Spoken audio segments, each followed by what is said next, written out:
A Thoughtless Yes. By Helen H. Gardner. Dedication.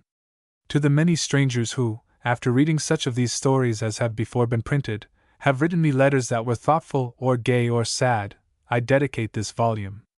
These letters have come from far and near, from rich and from poor, from Christian and from unbeliever, from a bishop's palace and from behind prison walls. If this collection of stories shall give to my friends, known and unknown, as much pleasure and mental stimulus as their letters gave to me, I shall be content. Helen H. Gardner. Contents. Dedication. Dedication. Contents. Contents. Preface to the 8th edition. Preface to the 8th edition. An open letter. An open letter. A splendid judge of a woman. A splendid judge of a woman. The lady of the club. The lady of the club. I. 2. 3. Under protest. Under protest. For the prosecution. For the prosecution. I. 2. 3. A rusty link in the chain. A rusty link in the chain. The Bowler House Mystery. The Bowler House Mystery. The time lock of our ancestors. The time lock of our ancestors. Florence Campbell's fate. Florence Campbell's fate. I. 2. 3. 4. V. My patient's story. My patient's story. I. 2. 3. Preface to the 8th edition. In issuing a new edition of this book, it has been thought wise to state that an unauthorized edition is now on the market, and it is desirable that the public shall know that all copies of this book not bearing the imprint of the Commonwealth Company are sold against the will, and in violation of the rights of the author. Since some persons have been puzzled to make the connection between the title of the book and the stories themselves, and to apply Colonel Ingersoll's exquisite autograph sentiment more clearly, a part of an open letter, which was written in reply to an editorial review of the book when it first appeared, is here reprinted, in the hope that it may remove the difficulty for all. An open letter. I have, this morning, read your review of A Thoughtless Yes. I wish to thank you for the pleasant things said and also to make the connection, which I am surprised to see did not present itself to your mind, between the title and the burden of the stories or sketches. It is not so easy as you may suppose to get a title which shall be exactly and fully descriptive of a collection of tales or sketches, each one of which was written to suggest thoughts and questions on some particular topic or topics to which people usually pay the tribute of a thoughtless yes. With one, possibly two, exceptions, each sketch means to suggest to the reader that there may be a very large question mark put after many of the social, religious, economic, medical, journalistic, or legal fiats of the present civilization. You say that, in the lady of the club, she, meaning me, does not show how poverty results from a thoughtless yes. Perhaps she does not see that it does. I had in my mind exactly that point when I wrote the story and when I decided upon the title for the book. No, I do not attempt in such sketches to show how, but to show that such and such conditions exist and that it is wrong. I want to suggest the question of the justice and the right of several things, but I want to leave each person free to think out, not my conclusion or remedy, but a conclusion and a remedy, and at all events to make him refuse, henceforth, the thoughtless yes of timid acquiescence to things as they are simply because they are. In the Lady of the Club, I meant to attack the impudent authority that makes such a condition of poverty possible, by calling sympathetic attention to its workings.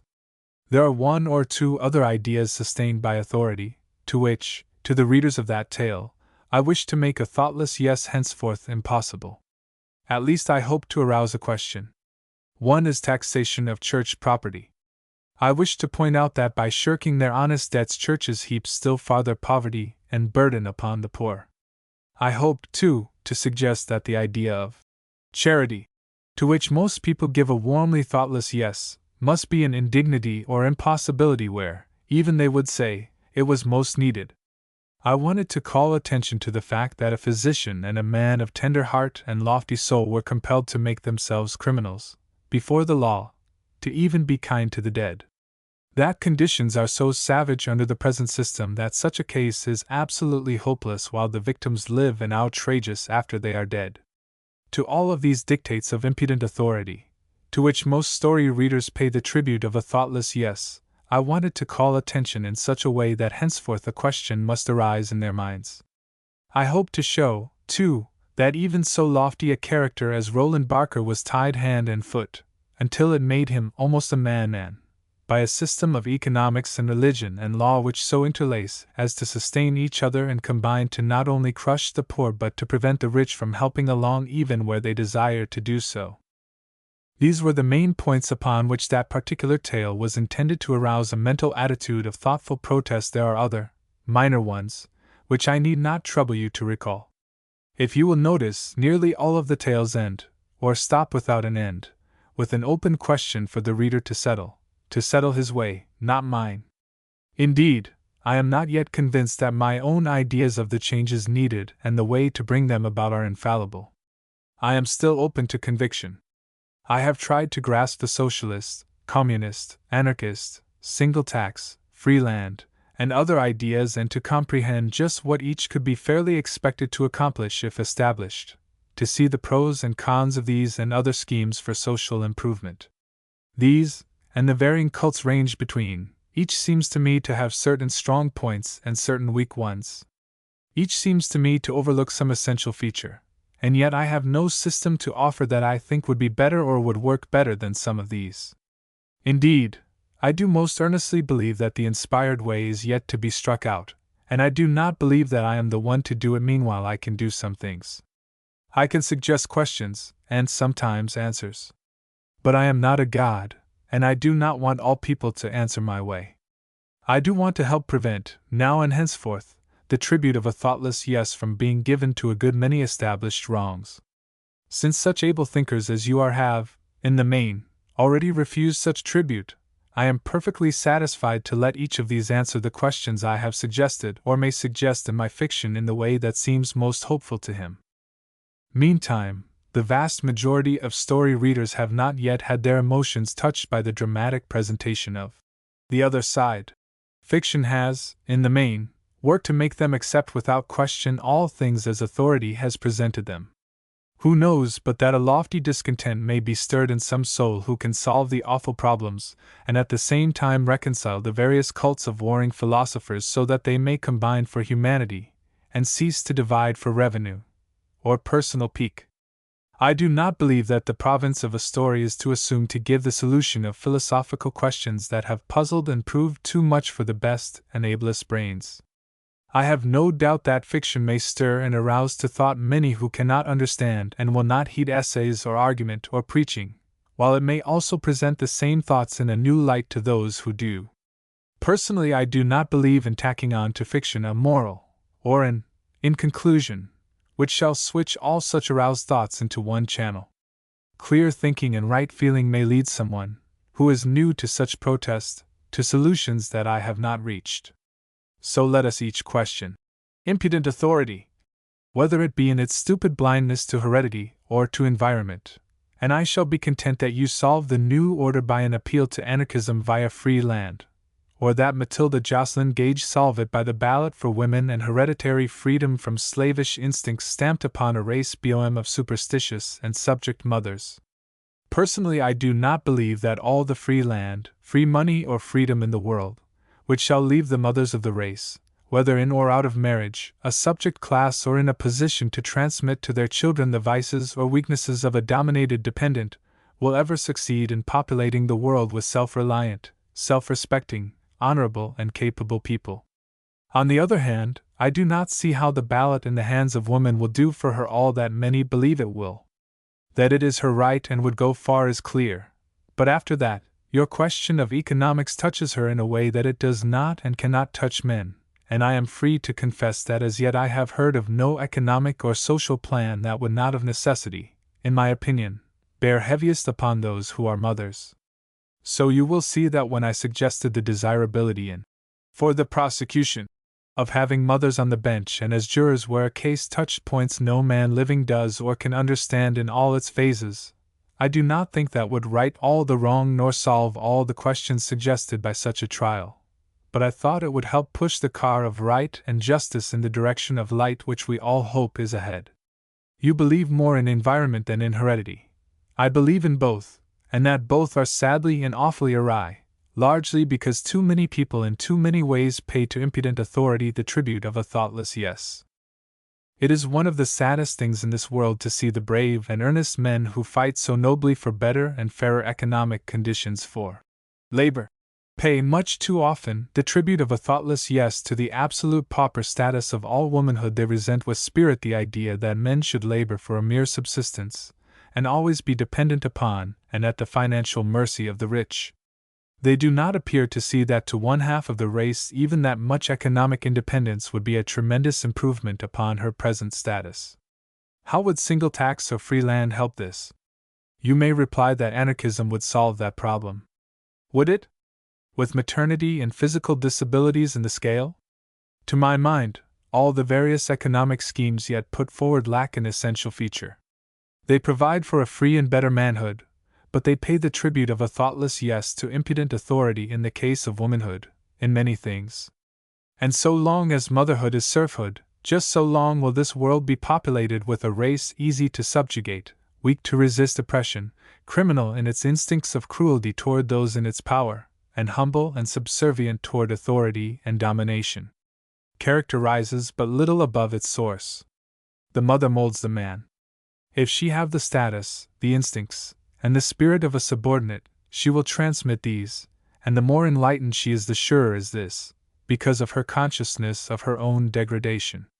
Look at the Kemmler horror. People all marvel at his brutish nature and his desire to kill.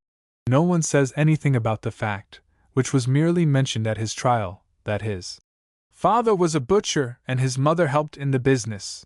Did you know that this is also true of Jesse Pomeroy, the boy who, from infancy, tortured animals and killed whatever he could? Would all this sort of thing mean absolutely nothing to women of the same social and scientific status enjoyed by the men who assisted at the trials of these two and at the legal murder of one? In ordinary women, of course, it would not stir very deep thought, but these were not ordinary men. They were far more than that. Almost all the women who have spoken or written to me of the Kemmler horror have touched that thought. Have you heard a man discuss it? Is there a reason for this? Do we pay the tribute of a thoughtless yes to all that clusters about the present ideas on such subjects, and about their criminal medical legal aspects? But this letter grows too long. With great respect and hearty good wishes, I am sincerely, Helen H., gardener. A splendid judge of a woman. We look at the one little woman's face we love as we look at the face of our Mother Earth, and see all sorts of answers to our own yearnings. George Eliot. But after all, it is not fair to blame her as you do, Cuthbert. She is what she must be. It is not at all strange. Midge. I am quite out of patience with you, Nora, exclaimed Cuthbert Wagner, vehemently. How can you excuse her? Midge, as you call her, has been no friend to you. She was deceitful and designing all along. She even tried in every way she could think of to undermine you and my affections. He tossed his head contemptuously, and strode to the window where he stood glaring out into the moonlight in fierce and indignant protest. His wife had so often spoken well of Margaret Mintham. She did not appear to hold the least resentment toward the school friend of her past years, while Cuthbert could see nothing whatever that was good or deserving of praise in the character of the young lady in question.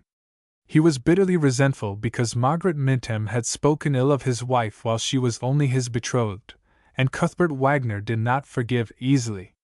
Nora crossed the room with her swift, graceful tread, and the sweep of her lace gown over the thick rug had not reached her husband's ear as he stood thumping on the window pane. He started a little, therefore, when a soft hand was laid upon his arm and a softer face pressed itself close to his shoulder. "It is very sweet of you, dear," she said in her low, gentle voice. "It is very sweet of you to feel so keenly any thrust made at me.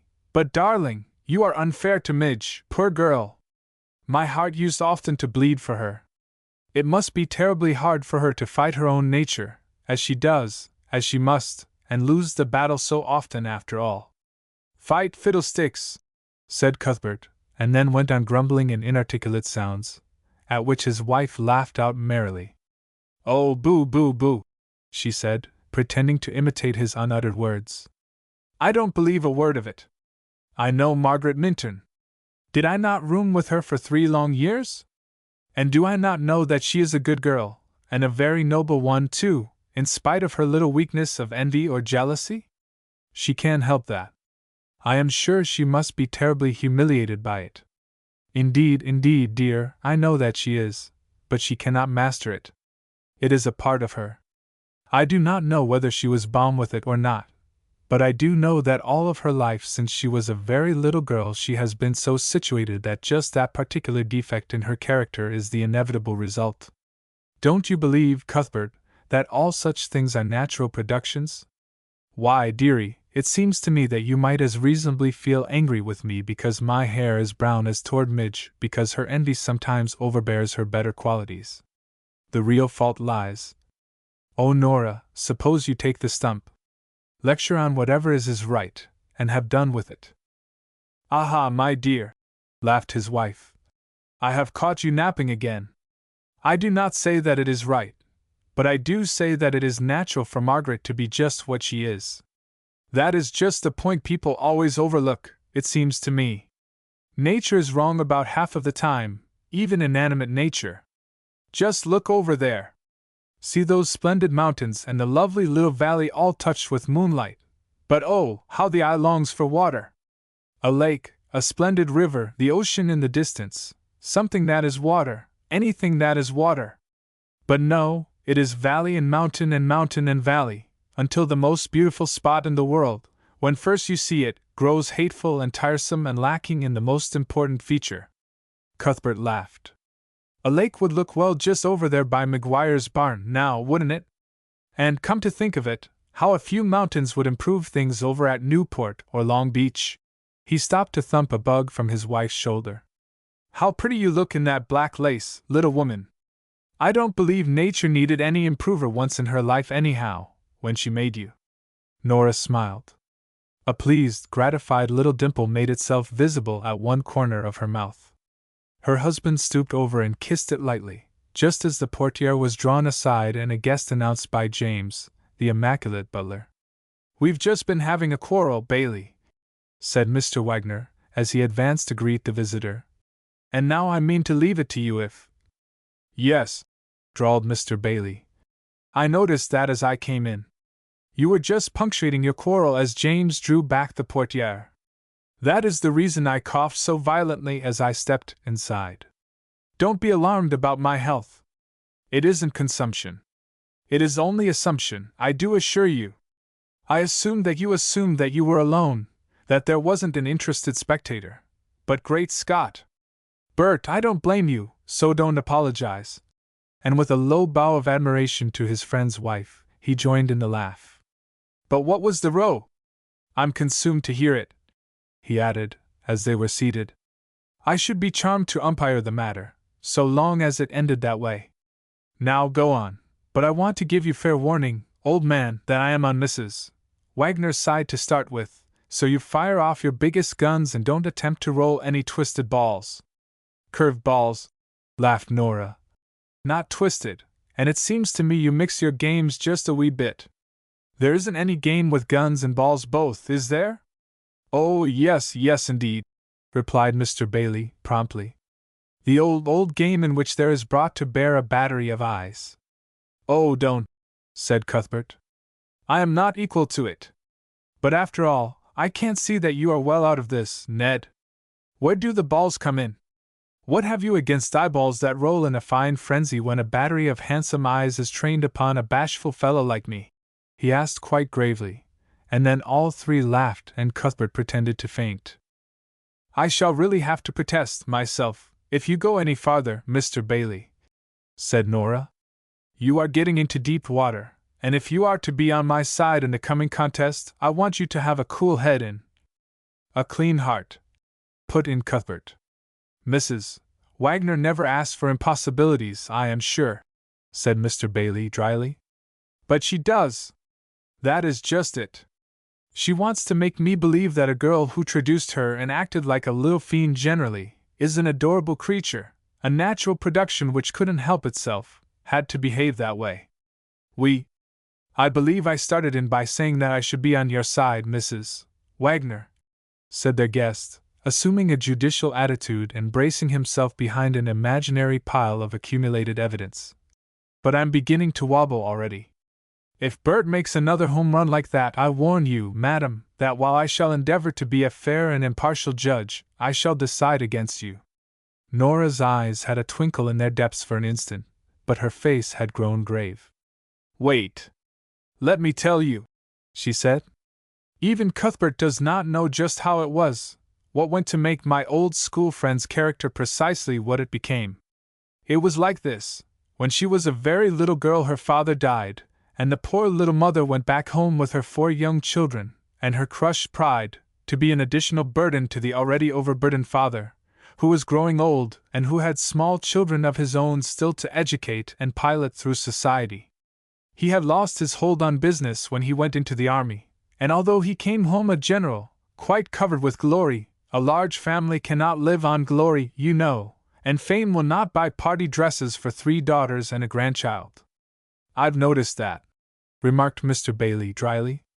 The added importance of his position and the consequent publicity made the handsome party gowns all the more necessary, however, said Nora, not heeding the interruption. And so the family had to do a great many things that were not pleasant to make even one end meet, as poor Midge used to say. The general loved brains and his granddaughter was very bright. Cuthbert gave a low whistle. He would not compromise. If he found one thing wrong in an acquaintance, all things were wrong. It followed, therefore, in his mind that since Margaret Minturn had been guilty of envy, she was altogether unlikely to possess fine mental capabilities. He would not even allow that she was stylish and sang well. His wife took no notice of his outburst, but her color deepened a little as she went on. She was the most clever girl mentally that I have ever known, and she was a vast deal of service to me in the years we were together. She sharpened my wits and stimulated my thoughts in 1,000 ways, for which I am her debtor still. But I am getting ahead of my story. As I say, the old general worshipped brains, but he also adored beauty. And alas, his granddaughter was quite plain, ugly as a hedge fence, and I never could see that she was so superhumanly brilliant or stylish, as you claim, either, put in Cuthbert Wagner, as he leaned back in his deep chair with his eyes drawn to a narrow line. She was almost exactly the same age of her Aunt Julia, the general's youngest daughter, but Julia was a dream of beauty and of stupidity. Situation is now quite plain, said Mr. Bailey. The lovely Julie got there. She always does, and… but you must remember that in this case there was the heart of the father of one and the grandfather of the other, said Nora, smiling. Her husband laughed outright and faced Mr. Bailey. I rather think she has got you now, old man. In a case like that I'm hanged if I know how it would turn out, who would get there. The elements won't mix. It is not the usual thing. The beautiful stupid and the brilliant but plain are all right, regular stage properties, so to speak, but the grandfather… I'll wager if we tossed up for it, and you got heads and I got tails, we'd both be wrong. There is something actually uncanny in the aged grandparent ingredient in a conundrum like that. Now if it were a young fellow, only the average donkey, why of course the lovely Julia would bear off the palm and leave Midge, as Nora calls her, to pine away. But if it were a level-headed, middle-aged chap like me, brains would take precedence. He waved his hand lightly toward his wife, who parted her lips over a set of little white teeth, and a radiant smile burst forth. You are a bold hypocrite, Bert, said Mr. Bailey. You did not have to make any such choice, and you are not entitled to the least credit in the premises. You got both. This is really quite overwhelming, laughed Nora. But why on earth did you call her attention to it, Ned? Exclaimed Mr. Wagner, with great pretense of annoyance. She would have swallowed it whole. I wonder why it is a woman so loves to be told that you married her for her intellect, when in 999 cases out of 840 you did nothing of the kind, and she knows it perfectly well. You married her because you loved her, brains or no brains, beauty or no beauty, and that's an end of it. Isn't that so, Ned? Well, I'm not prepared to say yet. I am umpire. I have not made up my mind which I shall marry, the lovely Julia, or the brilliant niece, but I think I shall in the long run. God help you if you do, said Cuthbert dramatically. I don't know Julia the beautiful, but I'd hate to see you married to a cat with uncut claws, Ned, much as I think you need dressing down from time to time. Mrs. Wagner, said Mr. Bailey, turning to her gravely. I'm not paying the least attention to him, and I am eager to hear how the grandfather got out of it. The grandfather! Exclaimed Nora. Why, I had no idea of telling his story. It was the two girls I was interested in, or at least in one of them, but that is just like a man. She allowed her feather fan to fall in her lap and looked up helplessly. But come to think of the other side, his story would be worth telling, wouldn't it? It must have been a rather trying situation for him, too. She took the fan up again, and waved it before her, thoughtfully. I wonder why I never thought of that before. I have always rather blamed him for developing his granddaughter's one sad defect. I thought he should have guarded her against it. And I do wonder if it is because I am a woman that I never before thought how very difficult it must have been for him. No doubt, said her husband dryly. But now that we have shed a few tears over our mental shortcomings and lack of breadth of sympathy in overlooking the sad predicament of the doughty general, proceed. The umpire sleepeth apace, and I've got to have my shy at the charming Midge before we've done with her. And he shut his paper knife with a wicked little click. You can see how it would be. Nora began again, quite gravely, and the gentlemen both smiled. You can see how it would be. The granddaughter was made to feel that she was in the way, was a burden. Her mother would urge her to become indispensable to the old general. To read to him, talk brightly to him, sing and play for him, watch his moods and meet them cleverly. It was all done as a race for his affections.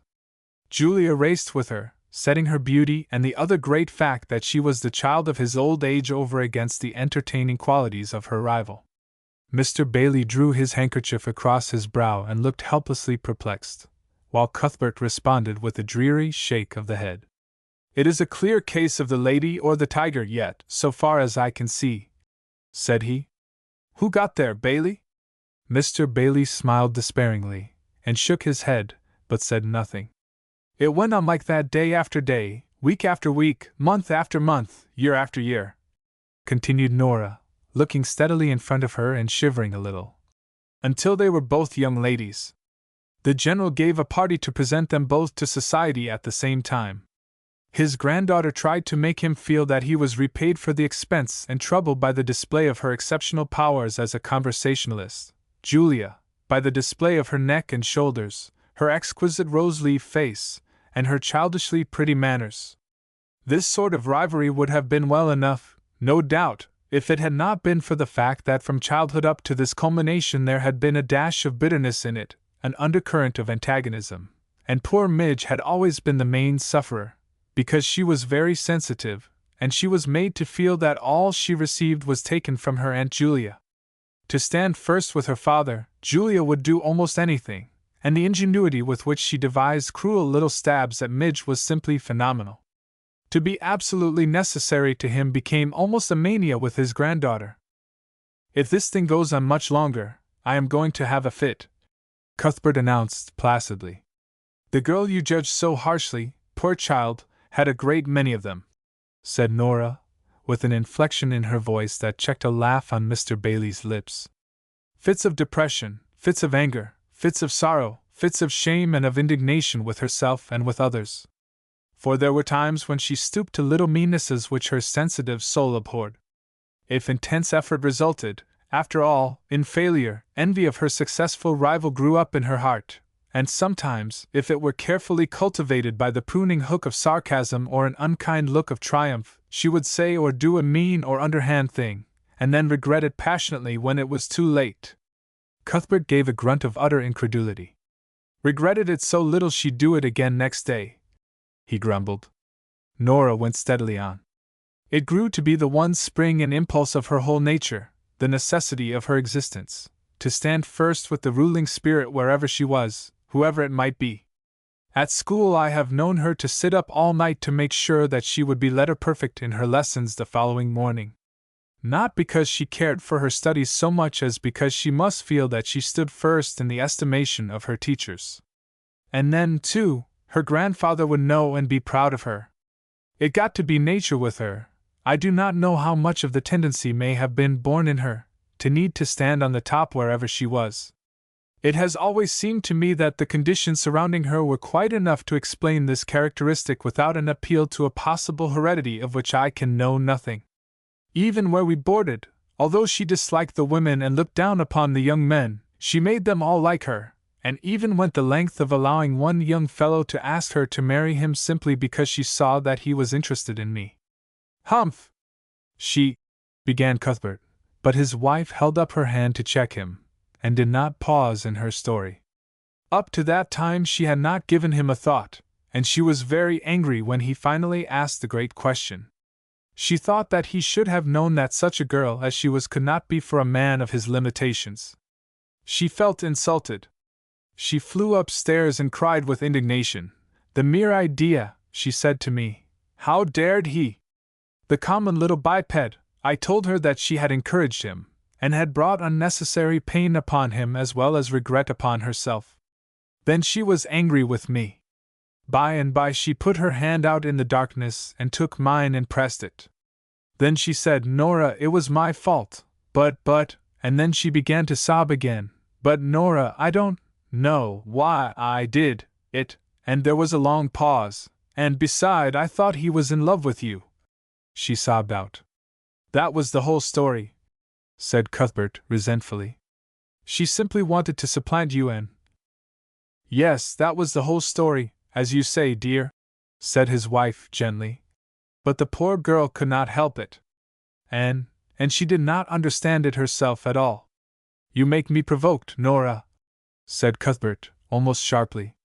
She wasn't a fool. She tried the same game on me a year or two later, but that time it didn't work.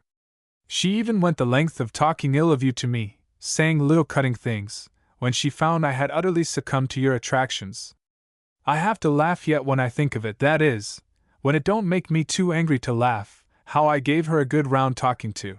He laughed now at the recollection. She must have taken me for her delightful old grandparent the way I lectured her. But when I remembered how loyal you were to her, it just made my blood boil, and I told her so. Mr. Bailey shifted his position and began to contemplate giving a verdict emphatically against the absent lady, when Nora checked him by a wave of her fan.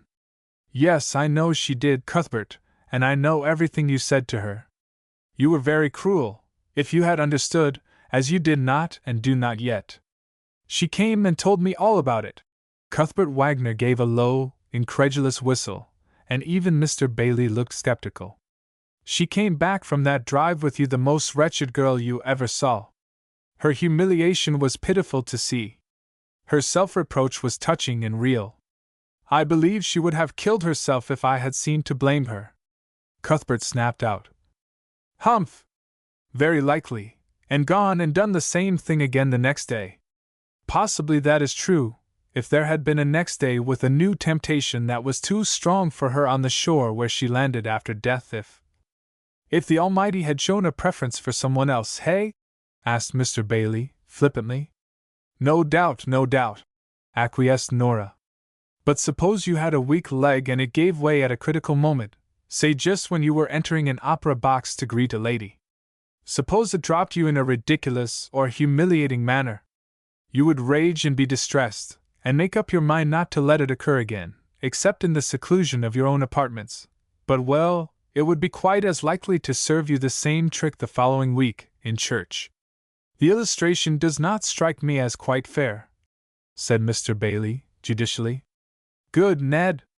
Don't let her argue you into an interest in that little cat. She was simply a malicious little… Wait, then, said Nora, ignoring her husband's outburst and looking steadily at Margaret Mintum's new judge, who was showing signs of passing a sentence no less severe than if it were delivered by Cuthbert Wagner himself. Suppose we take your memory. Are there not some names or dates that will drop out at times and leave you awkwardly in the lurch? Well, rather, said Mr. Bailey, disgustedly. This was his weak spot. Now, don't you see that a person who has a perfect memory might be as unfair to you as you are to my old school friend in her little moral weakness, if we may call it by so harsh a term as that? That was her one vulnerable spot. It may have been born in her. That I do not know, but I insist that it was trained and drilled into her as much as her arithmetic or her catechism were, and with a result as inevitable. She loathed her fault, but it was too strong for her. Her resolution to conquer it dropped just short of success very often, indeed, and oh, how it did hurt her when she realized it and thought it all over, for her motives were unusually pure, and her moral sense was really very high indeed. Moral sense was a little frayed at the edges, I think. Don't, Cuthbert. You are such a cruelly severe judge. I know Mr. Bailey is on my side, now, and will think you very unfair. He does not mean to be, I assure you, Mr. Bailey, and if she had not spoken ill of me he would see the case fairly. But what are you thinking? That it is a rather big question. That I have overstayed my time. I just came over to ask you to dine with us next Thursday. My mother has some friends and wants you to meet them. May I leave my judicial decision open until then? Certainly. Pray over it, said Cuthbert, rising. And if you don't come out on my side, openly, as I know you are in your mind, by a wire mask, I won't have any dodging. Come early.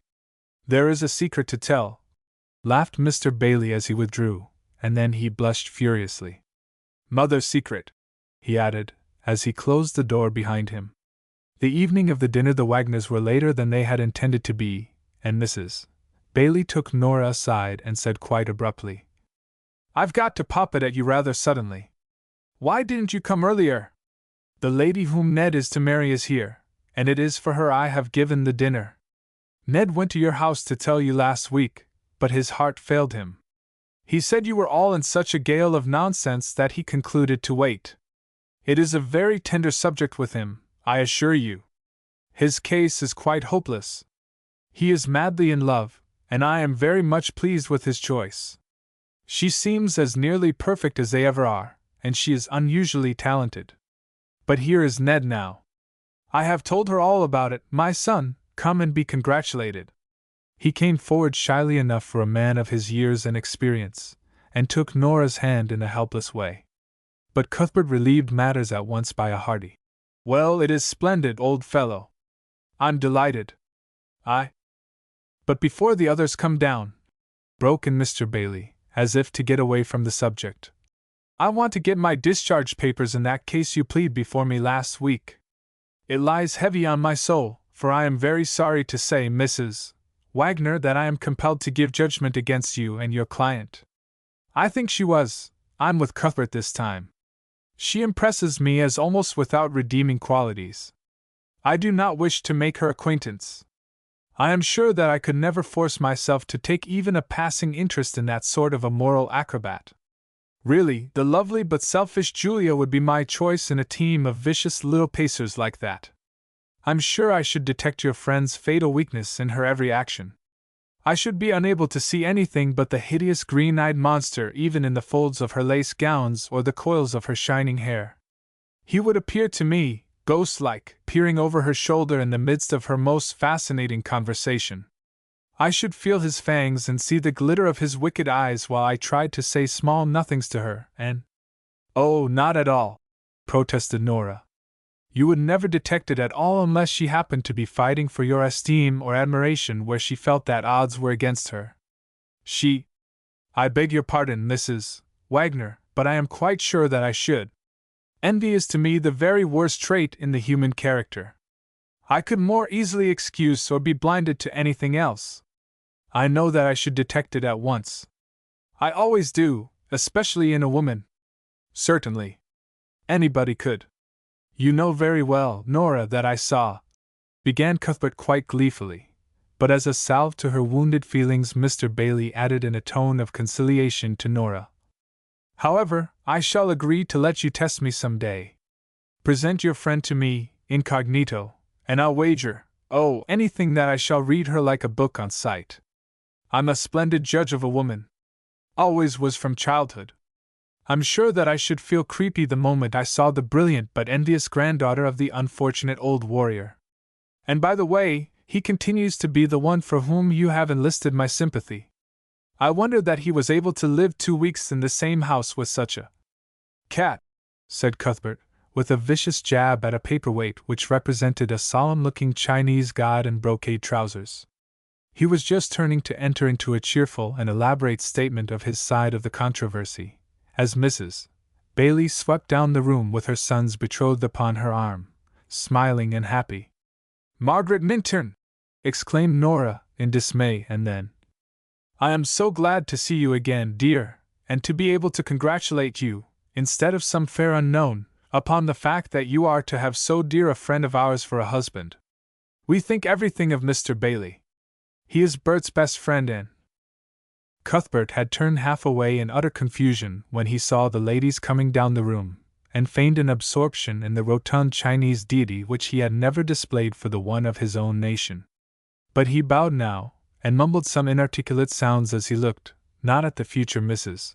Bailey, but at the ridiculously happy face of her lover, whose usually ready tongue was silent as he hung upon the lightest tone of the brilliant woman beside him. As they passed into the dining room, Nora managed to say to her husband, "Thank heaven we did not mention her name to him, and he evidently does not suspect. Pull yourself together and stumble through your part the best you can, dear, without attracting his attention. And then you know that he and you agree perfectly about that cat," she added wickedly, and then she smiled quietly as she took her seat next to the blissful lover and the relentless judge of the school friend of her youth, the lady of the club. The old and somewhat cynical saying, that philosophers and reformers can bear the griefs and woes of other people with a heroism and resignation worthy of their creeds, would have fitted the case of Roland Barker only when shorn of the intentional sting of sarcasm.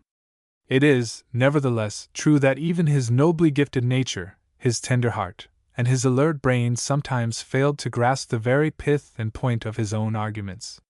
He was a wealthy man whose sympathies were earnestly with the poor and unfortunate. He believed that he understood their sufferings, their ambitions, and their needs, and his voice and pen were no more truly on the side of charity and brotherly kindness than was his purse. It was no unusual thing for him to attend a meeting, address a club, or take part in a memorial service, where his was the only hand in use to toil, and where he alone bore all expense, and then, after dressing himself in the most approved and faultless manner, become the guest of honor at some fashionable entertainment. Indeed, he was a leader in fashion as well as in philosophy, and at once a hero in Avenue A and on Murray Hill. On the evening of which I am about to tell you, he had addressed a club of workingmen in a little dingy hall, taking as his subject realities of life. He had sought to show them that poverty and toil are not, after all, the worst that can befall a man, and that the most acute misery dwells in palaces and is robed in purple. He spoke with the feeling of one who had himself suffered, as, indeed, he had, from the unsympathetic associations of an uncongenial marriage. He portrayed, with deep feeling, the chill atmosphere of a loveless home, whose wealth and glitter and luster could never thrill and enrapture the heart as might the loving hand clasp in the bare, chill rooms where sympathy and affection were the companions of poverty. I had admired his enthusiasm as he pictured the joy of sacrifice for the sake of those we love, and I had been deeply touched by his pathos, a pathos which I knew, alas, too well, sprang from a hungry heart, whether, as now, it beat beneath a simple coat of tweed or, as when hours later, it would still be the prisoner of its mighty longing, though clothed with elegance and seated at a banquet fit for princes. The last words fell slowly from his lips, and his eyes were dimmed, as were the eyes of all about me. His voice, so full of feeling, had hardly ceased to throb when, far back in the little hall, arose a woman, thin and worn, and plainly clad, but showing traces of a beauty and refinement which had held their own and fought their way inch by inch in spite of poverty, anxiety, and tears. The chairman recognized her and asked her to the platform. "No," she said in a low, tremulous tone which showed at once her feeling and her culture. "No, I do not wish to take the platform. But since you ask for criticism of the kind speech we have just listened to, it has seemed to me that I might offer one, although I am a stranger to you all. Her voice trembled, and she held firmly to the back of a chair in front of her. The chairman signified his willingness to extend to her the privilege of the floor, and there was slight applause. She bowed and began again slowly. I sometimes think that it is useless to ever try to make the suffering rich and the suffering poor understand each other. I do not question that the gentleman has tasted sorrow. All good men have. I do not question that his heart is warm and true and honest, and that he truly thinks what he has said, but— and here her voice broke a little and her lip trembled. But he does not know what real suffering is. He cannot. No rich man can. There was a movement of impatience in the room, and someone said, loud enough to be heard, "If she thinks money can bring happiness, she is badly left." There was a slight ripple of laughter at this, and even the serious face of Roland Barker grew almost merry for a moment. Then the woman went on, without appearing to have noticed the interruption. "I do not want to seem ungracious, and heaven knows, no one could mean more kindly what I say. But he has said that money is not needed to make us happy, only love, and again he quotes that baseless old maxim, 'The love of money is the root of all evil.'" She paused, then went slowly on as if feeling her way and fearing to lose her hold upon herself. "I know it is a sad and cruel world even to the more fortunate, if they have hearts to feel and brains to think. To the unloving or unloved there must be little worth, but they at least are spared the agony that sits where love and poverty have shaken hands with death." Her voice broke, and there was a painful silence in the room. "Where those who love are wrung and torn by all the thousand fears and apprehensions of ills that are to come to wife and child and friend. The day has passed when all this talk of poverty and love, that love makes want an easy thing to bear, the day has passed, I say, when sane men ought to think, or wise men speak, such cruel, false, and harmful words. He truly says that money without love cannot bring happiness. But that is only half the truth, for love with poverty does bring, the keenest agony that mortals ever bore." There was a movement of dissent in the hall. She lifted her face a moment, contracted her lips, drew a long breath, and said, "I will explain. Without the love, poverty were light enough to bear. What does it matter for oneself? It is the love that gives the awful sting to want, and makes its cruel fingers grip the throat as never vice or grappling hook took hold, and torture with a keener zest than fiends their victims. Love and poverty! It is the combination that devils invented to make a hell on earth." All eyes were fastened on her white face now, and she was rushing on, her words, hot and impassioned, striking firm on every point she made. "Let me give you a case. In a home where comfort is, or wealth, a mother sits, watching by night and day the awful hand of death reach nearer, closer to her precious babe, and nothing that skill or science can suggest will stay the hand or heal the aching heart, and yet there is comfort in the thought that all was done that love and wealth and skill could do, and that it was nature's way. But take from her the comfort of that thought. She watches with the same poor, breaking heart, but with the knowledge, now, to keep her company, that science might, could push back the end, could even cure her babe if but the means to pay for skill and change and wholesome food and air were hers. Is that no added pang? Is poverty no curse to her, a curse the deeper for her depth of love? The rich know naught of this. It gives to life its wildest agony, to love its deepest hurt." She paused. There was a slight stir as if someone had thought to offer applause, and then the silence fell again, and she began anew, with shining eyes and cheeks aflame. She swayed a little as she spoke and clutched the chair as for support. Her voice grew hoarse and trembled, and she fixed her gaze upon a vacant chair. "But let me tell you of another case. A stone's throw from this hall, where pretty things are said week after week, and kindly meant, I know, of poverty and love, of the blessedness of these, there is a living illustration, worth more than all the theories ever spun, to tell you what realities of life must be where love is great and poverty holds sway.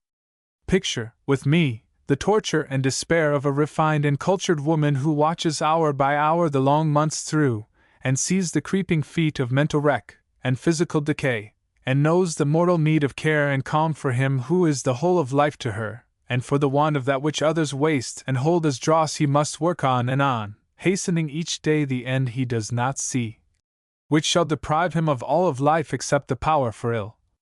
She will be worse than widowed and alone, for ever by her side sits want for him, tearing at every cord of heart and soul, not for herself, but for that dearer one, wrecked in the prime of life and left a clod endowed only with strength for cruel wrong, whose hand would sheath a knife in her dear heart and laugh with maniac glee at his mad deeds.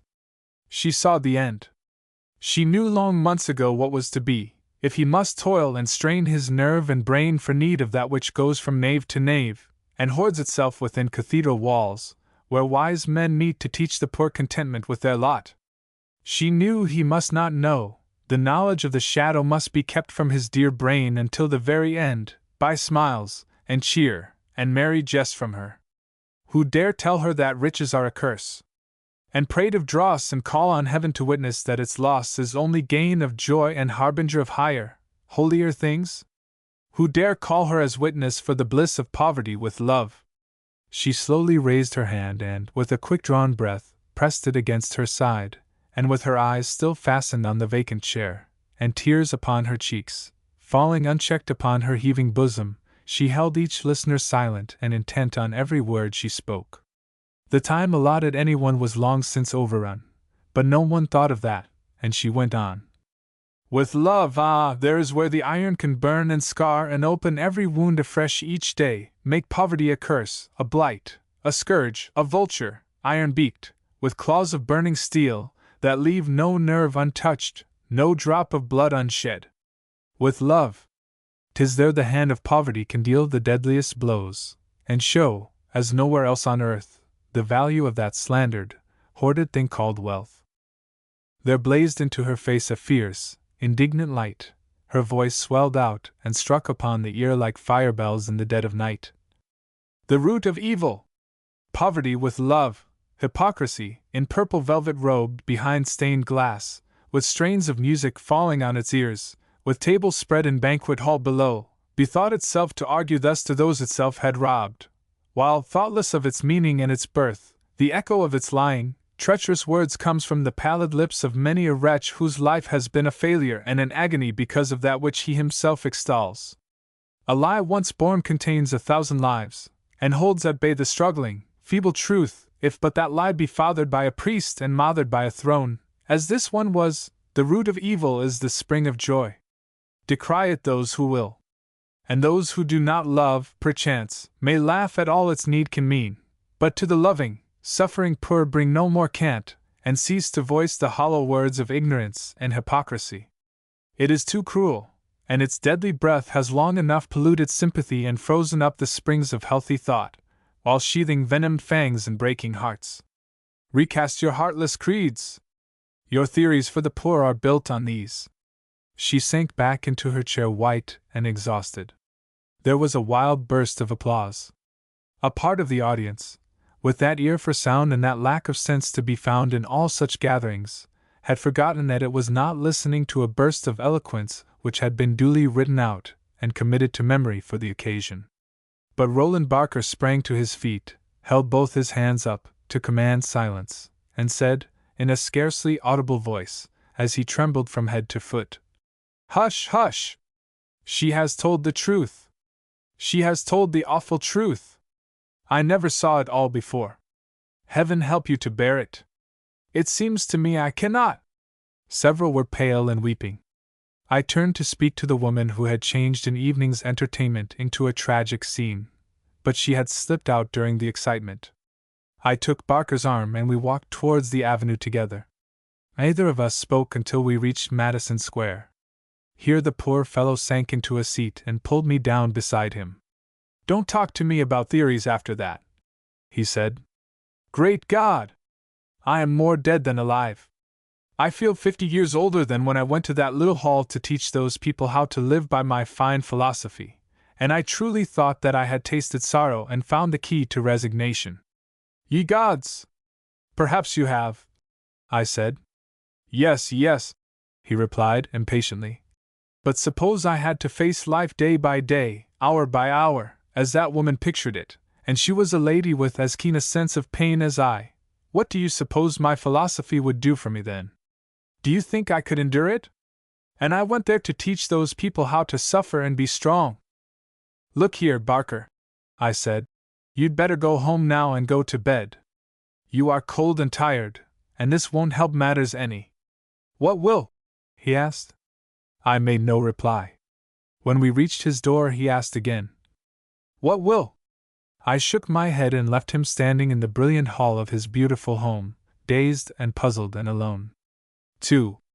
The next time I met Roland Barker, he grasped my hand and said excitedly, I have found that woman! What she said is all true. My God! What is to be done?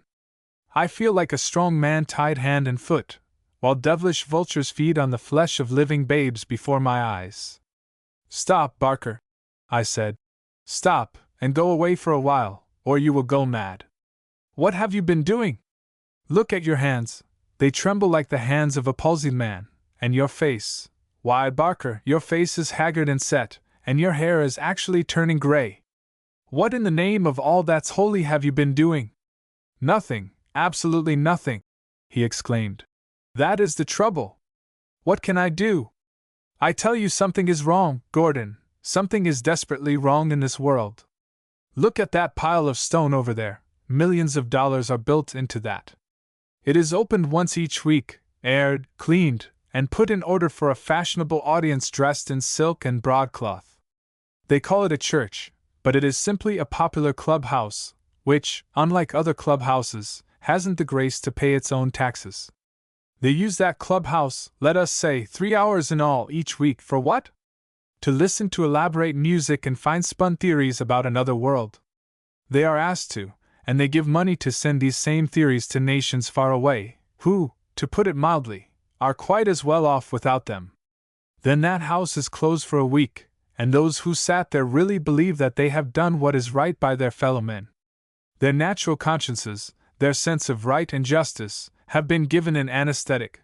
The poor ye have with you always, they are taught to believe, is not only true, but right. I tell you, Gordon, it is all perfectly damnable, and it seems to me that I cannot bear it when I remember that woman. She is only one of a great many, I suggested. Roland Barker groaned. My God! That is the trouble, so many that the thing seems hopeless. And to think that on every one of even these poor souls is laid another burden that stone spire may go untaxed. Barker, I said, laying my hand on his arm, tell me what has forced all this upon you with such a terrible weight just now. Not here, not now, he said. I have written it down just as she told it to me. You know I learned stenography when I began taking an interest in public meetings. Well, I've just been copying those notes out. They are in my pocket, he said, laying his hand on his breast. They seem to burn my very soul.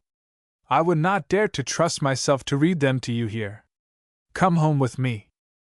When we were seated in his magnificent library, he glanced about him, and with a wave of his hand said, with infinite satire, You will notice the striking appropriateness of the surroundings and the subject. No doubt, I said. I have often noticed that before, especially the last time I heard a sermon preached to 3 of the Vanderbilts, 2 Astors, 5 other millionaires, and about 60 more consistent Christians, all of whom were wealthy. The subject was Christ's advice to the rich young man, sell all thou hast and give to the poor. But never mind, go on. The day has passed when deed and creed are supposed to hold the slightest relation to each other. And what is a $20,000 salary for if not to buy sufficient ability to explain it all sweetly away and administer, at the same time, an anesthetic to the natural consciences of men? I settled myself in a large Turkish chair on one side of the splendidly carved table. He stood on the other side sorting a manuscript. Presently he began reading it. When I married Frank Melville he was strong and grand and brave. A truer man never lived. He had been educated for the law. His practice was small, but we were able to live very well on what he made, and the prospect for the future was bright. We loved each other, but there are no words to tell that. We worshipped each other as only 2 who have been happily mated can ever understand. We lived up to his salary. Perhaps you will say that that was not wise. We thought it was. A good appearance, a fairly good appearance at least, was all that we could make, and to hold his own in his profession, this was necessary. You know how that is. A shabby-looking man soon loses his hold on paying clients. Of course he would not dress well and allow me to be ill-clad. He loved me. We were never able to lay by anything, but we were young and strong and hopeful, and we loved each other. Barker's voice trembled. He looked at me a moment, and then said very low, "If you could have seen her poor, tired, beautiful eyes when she said that." "I can imagine how she looked," I said. "She had a face one remembers." After a little he went on. "We had both been brought up to live well. Our friends were people of culture, and it will sound strange to you for me to say that our love and devotion were the admiration and talk of all of them. By and by I was taken ill. My husband could not bear to think of me as at home alone, suffering. He stayed with me a great deal. I did not know that he was neglecting his business. I think he did not realize it then. He thought he could make it all up. He was strong, and he loved me. At last the doctors told him that I should die if he did not take me away. I ought to have an ocean voyage. It almost killed him that he could not give me that. We had not the money. He took me away a little while where I could breathe the salt air, and the good it did me made his heart only the sadder when he saw that it was true that all I needed was an ocean voyage. The climate of his home was slowly killing me. We bore it as long as we dared, and I got so weak that he almost went mad. Then we moved here, where my health was good. But it was a terrible task to get business. There were so many others like him, all fighting, as if for life, for money enough to live on from day to day. The strain was too much for him, and just as he began to gain a footing he fell ill, and if we had had money enough for him to take a rest then, and have proper care, good doctors, and be relieved from immediate anxiety, he would have gotten well, with my care. I loved him so. But as it was, shall I show you the end?" Barker stopped. He was trembling violently. His eyes were full of tears. I waited.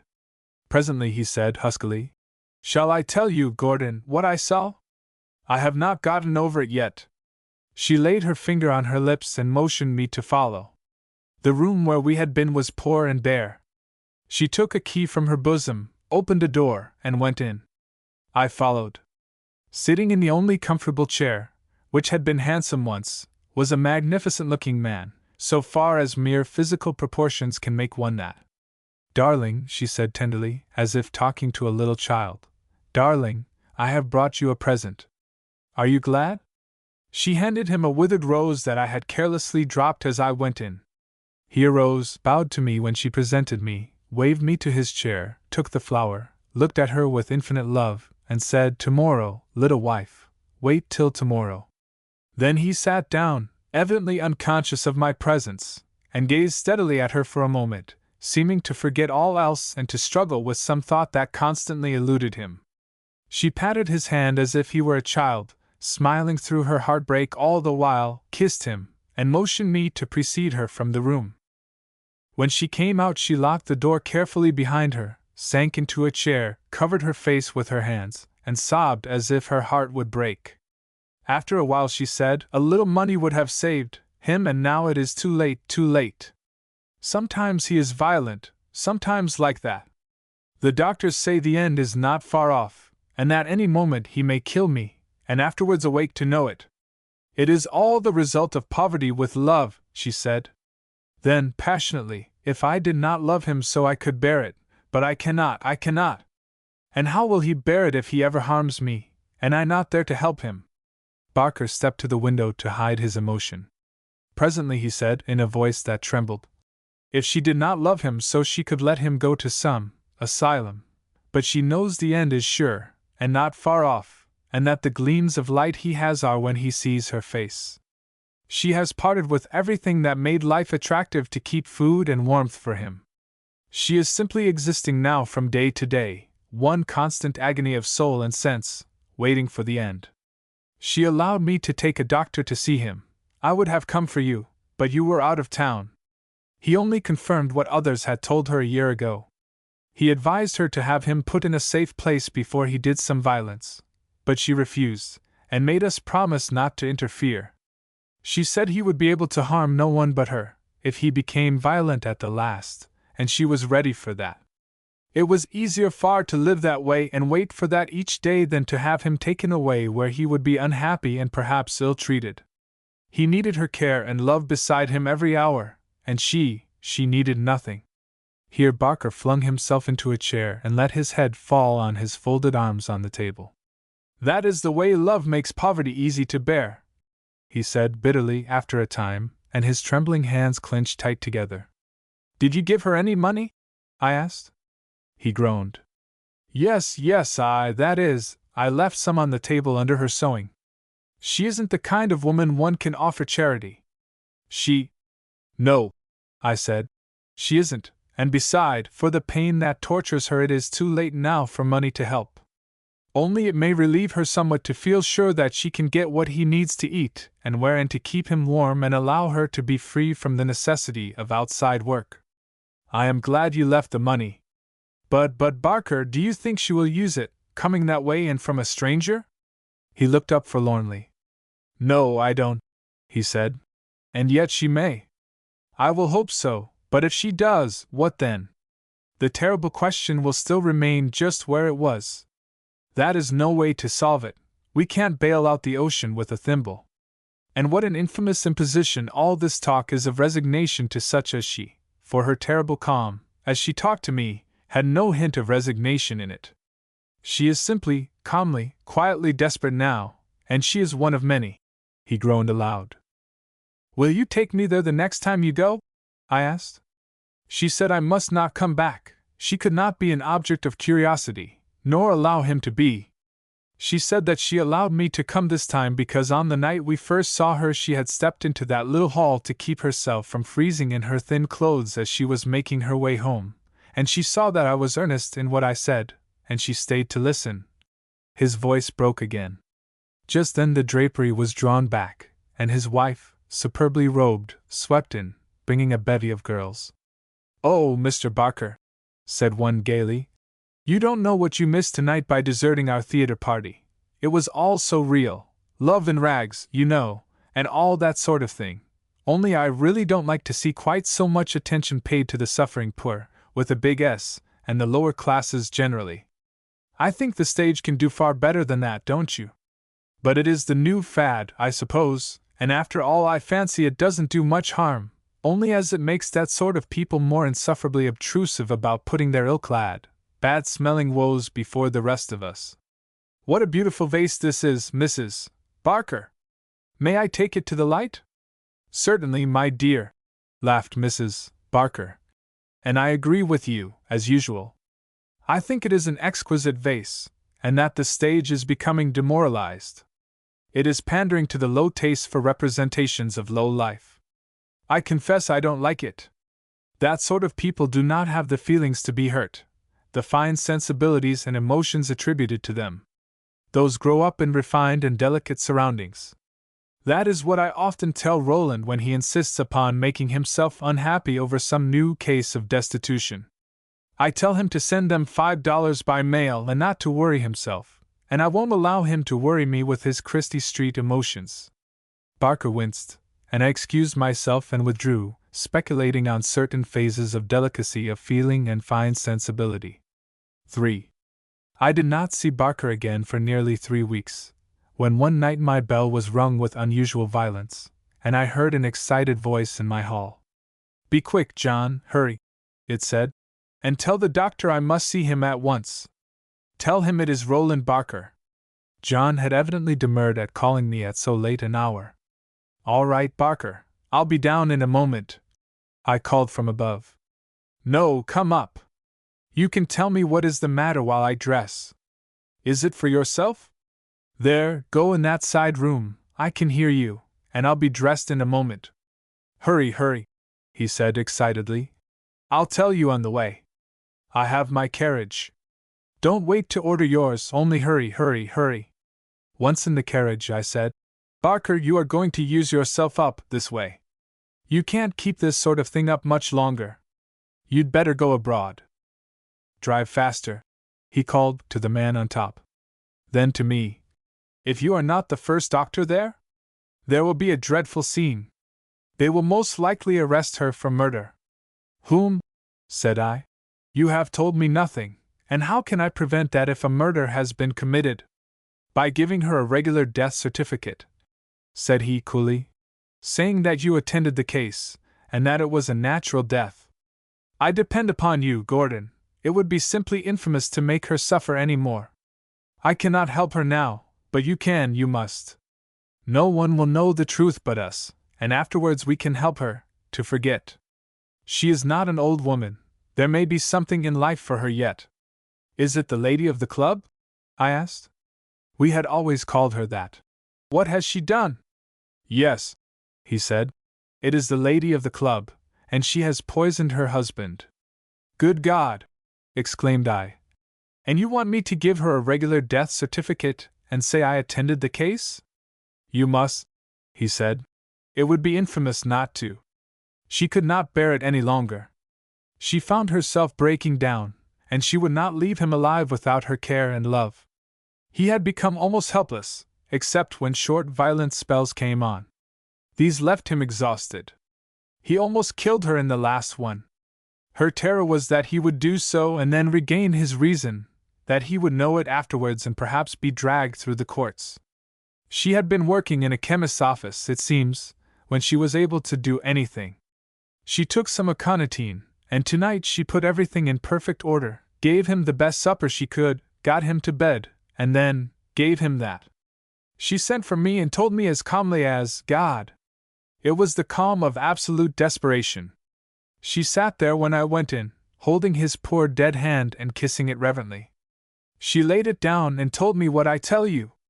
There was not a tear, a moan, a sigh. She said, Here is the money you left, all except what I paid for his supper tonight. We had gotten down to that before I had the chance to steal the poison or the courage to give it to him. I had not meant to use any of the money, the rest is here.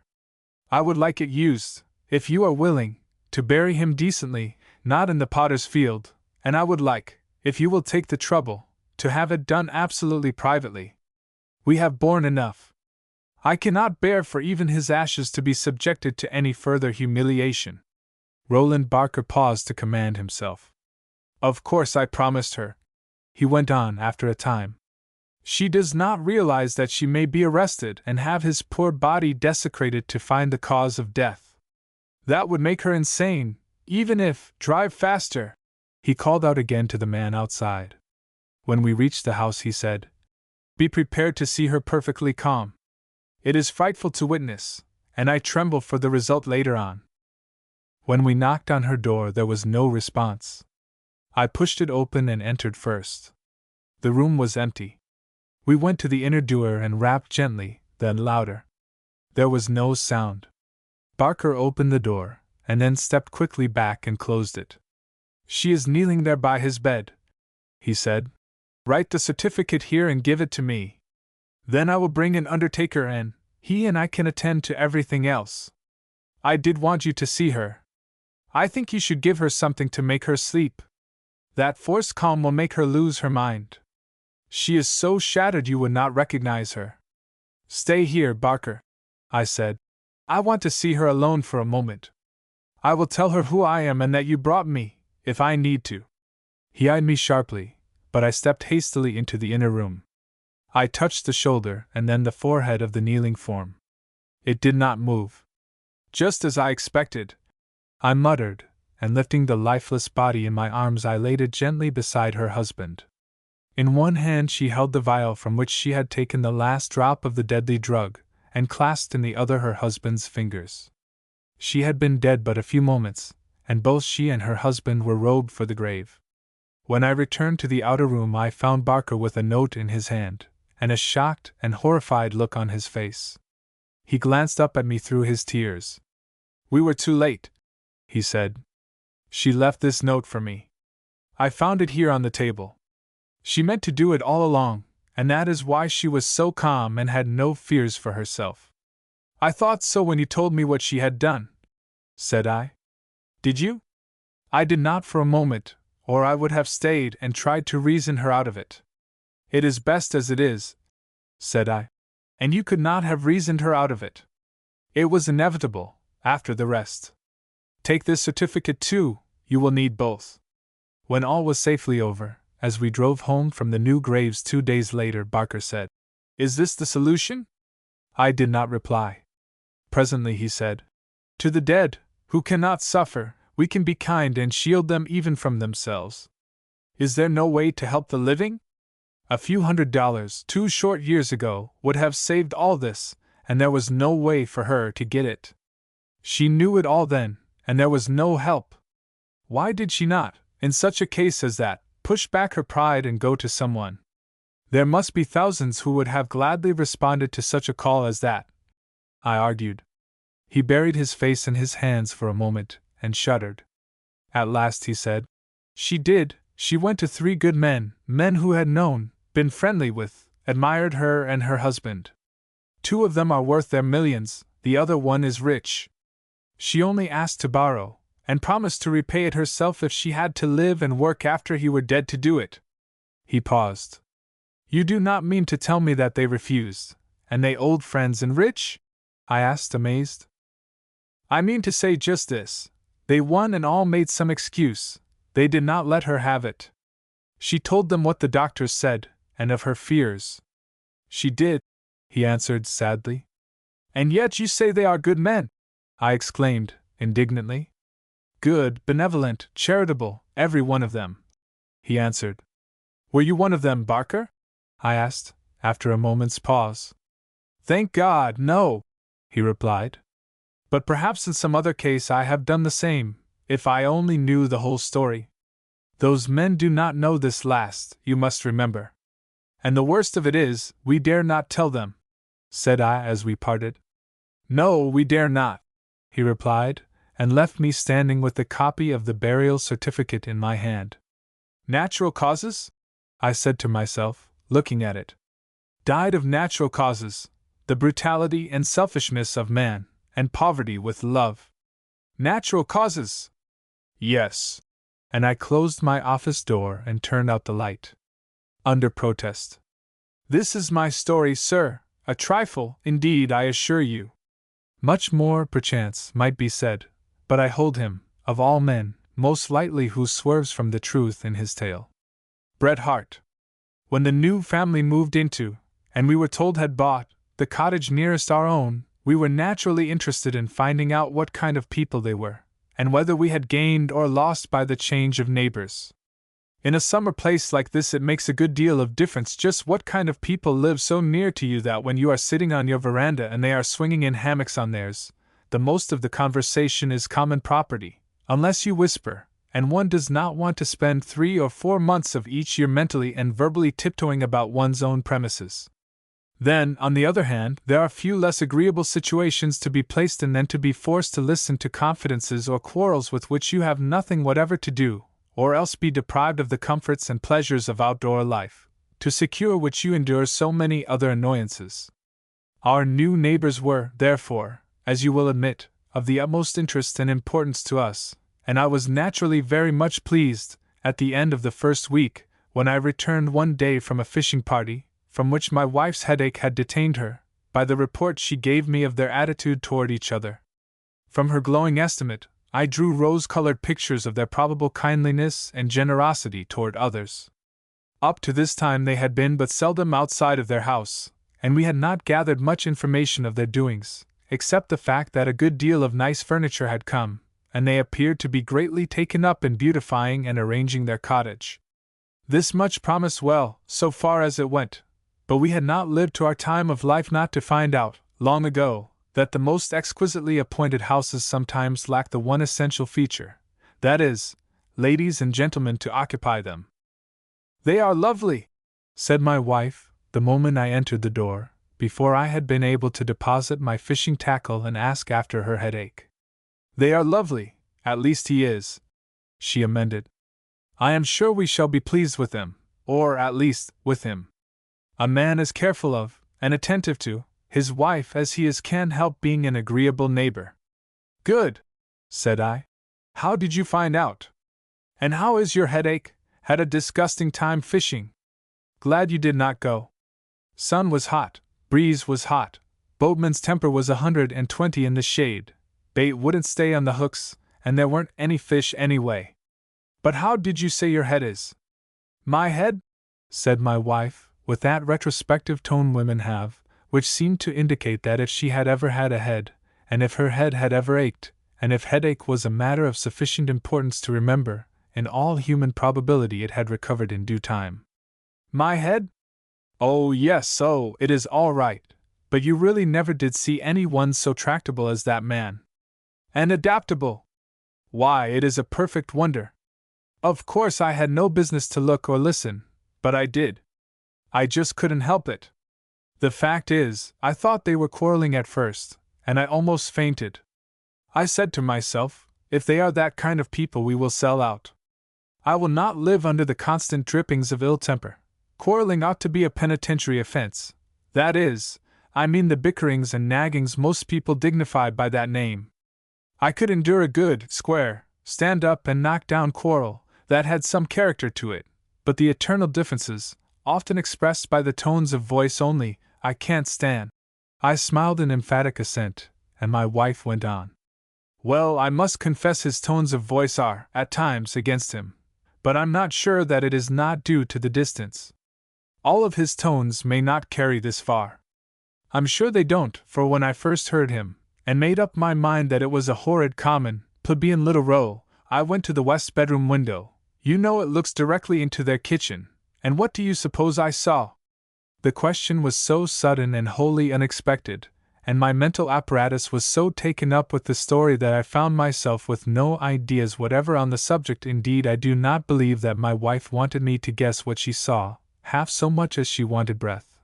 But I gave the only reply which the circumstances appeared to admit of, and which, I was pleased to see, in spite of its seeming inadequacy, was as perfectly satisfactory to the blessed little woman as if it had been made to order, and proven a perfect fit. I can't imagine, said I. Of course you can't, she replied, pushing my crossed legs into position, and seating herself on my knees. Of course you can't. A man couldn't. Well, it seems their servant left last night, and that blessed man was washing the dishes this morning. The difference of opinion had been over which one of them should do it. Why, the confounded brute, said I. He is a good deal better able to do it than she is. She looks sick, and so long as he has no business to attend to down here, he has as much time as she and a good deal more strength to do that kind of work. Well, I just knew you'd look at it that way, said my wife, with an inflection of pride and admiration which indicated that I had made a 10-strike of some kind, of which few men, and not many women, would be capable. But that was not it at all, continued she. I began laboriously to readjust my mental moorings to this seemingly complicated situation, and was on the verge of wondering why my wife was so pleased with me for simply making a mistake, when she began again, after giving me a little pat of unqualified satisfaction and sympathy. They both wanted to do it. She said she wasn't a bit tired and could do it alone just as well as not, and he'd break the glasses with his funny, great, big fingers, and he said he'd be careful not to break anything, and that the dishwater would spoil her hands. Good, said I. I shall like the fellow. Of course you will, my wife broke in, enthusiastically. But that isn't all. I went to sleep after that, and later on was awakened by a loud, and as I thought at the time, a very angry voice. I went to the window again only to see a laughing scuffle between them over the potato knife. She wanted to scrape them and he wanted to scrape them. Of course he got the knife, and it really did look too comical to see him work with those little bulbs. He put his whole mind on them, and he didn't catch her picking over the berries until she was nearly done. Then he scolded again. He said he did the potatoes to keep her from getting her thumb and forefinger black, and here she was with her whole hand covered with berry stain. He seemed really vexed, and I must say his voice doesn't carry this far as if he was half as nice as he is. I think there ought to be a chair of voices attached to every schoolhouse, so to speak, and the result of the training made one of the tests of admission to the colleges of the country. Don't you? Again I was wholly unprepared for her sudden question, and was only slowly clambering around the idea she had suggested, so I said, somewhat irrelevantly, no doubt. It may be. She looked at me for a moment without speaking, and then said, as she got up and crossed the room, You didn't hear a word I said, and you don't begin to appreciate that man anyway. I did hear you, dear, I protested. I was listening as hard as I could, and awfully interested, but a fellow can't skip along at that rate and have well-matured views on tap without a moment's warning. You've got to be like the noble ladies in the Lay of the Last Minstrel, and give me heart and give me time. Now they understood men. We're slow. She laughed and tied the last pink bow in the lace of a coquettish little white gown and dragged me out on the veranda. Our new neighbors were out ahead of us. I don't think so at all, Margaret, we heard him say, as we took our chairs near the edge of the porch to catch any stray breeze that might be wandering our way. "Sh," we heard her say. "Don't talk so loud. They will think you are going to scalp me." "Oh, don't bother about the neighbors, let 'em hear," said he. "Let 'em think. Who cares? If they haven't got anything better to do than sit around and think, they'd better move away from our neighborhood." "Sh," said she again, looking at him with a good deal of emphasis in her eyes. "Well, it is too bad, isn't it?" acquiesced he, in a much lower voice, and one from which every vestige of the tone of protest had vanished. "It is too bad that these summer cottages are built so close together that you can't tie your shoes without being overheard by the folks next door. It makes me nervous. I feel as if I had to sit up straight all the time and smile like a crocodile, or else run the risk of being misunderstood. It is trying, dear," she said, "and destroys a good deal of the comfort and ease of one's outing." "Nothing of the kind," began he, so explosively as to make my wife jump. "Sh," whispered the lady next door, but he went on. "Nothing of the kind. I don't let it bother me in the least. They can attend to their own affairs, and I." "Sh," said his wife. "Suppose we walk down to the beach." She began to adjust her wrap. "It is a good deal more comfortable here," he protested, "and besides I'm tired." "So you are, of course," she said regretfully. "I forgot. Such unusual work for a man would tire him." And she loosened the lace veil she had drawn over her head and reseated herself. "Well, are you ready?" questioned he, clapping on his hat and suddenly starting down the steps. "Ready for what?" asked she in surprise. "The deuce, Margaret. I thought you said that you were going to the beach." She got up, readjusted her veil, took her wrap on her arm, and ran lightly after him. "I wonder if I shall need this wrap?" she said as she passed our gate. "Heavens! No," he replied, "and it will heat you all up to carry it. Here, give it to me. I don't see what on earth you brought it for. I'm certainly hot enough without loading me up with this." "I will carry it," she said cheerfully. "I don't feel the heat on my arm as you do, or I'll run back and leave it on the porch. You walk slowly. I can easily catch up." She started, but he took the shawl from her, threw it lightly over his shoulder, and pulling her hand through his arm, said gaily, and in the most compliant tone, "It isn't very warm. I won't notice this little thing, and besides, you'll need it down there, as like as not." When they were out of hearing, my wife drew a long breath and said, "I wonder if we ever sound like that to other people, and yet they seem to be devoted to each other." She added hastily, "They are, no doubt," said I. "Only he appears to be a chronic kicker." "A comic what?" said my wife, in so loud a tone that I involuntarily exclaimed, "Sh." We both laughed. Then she said, "But really, dear, I didn't understand what you said he was. There doesn't seem to me to be anything comic about him, though." "And comic? Well, I should think not," said I. "I should think it would be anything but comic to that little woman to go through that sort of thing every time she opened her mouth. What I said was that he seems to be a chronic kicker, and I might add, with some show of fairness, that he impresses me as the champion of Kicktown at that."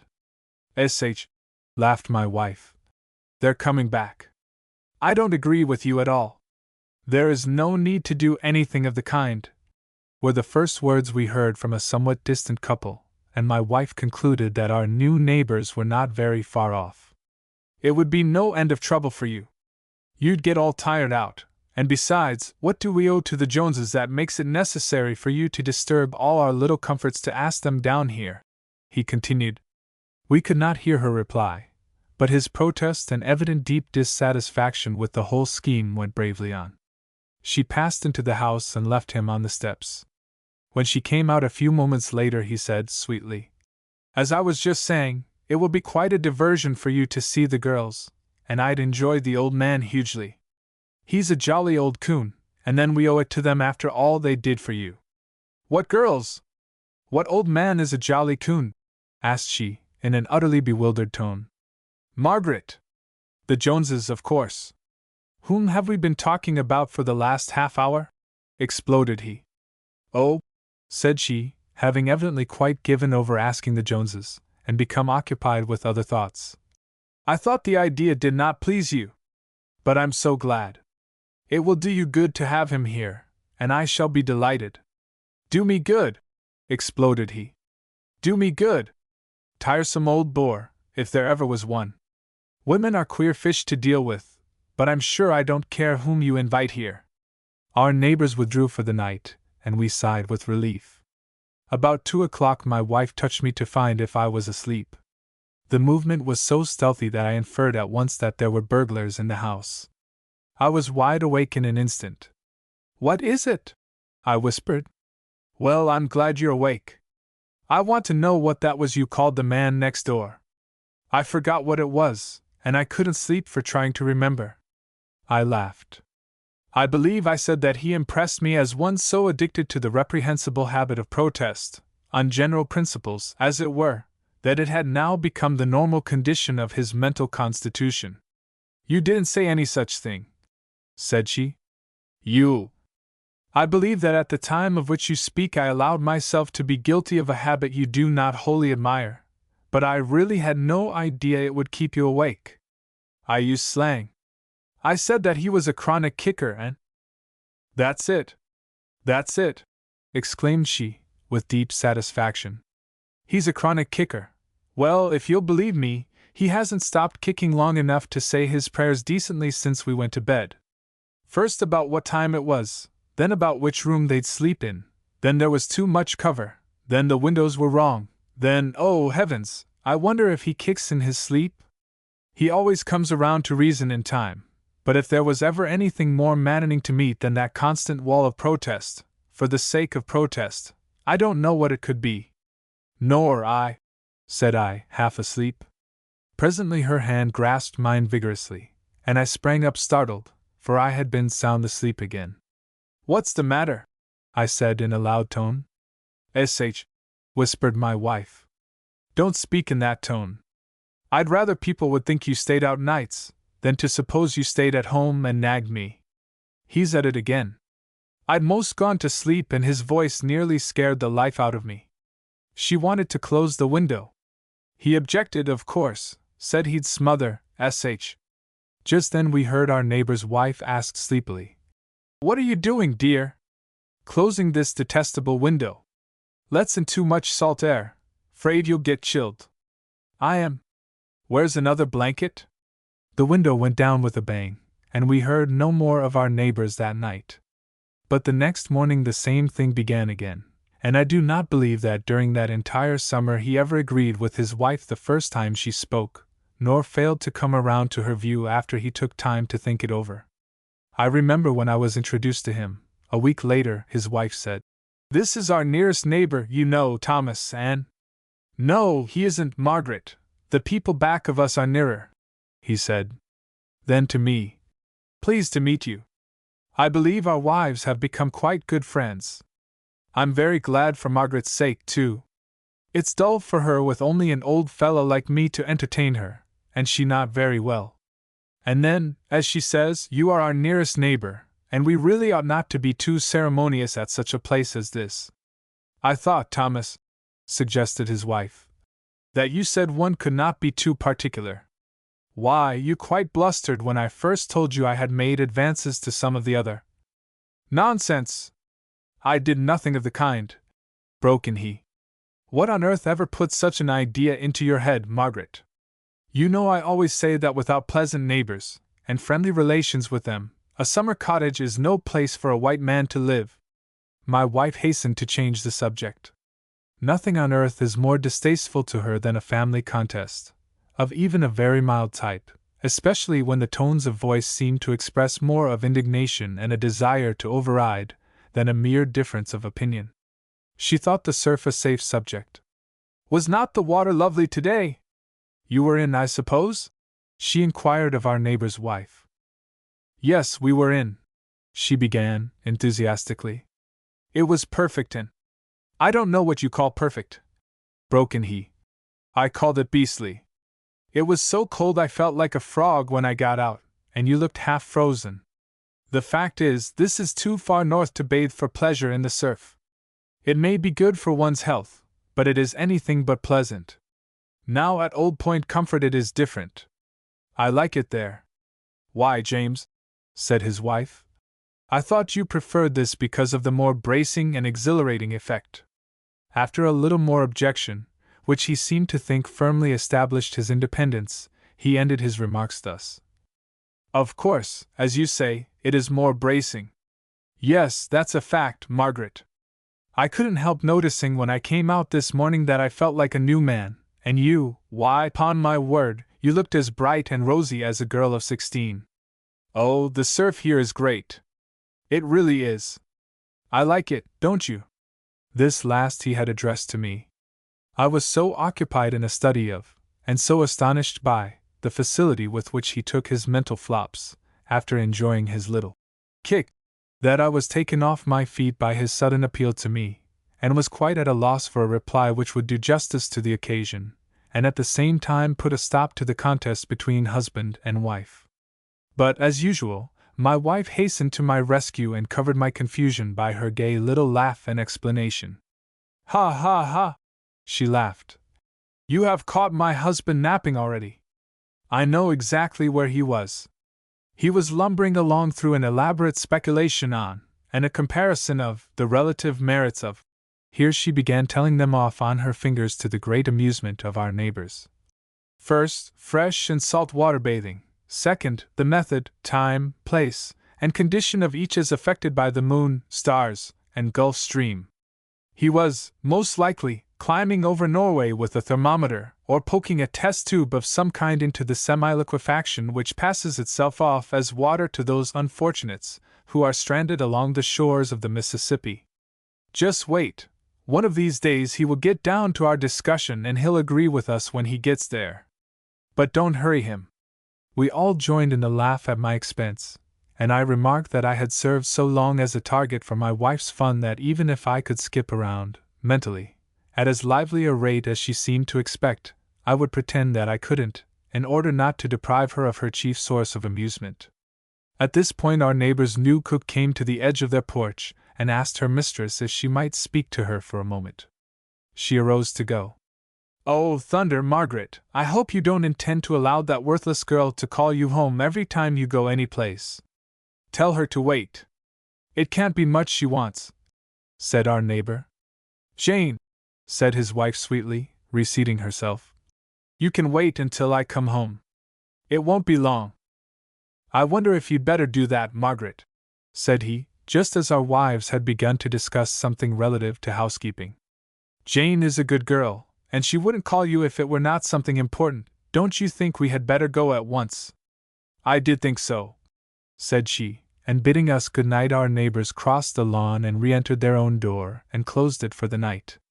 After a long pause my wife said, in a stage whisper, I suppose it is his way of showing that he is boss, as the boys say, the final appeal in his own household, his idea of the dignity of the masculine prerogative. A sudden stop. I thought she expected me to say something, so I began. I don't know. I doubt it. It looks to me like a case of— Don't! Exclaimed my wife, in tragic accents. Oh, don't catch it. I really couldn't live with a chronic objector. Anything else. I really believe I could stand any other phase of bullying better than that, To feel that at any minute I am liable to run against a solid wall if I don't agree with you. If it were real, I wouldn't mind it so much.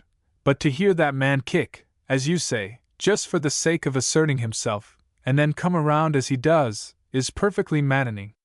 The very first symptom I see in you, I shall look upon it as a danger signal. I'll move. At that moment, before our quiet little laugh, at their expense, had died away, there floated out from the bedroom window of our neighbor's cottage this refrain. Well, goodness knows, Margaret, I didn't want to come home. I knew it was all perfect nonsense. If you— My wife suddenly arose, took me by the hand, and said quite seriously, "Come in the house, dear. This atmosphere is too unwholesome to endure any longer." The next day she said to me, "Let's go to Old Point Comfort next year." "All right," said I. "But what shall we do with the cottage? You know we hold the lease for another year, with the refusal to buy. Rent it to your worst enemy, or, better still, get him to buy it. Just think of the exquisite revenge you could take that way. 24 hours every day, for 4 long months each year, to know that you had him planted next door to a chronic kicker. Or don't you hate anybody bad enough for that?" And my wife actually shuddered. "I don't believe I do, dear," said I. "But I'll do my level best to rent it to him for 1 season. You know I wouldn't care to murder him. If he's hopelessly maimed, I'll be satisfied." We both laughed. But the next day I advertised the lease of a cottage for sale very cheap, and gave as a reason my desire to go where there were fewer people. I think this will catch my enemy.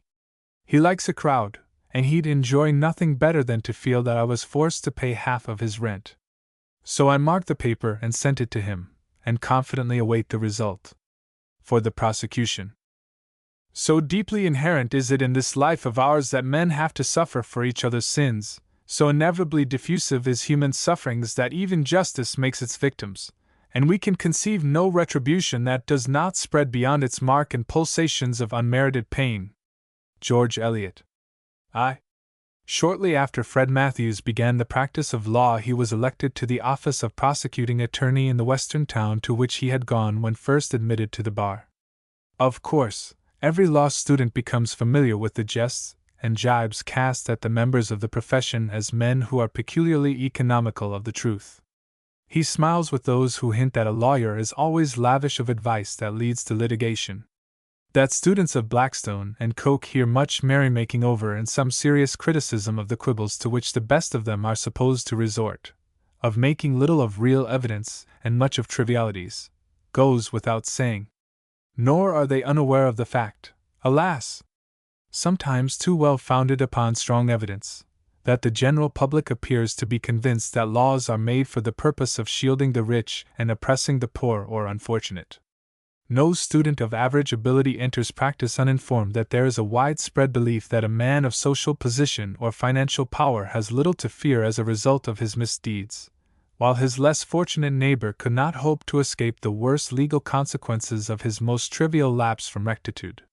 Fred Matthews had made up his mind, as many a young fellow had done before him, that he would do everything in his power to hold the scales of justice level.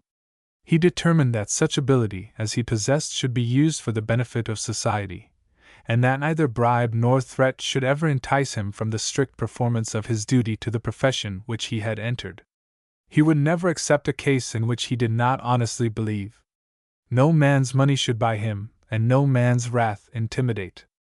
In short, he intended to be a lawyer with a conscience as well as a man of integrity, no matter what the result might be. He made so good a beginning in the first 2 years of his practice that it was at the end of the third, when he found himself holding the office of prosecuting attorney, with a record clean and fair sailing ahead, that a piece of news which came to him caused him to doubt himself for the first time. The shock of that doubt thrilled every fiber in his nature, for with it came the one fear that is terrible to a brave mind which is aroused for the first time to its own possibilities, the fear to trust itself, the dread lest it betray its own higher nature under the pressure of old habits of thought or new social problems. Right and wrong had always seemed to him to have the most decided and clear-cut outlines. He had never thought of himself as standing before them unable to distinguish their boundaries. He had felt that he could answer bravely enough the question, What would you do if required to choose between honor and dishonor? It was a strange thing to him that his present perplexity should grow out of a simple burglary case. There did not appear to him, at first, to be more than one side to such a case. He was the prosecuting attorney. A store had been robbed. Among other things, a sealskin sack was taken. By means of this cloak the burglary had been traced, it was claimed, to a certain young man high in social life.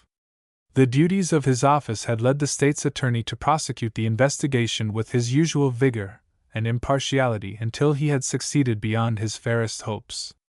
Indeed, the chain of evidence now in his possession was so strong and complete that he, for the first time in his career, recognized that he shrank from using the testimony at his command.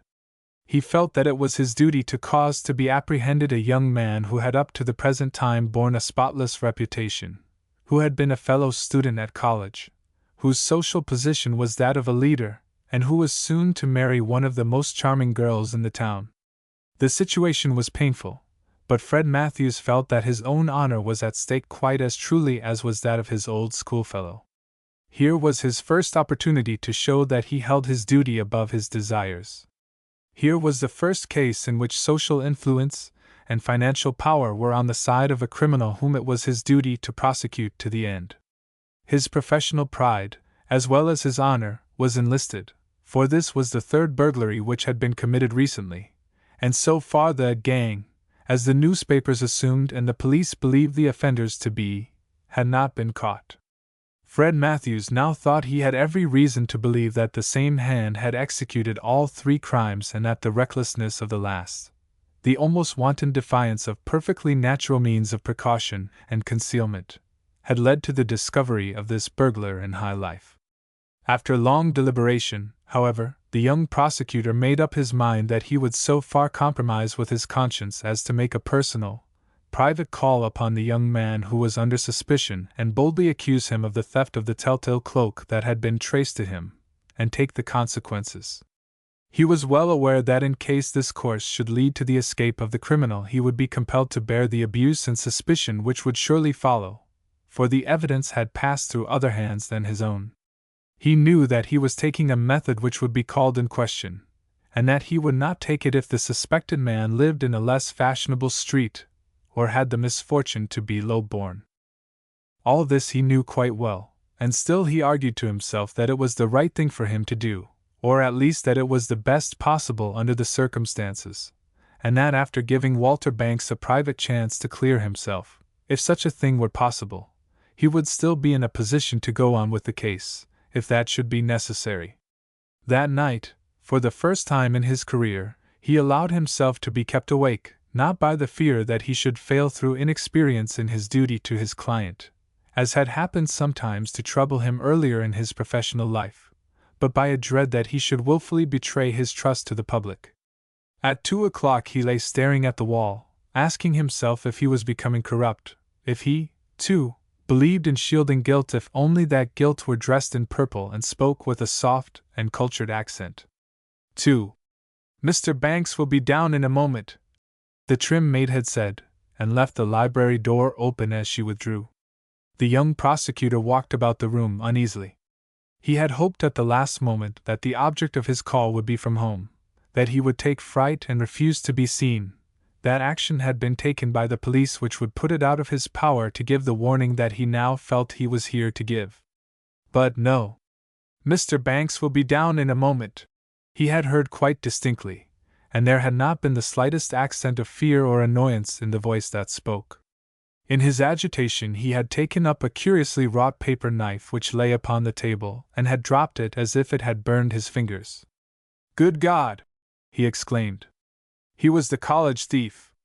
It is no new thing, then." He took up the knife again and examined it closely. There could be no mistake. It was a gold-wrought, elaborately engraved blade, set in a handle which had no duplicate, for the students, who had planned the gift which had so mysteriously disappeared, had devised and caused to be engraved a secret symbol which was cut deep in the polished surface. It was to have been a surprise for one of the favorites in the faculty. It had disappeared, and here it was. "Good morning, Matthews. This is really very kind. It was the voice of Walter Banks, but their eyes met over the fallen paper knife, which had dropped from trembling fingers at the first word. A great wave of color rushed into the face of young Banks. The prosecutor stood mute and pale. Involuntarily he had tried to cover the knife with a corner of the rug as he turned to meet his host. It vaguely dawned upon him that he was a guest in a house where he was playing the part of a detective. His hand was extended in the hearty Western fashion which had become second nature to him, but Walter Banks did not take it. "Will you sit down?" said the host in a tone which was hoarse, and quite unlike the frank, free voice that spoke a moment before. As he seated himself he bent forward and took up the bit of telltale gold and ivory. Then he said, slowly in a tone that was scarcely audible, "Yes, I took it. You are right. It is the college knife." Don't! Exclaimed Fred Matthews, rising.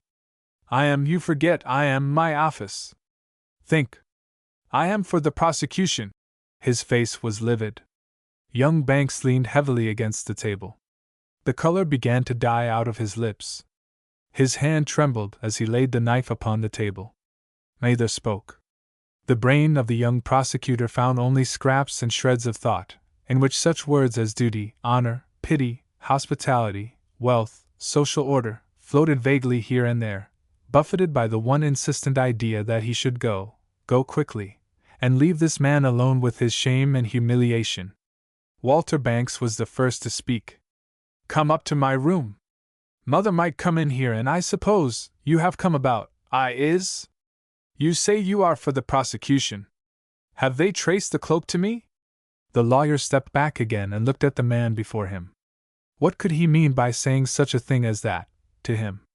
They had never been close friends, but now, in spite of everything, the thought that he was the prosecutor kept itself steadily in the attorney's mind and struggled with a pity and reluctance that were seeking to justify him by a belief in the insanity of young Banks.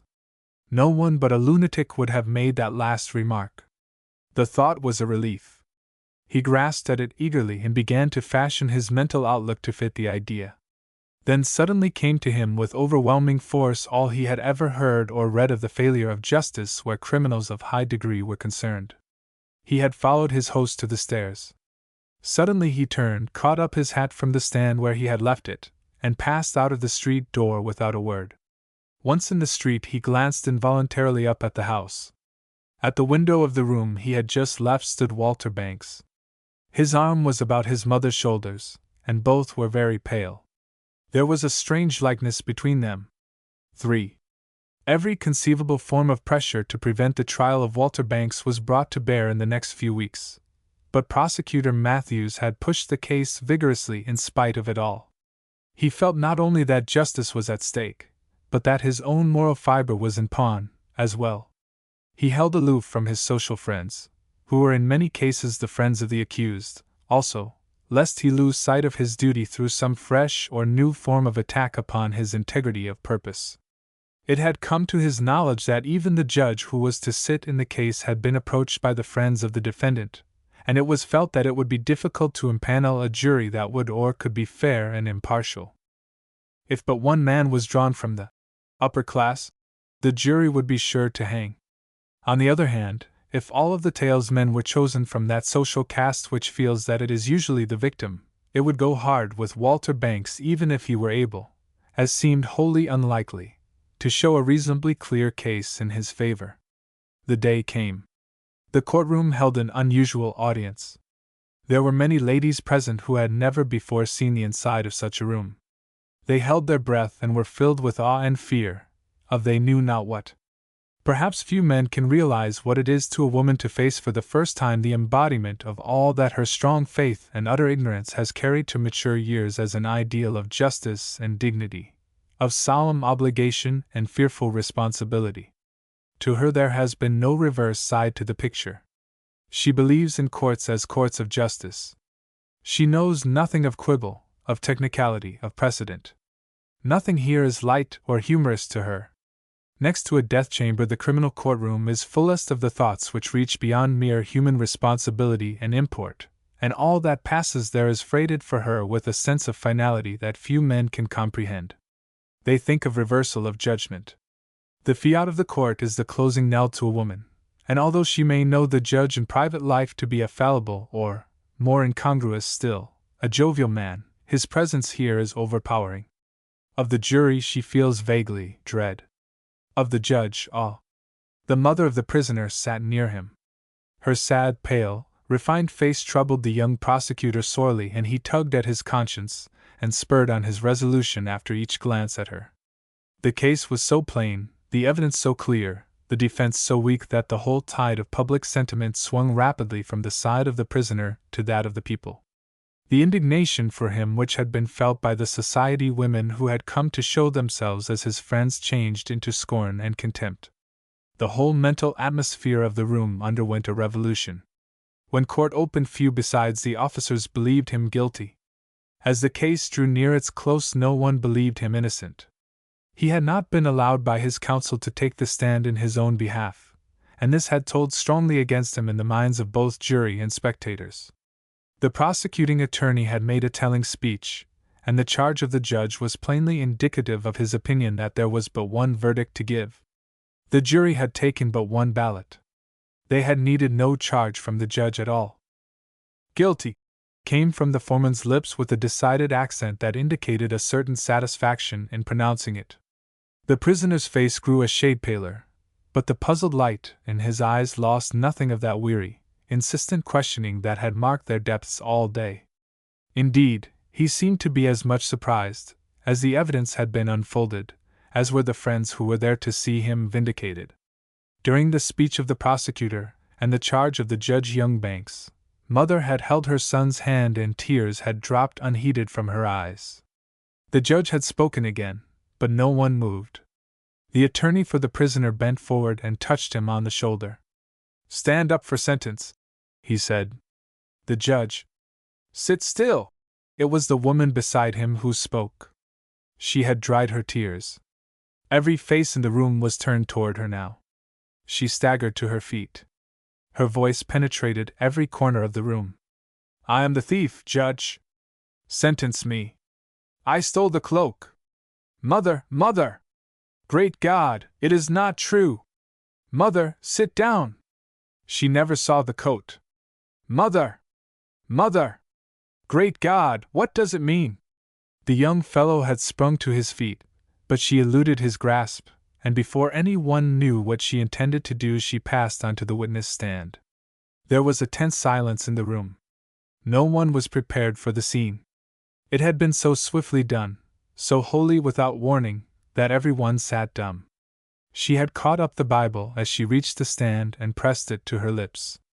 She was vaguely aware that this act was looked upon as affecting the credibility of the witness. She also imagined that it gave her a right to put in her evidence even at this stage of the trial. She supposed that a trial was for the purpose of arriving at the facts, and that the court sat with that object alone in view. She did not know that it was too late. She was unaware that the case would have to be reopened to admit her evidence. She did not know that it was possible for the gate of justice to be swung shut in the face of truth. She supposed that all trials were for the one purpose of getting at the bottom of the case, so that it did not occur to her that her action was strange only in so far as such a confession from such a woman must be so regarded by all who knew her, and who was there in all the town who did not know and respect her. The young prosecutor sat mute. The eyes of the judge widened in astonishment. For the moment he was the man and neighbor only. He forgot his office. She was talking rapidly, and all were listening. "I am the thief, Judge. Let me tell you. It is not right that he should suffer for my crime. Poor boy, his life has been a hell on earth for me. And he has never understood. I could not tell him. I shall now. He shall understand. You shall, Judge. Oh God, if only a woman sat where you do, a mother! But let me tell you, I can. I thought I could not, but I can, even to these gentlemen." She waved her hand toward the jury, and there was a widening of her nostrils as if her breath and courage were leaving her. "Rather than have him punished, disgraced, ruined, I can tell it all. He is not guilty. It is I. It is I." She put her trembling hands to her temples, and her eyes were those of a hunted creature at bay. Before he came into the world, you'll let me tell you frankly, Judge? I must. Before he came into the world I made him what he is, a thief. Did I or did his father? It was like this. I am ashamed to tell it, but oh, Judge, I loved him, and I longed to make the pretty things and buy the dainty ones that would make his soft, white, dimpled flesh look sweeter when he should lie before me. His father was, you knew his father, Judge. He was a good man, but you know how he loved money and power.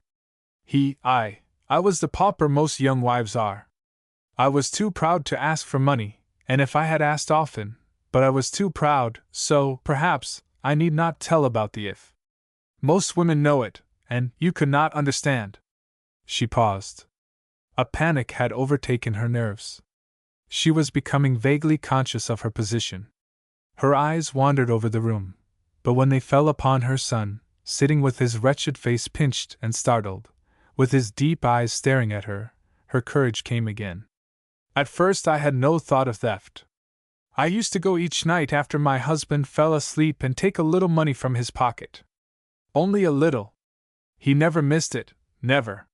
So he used to whip the boy for stealing afterward and said he would disgrace us, and I never told him even then. Life was horrible. The growing certainty maddened me. He would steal anything, everything about the house, even his own things.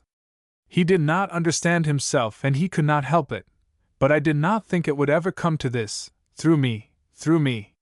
She calmed herself again suddenly by a glance at her son. Every night I took only a little money. My motive was a good one. I knew my husband did not understand how I longed to get the pretty things. How, of course, in one sense I had a right to the money. He was rich even then, but I felt myself a pauper and a thief. Do you think young mothers should be young paupers, Judge? I've sometimes thought that if they were not there might be less use for courts like this, and prisons. I've sometimes thought if mothers sat on juries they'd know the reasons why for crime and wrong and maybe work to cure the causes of the crimes rather than simply punish those who have committed them blindly, often blindly. I've sometimes thought the cost, in money, would be less, and then the cost in love and sorrow. Oh, Judge, be patient just a little longer. Do not let them stop me. It means so much to us. I'll go back to the point. I'll tell the truth, all of it, all. But it is hard to do it, here. I bought the little wardrobe.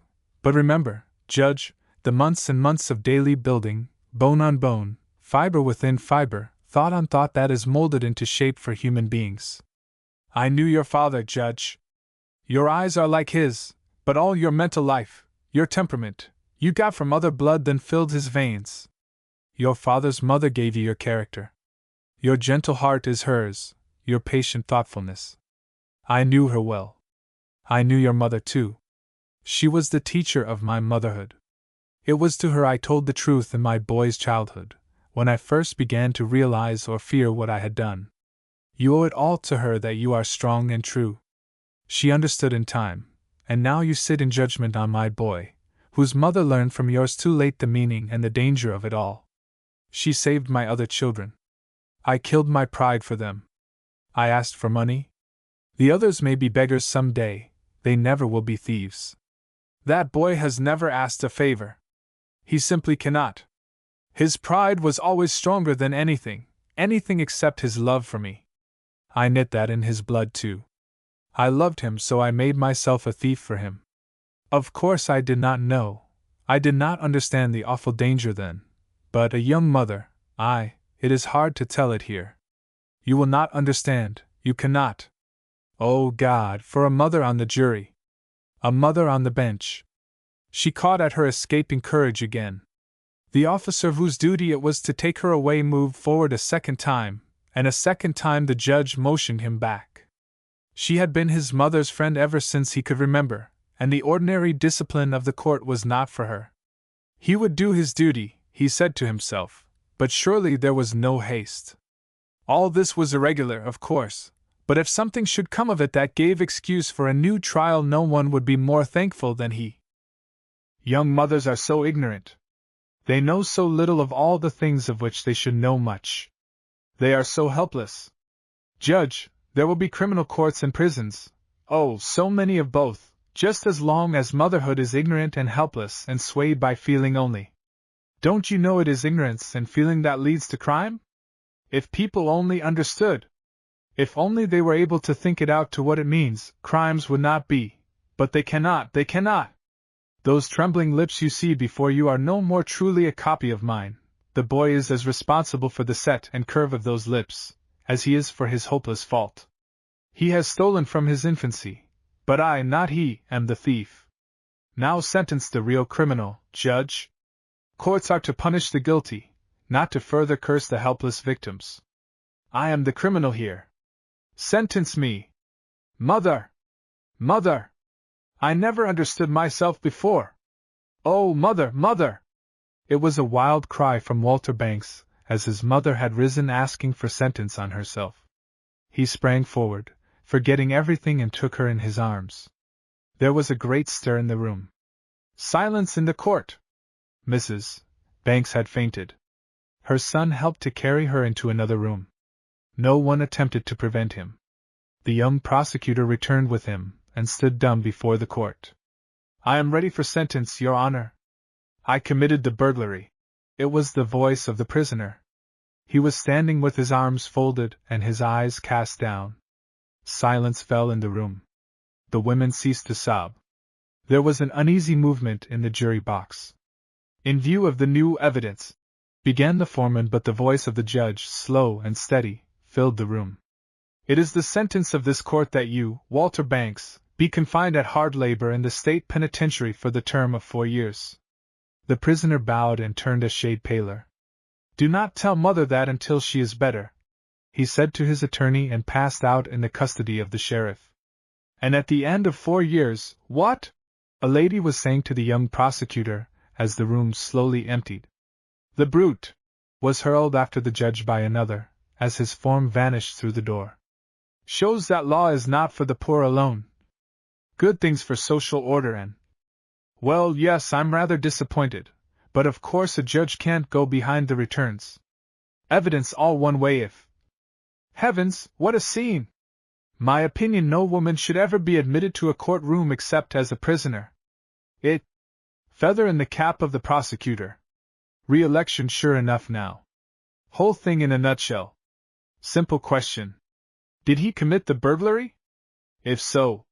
The young prosecutor hurried away from the sound of these voices and the congratulations of his political friends. He was mentally sore and perplexed because he had won his case. That night he called upon the prisoner for the second time. I have made up my mind to resign my office, he said, not looking at the convict, who had risen to receive him. Walter Banks was by far the calmer of the two, but he did not speak. I shall never be able to act for the prosecution again. I thought this case was so clear. My duty seemed so plain, too plain to admit of anything but the most vigorous course of action, but... You did nothing but your duty, Matthews. We are all victims, I suppose, one way or another. You are going to be the victim of your sensitive conscience. The result will be a course of vacillation that will ruin your chances of success. I am sorry. You've got all the elements for a leader, only you've got a conscience. That settles it. A bit of heredity like that is as fatal as mine. He bit his lips. Don't let your part in my case worry you. The game of life has gone against me. That is all. The dice were loaded before I ever got hold of them. I did what I could to outfight my awful inheritance. I wasn't strong enough. It got the best of me. Nature is a terrible antagonist. Perhaps now that I understand myself better I shall be able to keep a firmer hold. You did your duty, Matthews. Goodbye. Can't you be a little kind to mother? She suffers so. Her punishment is double, and her crime was ignorance. This time he took the hand that was held out to him. Only ignorance, he added. It seems an awful punishment for that. Ignorance, and poverty and love, said the young prosecutor as the door closed behind him. And nature did the rest.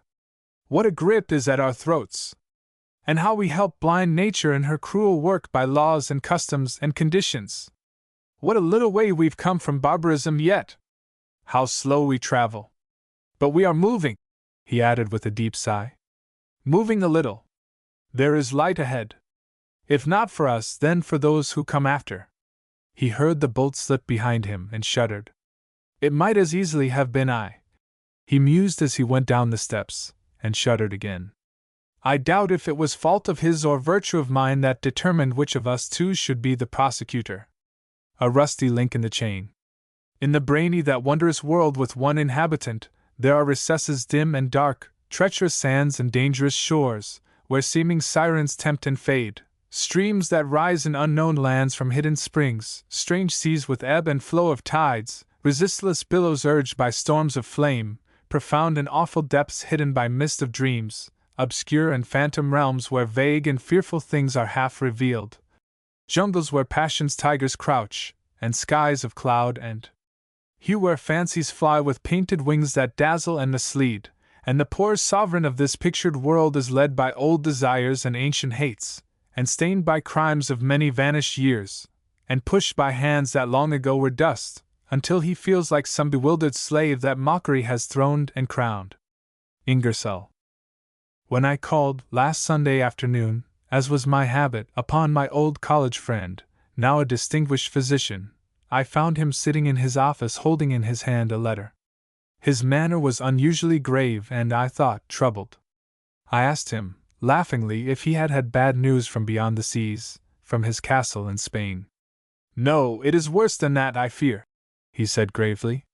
It looks to me very much like bad news from beyond the grave, from the castle of heredity in the realm of an ancestor. I hope, doctor, that you have not had, that my little jest was not a cruel touch upon a real hurt. Not at all, old fellow, he said, smiling a little. It is not my own trouble at all, but, well, it set me to thinking strange thoughts. Shall I tell you about it? I should really like to know just how it would impress you, an intelligent man out of the profession. He placed the letter on the table beside him, looked at me steadily for a moment, and then began. It may be as well to say that I have never before ventured to tell the story of George Wetherell's curious experience, simply because I have always felt certain that to a really intelligent and well-informed physician it would be a comparatively familiar, and not specially startling, although a wholly uncomprehended, phase of human disorder, while to many, not of the profession, it would appear to involve such fearful and far-reaching results, that they would either refuse to believe it possible at all, or else jump to the conclusion that numerous cases which have only some slight point of similarity are to be classed with it, and explained upon the same basis. In regard to these latter persons, I do not intend to convey the impression that I am either ambitious to shield them from the consequences of their own nimble and unguarded reckonings, or that by my silence in this particular instance I suppose that I have prevented them from forming quite as erroneous opinions founded upon some other equally misunderstood and ill-digested scrap of psychological and medical information. But it has sometimes seemed to me that there were certain features connected with the case of George Wetherell which, in the hands of the ignorant or unscrupulous, might easily be used to the disadvantage of their fellow beings, and I have therefore hesitated to lay it before any one who was not, in my opinion, both intelligent and honorable enough to accept it as one of the strange manifestations in an individual experience, and to understand, because of the innumerable conditions of mental and physical heredity, which were not likely ever to occur again in the same proportions, that therefore the same manifestations were not to be looked for in a sufficient number of persons to ever make this case in any sense a type or a guide. Notwithstanding this, there are, as I said in the first place, certain features connected with it which many members of the medical profession will recognize, but they are none the less puzzling symptoms. The matter has been brought back with unusual force to my mind at this time, by a circumstance connected with one of Wetherell's children, which is detailed in this letter. It lends a new touch of interest to the malady of the father. To enable you to obtain even a fairly comprehensive idea of the strange development, it will be necessary for me to tell you, first, something about the man and his surroundings. To be as brief as I may, then, he was the son of a merry, whole-souled, stout, and withal mentally alert, Southern gentleman, who had taken the law into his own hands and duly scandalized the reputable part of the community in which he lived by giving his slaves, all of whom he or his wife had inherited, their freedom at a time and under circumstances which made it necessary for him to betake himself with some considerable alacrity to a part of the country where it was looked upon as respectable to pay for the voluntary services of one's fellow men, rather than to pay for the man himself with the expectation that the services were to be thrown in. Of course it was imperative, not only for the peace, but for the safety of all parties concerned, for him to transport both his family and his freedmen to a place where it was at once honorable for a white man to do such a deed and for a black man to own himself. This he did, and while a number of the negroes remained in the service of the family, the son, on whose account, and to prevent whom from believing in and being enervated by the possession of slaves the step had, in great measure, been taken, had grown to manhood with a curious mingling of Southern sympathies and Northern reasoning and convictions. The outbreak of the war found the young fellow struggling bravely, with all the fire and energy of a peculiarly gifted nature, to establish a newspaper in a border state, and to convince his readers that the extension of slavery would be a grave calamity, not only for the owned but for the owner. His two associates were Eastern college-bred men, and it was therefore deemed wisest to push young Wetherell forward as the special champion of free soil, under the illusion that his Southern birth and sympathies would win for him a more ready and kindly hearing on a subject which at that time was a dangerous one to handle freely, especially in the borderland then under dispute. But the three young enthusiasts had reckoned, as young people will, upon a certain degree of reason about, and calm discussion of, a question which at that time they still recognized as having two very strong and serious sides, for they had not taken the stand of the abolition party at all. They called themselves Free Soil Democrats, and were simply arguing against the extension of an institution which they were not yet prepared to believe it wise to attempt to abolish where it was already established, and where there was seemingly no other peaceable or fair solution than the one of limitation and gradual emancipation, through the process of mental and moral development of the ruling race. This position was not an unnatural one, surely, for young Wetherell, and was only what might have been expected from the son of a man who had given practical demonstration of the possibility of such evolution in the slaveholding and slave-dependent class. But as I have intimated, the confidence and reasonableness of youth had led to a complete misconception as to the temper of the opposition. It is quite possible that the frank, passionate, free soil editorials, if they had come from either of the Eastern men, might have been accepted as the delusions of youth, the prejudice of section, or, at worst, as the arguments of partisans. But from a man of Southern birth, the son of a lawbreaker, you must remember that the enfranchisement of the slaves had been a serious infraction of the law. Strange as that sounds to the ears of the present generation, from the son of such a man they could mean only a malicious desire to stir up strife and cause bloodshed by making restless slaves dangerous and dangerous slaves desperate. The result was that one night, after the issue of a paper containing an article of unusual force and power, young Wetherell found himself startled from a sound sleep, in the back room of his office, by the smell of smoke and gleam of flame. He understood their significance at a glance, and knew that escape by the front door meant a reception by masked men, 5 minutes for prayer, and a rope. Springing from the back window into the river, he swam to the other shore, and within a few days raised the first regiment of volunteers that the state sent in response to the call of the president, and cut adrift at once and forever from all effort to argue the case from an ethical or a financial outlook.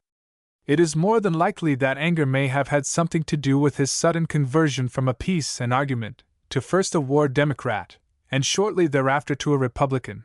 But be that as it may, it is certain that at such crises as these, mental activity is spurred and radical changes are made with a rapidity and decision astonishing to contemplate in periods of quiet and peace. So it came about that this lad of 23 suddenly found himself at the head of a regiment of somewhat desperate border men, most of whom were more than twice his own age, wildly charging a battery in one of the first battles of the war. He received 3 wounds, one of which was a slight abrasion of the scalp, not looked upon as more than a scratch by either the surgeon or himself. Indeed, it would hardly be worth mentioning but for the strange events which followed. Whether this wound had anything to do with the condition of which I am about to tell, you will have to decide for yourself. But I must warn you, in the beginning, that there was nothing like a fracture of the skull, and the little path made by the bullet through the scalp healed without trouble, almost without attention, and never afterward gave the slightest pain. The hair, it is true, did not grow again over the parting, and, as it was nearly in the middle of his head, it made him an involuntary follower of the fashion of a certain effeminate type of youths for whom he had an overwhelming contempt. Neither of the other two wounds was serious, and after a very short period in the hospital he reported for duty, was promoted, and given sole charge of a post of considerable importance. Shortly thereafter his father received a somewhat discomposing telegram. He had previously had several more or less lucid dispatches from his son while the patient was still in the hospital, but any lack of clearness in their wording had been attributed to haste or to carelessness in the transmission, and as they all indicated rapid recovery, no undue anxiety had been felt. But the message in question now produced the impression that there was something wrong. It read, "Send me 1,000 swords immediately." After a few moments' consultation with the boy's mother, Mr. Wetherell packed his handbag, and armed with a letter from President Lincoln, whose personal friend he was, started for the seat of war. Upon arriving at his destination, the son expressed no surprise whatever, but much pleasure, at seeing his father. He asked, in the most natural and affectionate way, about each member of the family, and then suddenly put his hand to his head and appeared to be in deep thought. His eyes contracted in the manner peculiar to some persons when attempting to recall a long-forgotten event, but in a moment this had passed away and he appeared to be perfectly clear and natural. He attended to the affairs of his office in a manner which not only escaped criticism, but won praise from his superiors, and conversed with great freedom and marked intelligence on the stirring subjects of the time. He had had some little fever while his wounds were fresh, but in no degree to cause alarm, and even this had now almost entirely left him. In short, he appeared to be in nearly perfect mental and physical health. There was, however, one peculiarity which the father noticed as unfamiliar in his son, but as it was not at all strange that so young a man, or any man, indeed, who had suddenly been given control of matters of such grave importance, should at times be very quiet and appear to be struggling to recall some matter of moment, the habit was not given more than passing attention, and it was not sufficiently marked to be noticed at all by any one except a near relation. At these times young Wetherell would contract his eyebrows, look steadily at some object near him, as the toe of his boot or the palm of his hand, raise his head suddenly, gaze at the distant horizon, bite his lip, and then appear to either give it up or be satisfied with some mental solution of his puzzle. One day his father said, "What is it, George?" The young fellow turned his eyes quickly upon his father and asked, "Have I forgotten anything? It seems to me there is something I just fail to recall. I am on the edge of it constantly, but it slips. I can't get quite enough hold on it to be sure what it is, or to be certain, indeed, that it is anything. Can you think of anything I ought to do that I have overlooked?" This all sounded natural enough, and was, seemingly, a condition not unfamiliar to his father, so they began together going over the duties pertaining to the son's office to see if, by a mischance, something had been neglected. Everything was complete and in perfect order, but still the look returned from time to time, until it became almost habitual. This was 10 days after his father had reached camp, and his plan was to leave for home that afternoon, for, as I said, the boy's wounds were almost entirely healed, and he appeared to be in need of nothing whatever. More and more his superior officers called him into their councils, and more his clear judgment was commended by them. He was to walk to the train with his father. The moment they were outside the limits of the camp, George remarked, casually, "I must stop on the way and order those swords." The remark recalled the queer telegram which had caused Mr. Wetherell to come to his son, the wording of which had been wholly obliterated from his mind by their meeting. "What swords?" inquired his father, now on the alert again. The young fellow turned and looked at his father for a moment, and then said, "I don't know. It is a secret order. Don't mention it. The general told me to order them. They are to be sent to me."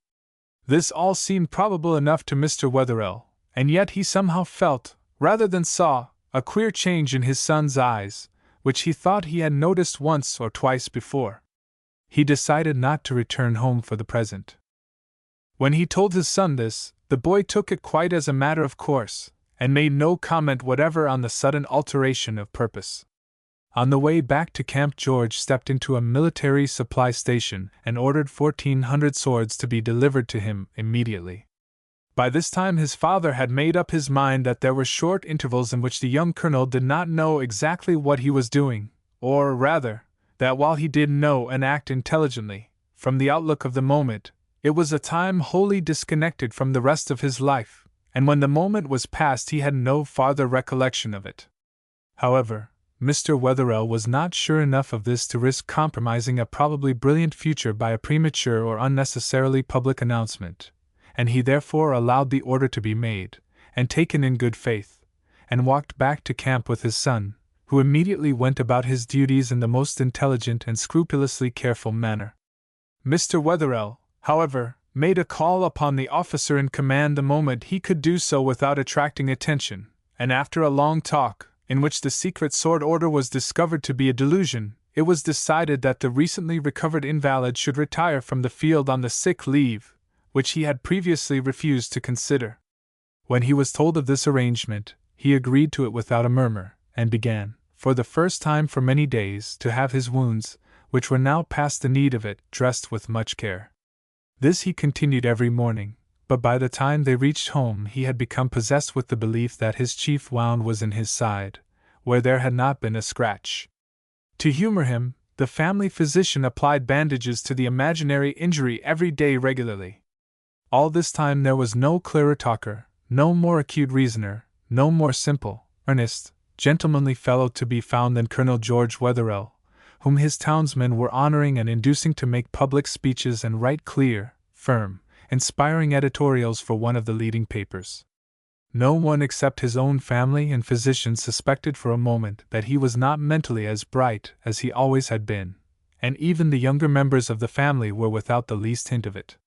Indeed, his father and the doctor both thought that his only illusion now was a belief in the wound in his side. Several weeks passed, and even this indication was losing its force, for he no longer required medical attention, and was as well and as rational as ever in his life, so far as any one could perceive, when one day a stranger appeared and asked for him. Mr. Wetherell requested the gentleman, who was evidently laboring under great excitement, to be seated, and at the same time made up his own mind to be present during the interview. Colonel Wetherell was summoned, and on entering the room, looked in a startled way at the stranger, smiled vaguely, extended his hand, contracted his eyes into a long, narrow line, turned white, and throwing both arms suddenly above his head, exclaimed, "My God! My God! What have I done? Where am I? How long has it been? Is she dead?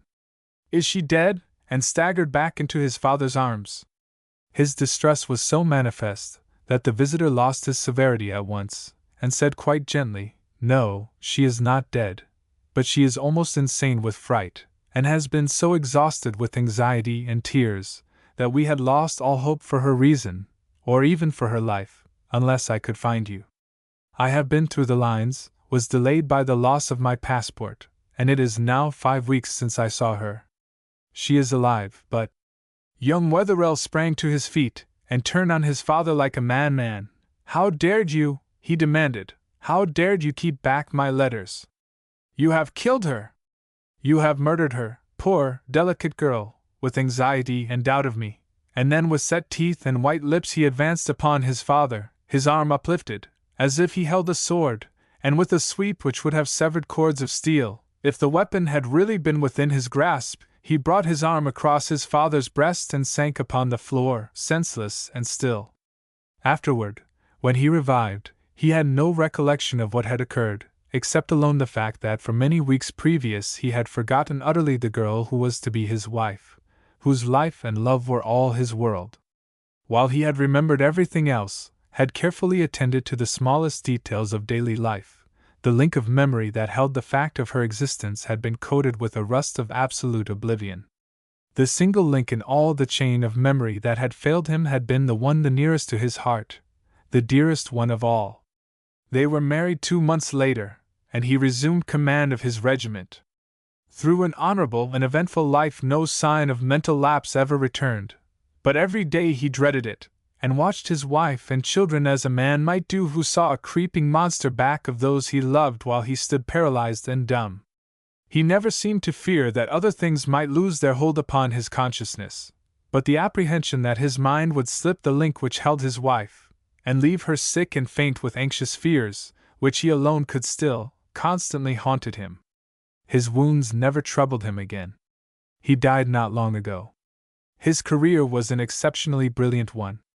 You would know him if I had given his real name, for it was in the public ear for years. There were but 6 persons who ever knew the history of his case, and they are still unable to explain it, its cause, its direction, its cure. Or is it cured? Will his children be subject to it? Will it take the same form? Was it caused by the wound? By the fever? Or were hereditary conditions so grouped as to produce this mental effect, even if there had been no wound, no illness? If the latter, will it be transmitted?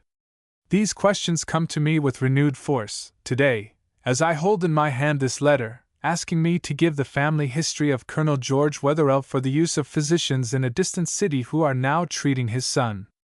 This son has reached the precise age at which his father had the strange experience of which I have just told you.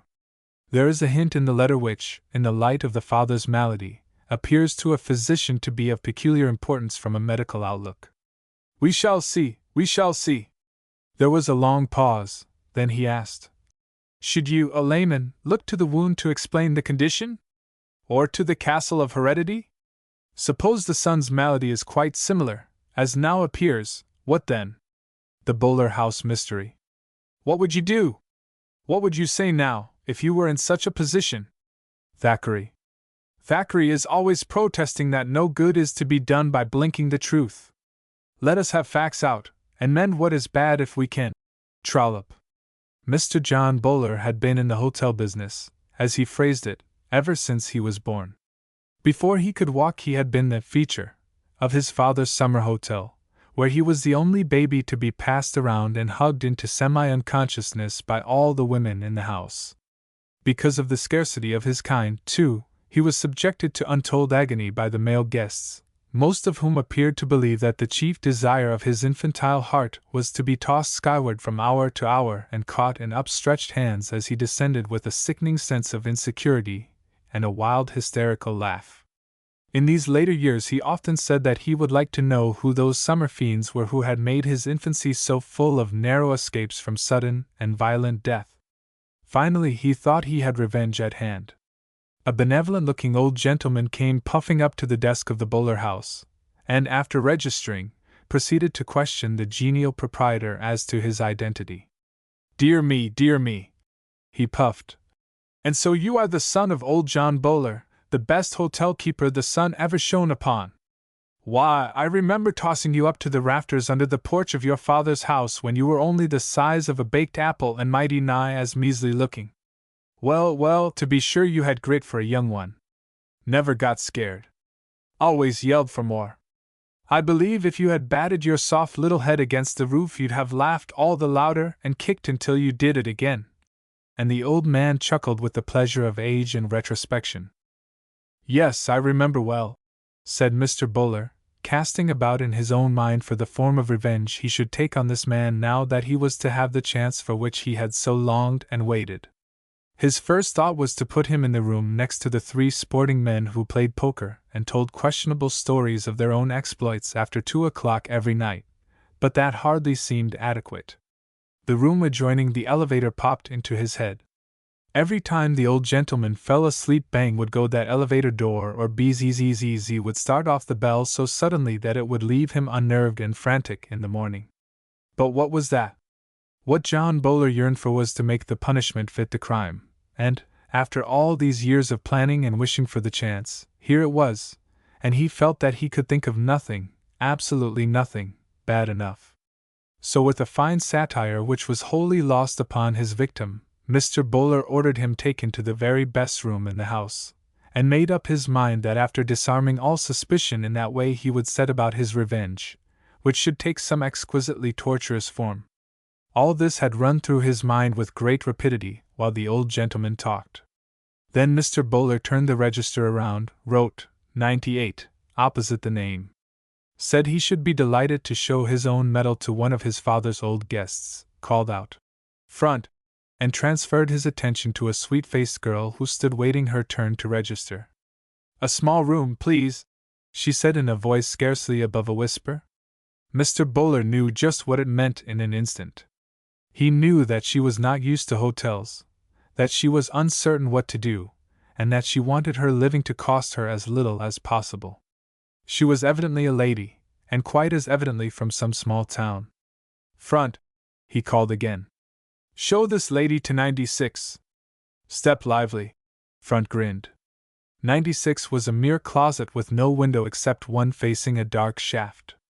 Indeed, it had once been the dressing room and clothes press for the adjoining suite, and so far as Front could remember had never been used as a sleeping apartment by any one except the valet of a certain French gentleman who once occupied 98. "Took my revenge on the wrong person that time," mused Mr. Bowler as he saw the lady enter the elevator. "Now I wonder why I did that." But Mr. John Bowler had his little superstition, as most of us have, and whenever he was moved by a perfectly blind impulse to do a thing, he always believed that something would come of it sure, as he expressed it. Never knew it to fail. "Of course I don't believe in such things, but—" and then he would laugh and go on believing in it as implicitly as ever. All day he brooded over what he should do to old Winkle, as he called the man in 98, and as surely as his mind grew exhausted and his various plans fell through, his thoughts would catch a glimpse of the timid girl in the next room, and he would smilingly wink to himself and say, "Something will come of it, something will come of it sure. Never put a guest in that beastly room before, and I had nothing against her. Must have been him it was after." He always called his blind impulses it, when he was utilizing them for superstitious purposes or to quiet his reason. "I'll bet that girl being in that closet will be the means of getting me even with old Winkle yet, and she is not used to city hotels. She'll think that it is all right and she will most likely be out all day. It's not so bad to sleep in after all. Quietest room in the house." The next morning Mr. Winkle strolled into the office and harassed Mr. Bowler about his infancy, reminding him that he had possessed a very weak stomach. And who wouldn't? Thought that gentleman indignantly. If he was pitched about like a bale of hay from morning till night by every fool that got hold of him? But he smiled pleasantly, and said no doubt he had been very much like other infants, judging from the way he grew up. He looked upon a baby as the embryonic man, and as he was about an average adult male biped now, he had most likely been very close to an average male infant. "I might have been more," he hinted darkly, "but for certain idiotic people," and then he laughed. For it was not in Mr. John Bowler's nature to be openly unpleasant to anyone. This was the secret of his success as an innkeeper. "By the way, Johnny," said old Mr. Winkle late the next afternoon, "I thought I heard someone sobbing in the room next to mine last night. This morning I concluded I was mistaken, but now I'm sure I heard it. Anybody sick in there? I tried the door that leads into my room, but it was locked. It sounds like a woman's voice. It always did tear the very heart out of me to hear a woman cry." He went on talking, but Mr. John Bowler heard no more. His heart gave a wild bound of delight. It had given him his revenge. He would let the young woman stay in the hotel free of charge as long as old Winkle was in the house, if only she would weep and sob pretty steadily. "Johnny, by gad," thought he, resenting this new indignity to his name. "By George, what luck!" And then he went about his duties with a new spring in his always elastic step. At the lunch hour the following day he glanced into the dining room, and sure enough, there sat the occupant of 96, and her eyes were swollen and red. At almost any other time this would have disturbed John Bowler, but now it was a deep delight to him. "Had a spat with her lover, no doubt," speculated he. "And, by Jove! It came at a lucky time for me. I'd pay her lover to keep up the row for 3 weeks if I could get at him. Weak stomach, Johnny, indeed!" And he went back to the office rubbing his hands in a satisfied way, thinking that old Winkle would be afraid to go to his room that night, and that his sleep would be broken by visions of a weeping woman next door, even if she did not keep him awake half the time sobbing because Ralph had called her a mean thing or a proud stuck-up flirt, and hinted darkly that she was in love with his rival. Matters had gone on in this way for nearly a week, and Mr. Winkle had fretted and fumed and asked for another room 2 or 3 times. But Mr. Bowler told him that the house was full and that there wasn't another room fit to offer him anyhow. He said that he would change the young lady's room as soon as he could, but he expected her to leave every day. She went out a good deal and wrote a large number of letters, and he felt sure she was going to remain only a day or 2 longer. He apologized and explained and planned, and then he would chuckle to himself the moment old Winkle's back was turned to think how it had succeeded in getting him even with the old reprobate without the least overt act on his part. But the 8th morning Mr. Winkle rebelled outright. He said that he would wring the girl's worthless neck if he could get at her, but he could not, and would not bear her sobs any longer. The night before they had been worse than ever, and he had not slept a wink all night long. At last Mr. Bowler promised that he would transfer the girl to another room that very afternoon if she did not leave, and the old man softened at once, and said if she could not afford to pay for any other room he would pay the difference, and she need never know it. John Bowler was not mercenary, but this offer gave him keen delight. For old Winkle would have to buy his relief after all. He thought how willingly a certain infant of his memory would have paid for rest and quiet too when it was helpless clay in the hands of certain old imbeciles he knew of. At 2 p.m. he told Front to go up to 96 and tell the young lady that he now had a better room for her that would cost her no more than the one she now occupied, and to change her and her belongings to 342 forthwith. In 5 minutes Front came back as white as a cloth and said that the young lady's door was unlocked, that there were a number of letters on the table, and that she was dead. Mr. John Bowler dashed from behind the desk across the street, and was back in an incredibly short space of time, dragging behind him the dignified and wealthy physician whose office faced the hotel. At this stage of the proceedings he cautioned the employees not to say a word about the matter on pain of instant dismissal. They one and all promised, and then proceeded to tell the first reporter who dropped in that a young lady had committed suicide upstairs and that she had cried out loud for a week. They gave a full description of her and her effects, all of which appeared in the 5 o'clock edition of the paper, duly headlined with her name and certain gratuitous speculations in regard to her motive for self-destruction. In these it was darkly hinted that she was no better than she should be, but now that she was dead, we, the immaculate young gentlemen of the press, felt disposed to draw a veil of charity over her past and say with the law that her suicide proved her insanity, and that her mental condition might also account for her past frailties. While these generous young gentlemen were penning their reports, the doctor and Mr. John Bowler worked over the poor helpless body of the unconscious girl in the dark little room upstairs. Between times they read the letters on the table and learned the old story, not of crime, but of misfortune. No work had offered, and she must work, or starve, or sell the only value she possessed in the sight of men. 1 or 2 of the answers to her advertisement had boldly hinted at this, and when her little stock of money had run out, and the little stock of misfortune had swelled into a mountain, and the little pile of insults had increased until she felt that she could endure life no longer, she had concluded to brave another world where she was taught to believe a loving Father awaited her because she had been good and true and pure to the last in spite of storms and disappointments and temptations. So she made the wild leap in the dark, confident that the hereafter could hold nothing worse, and believing sincerely that it must hold something better for her and her kind, even if that better were only forgetfulness. Up to this point her story was that of thousands of helpless girls who faced the unknown dangers of a great city with the confidence of youth, and that ill training and ignorance of the world which is supposed to be a part of the charm of young womanhood. She had not registered her real name, it is true, but this was because she intended to advertise for work and have the replies sent to the hotel, and somehow she thought that it would be easier for her to do that over a name less sacred to her than her mother's, which was also her own. So instead of registering as Fanny Ellis Worth of Atlanta, she had written Miss Kate Jarvis, and had given no address whatever. This latter fact told strongly against her with the reporters.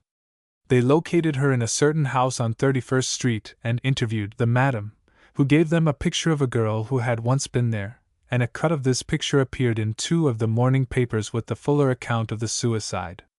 A beautiful moral was appended to this history of the girl's life, which had now come to its appropriate ending. But when one of these enterprising young gentlemen of the press called to get the details of the funeral for his paper, he was shocked to learn that the young lady was not dead after all, and that she was now in a fair way to recover. He was still further disgusted when neither Mr. Bowler nor the attending physician would submit to an interview and declined to allow him to send his card to the girl's room. Then and there he made up his mind that if he had to rewrite that 2-column report to fit the new developments in the case, he would, as he expressed it, make John Bowler and pompous Dr. Ralston wish that they had never been BOM. Incident to this undertaking, he would darkly hint at a number of things in regard to the girl herself and their relations with her. This was not at all to make her wish that she had never been born.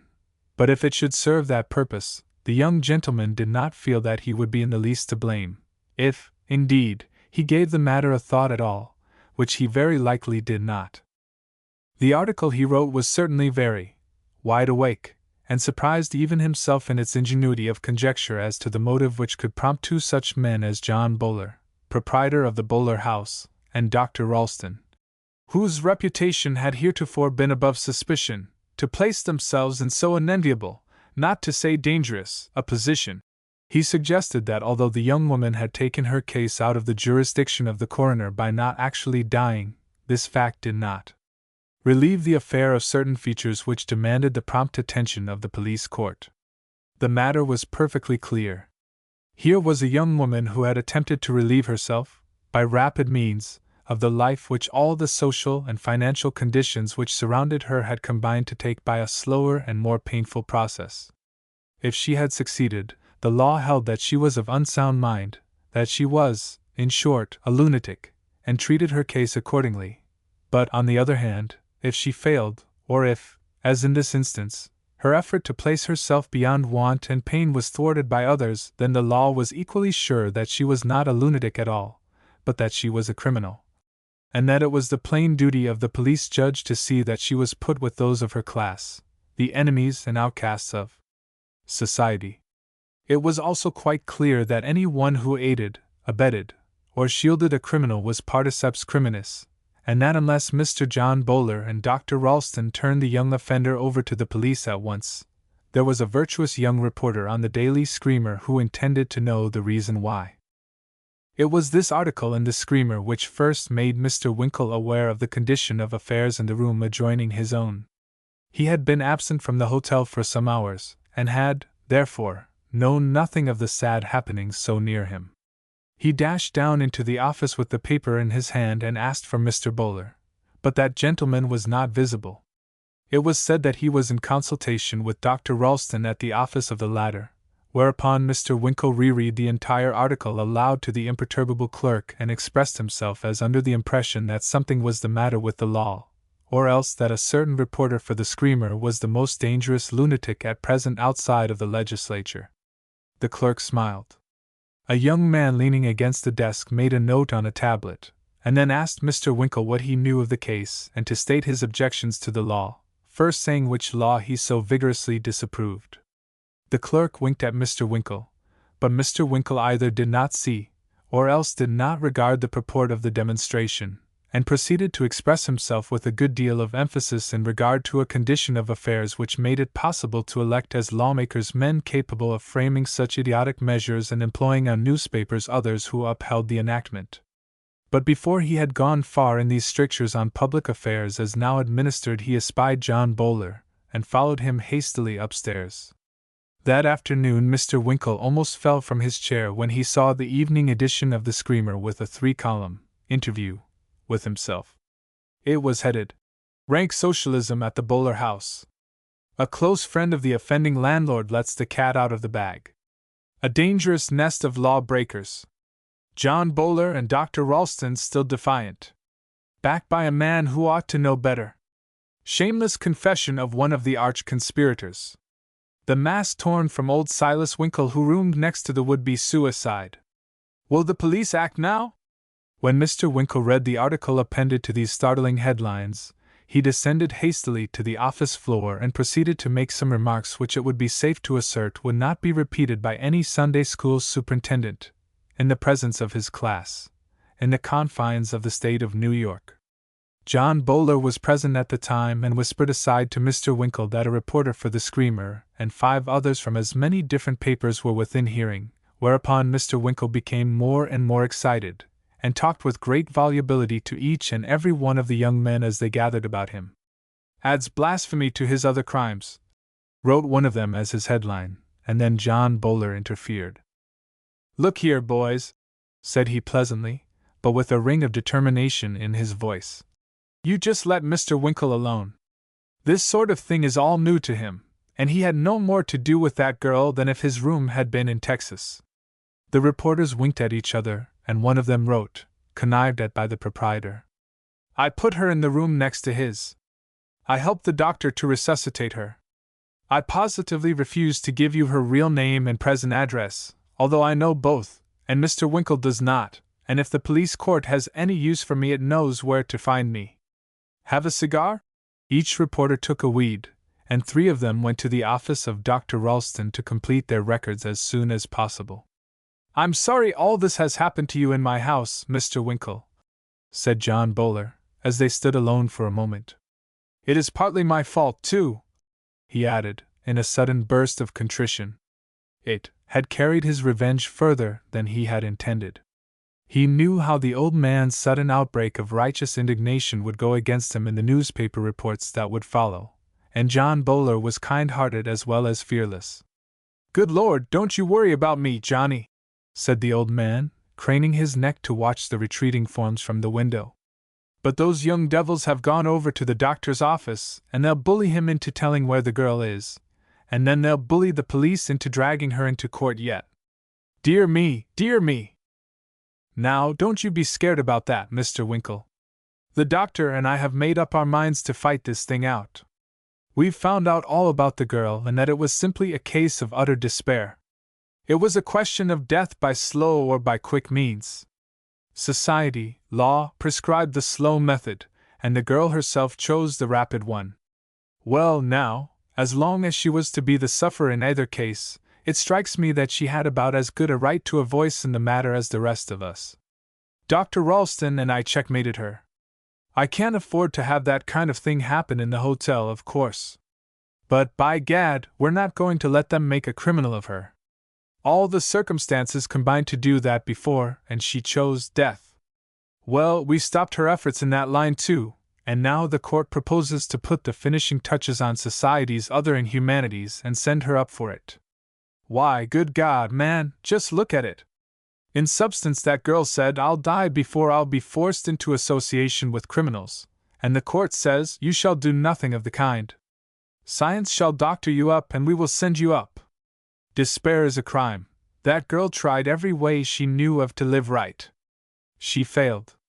No work that she could do came her way. Well, now, will you just tell me what she was to do? You know what any man on God's earth would do if he had been situated that way and could have sold his virtue, in the sense we use virtue for women. Well, some women are not built that way. They prefer to die. Life don't mean enough of happiness to them to pay for the rest of it. Life as it is, I mean.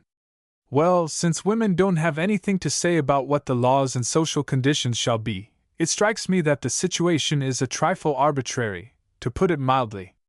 We make laws for and demands upon women that no man on earth would think of complying with, and then we tell them they shan't even die to get away from the conditions we impose and about which they are not allowed a word to say. To tell you the bald truth, I'm ashamed of it. So when we learned that girl's story, we just made up our minds that since we had taken the liberty to keep her from getting out of the world by a shorter cut than the one usually prescribed in such cases, starvation, that we just take the additional liberty of keeping her from being hounded to insanity and made a criminal of by legal verdict. Mr. Winkle gave a snort that startled John Bowler, for he had been running on half to himself during the last of his talk and had almost forgotten that the old man was present. When he heard the explosion, he mistook its meaning and his conscience gave him another smart twinge. Yes, I'm sorry, very sorry, Mr. Winkle, that this trouble has come to you in my house, but who could have foreseen that, that is to say. Trouble to me? Exclaimed Mr. Winkle. Trouble to me? Who's said anything about any trouble to me? Do you suppose I care what those young scamps say about me in the papers? Got to make a living, haven't they? Well, society doesn't object to their making a living by taking what does not belong to 'em, if it happens to be a man's reputation or a woman's chance to ever make an honest living again. Little thefts like that don't count, that is not a crime. But dear me, Johnny, do you suppose I care a tinker's damn about that, so far as I go? God bless my soul, if the dear boys can sell their 3 columns of rot about me, and it will keep them off the heels of some poor devil that it might ruin, why, I'm satisfied. All I've got to say to you is, if they arrest you I'll go bail, and if they fine you I'll pay it, and if they jail you, hang it, Johnny, I'll serve your term, that's all. Mr. Bowler laughed. My punishment shall all be vicarious then, hey? Good idea, only it won't work in everyday life. The law doesn't let other people serve out your term. But I'm just as much obliged, and, to tell you the truth, Mr. Winkle, that is to say, I hope you will forgive me. The fact is, I forgive you freely for the part you took in helping to addle such brains as I had when I was a child. There is my hand. It went a little too far this time, and... Mr. Winkle took off his glasses and polished them carefully. Then he placed them astride his nose and gazed thoughtfully at his old friend's son for fully a minute before he said a word. Finally he took the extended hand, shook it solemnly, and walked slowly away, wondering to himself if it could be possible that hard-headed old John Bowler's son was touched a little in the brain. Mr. Bowler noticed his perplexed expression and laughed merrily to himself as he started toward the elevator. Before he reached it he turned and beckoned to Mr. Winkle to follow him. On the 3rd floor they were joined by Dr. Ralston. She is so much better now, Mr. Winkle, explained the genial hotel man. And you are an older man than either the doctor or I, so I thought, it just struck me that she might feel, that you might like, oh damn it, would you like to go up to see her? We are going now. A clergyman has called, and if she wants to see him we shall not stay but a minute. But as there is no woman about, as she is so alone, I thought perhaps she might like to have an older man come with us, for she seems to be a very sensitive girl. She has been silent about herself so far, but she is better now, and we want to find out what work she can do, and have a place ready for her when she is able to get about. Perhaps she will talk more freely to you. The old gentleman looked perplexed, but made no reply until they were out of the elevator. Then he took Mr. Bowler by the arm and said helplessly, I am a bachelor, you know, Johnny, and... No, laughed Mr. Bowler. Well, confound it, you don't look it. Anybody would take you for the proud father of a large brood.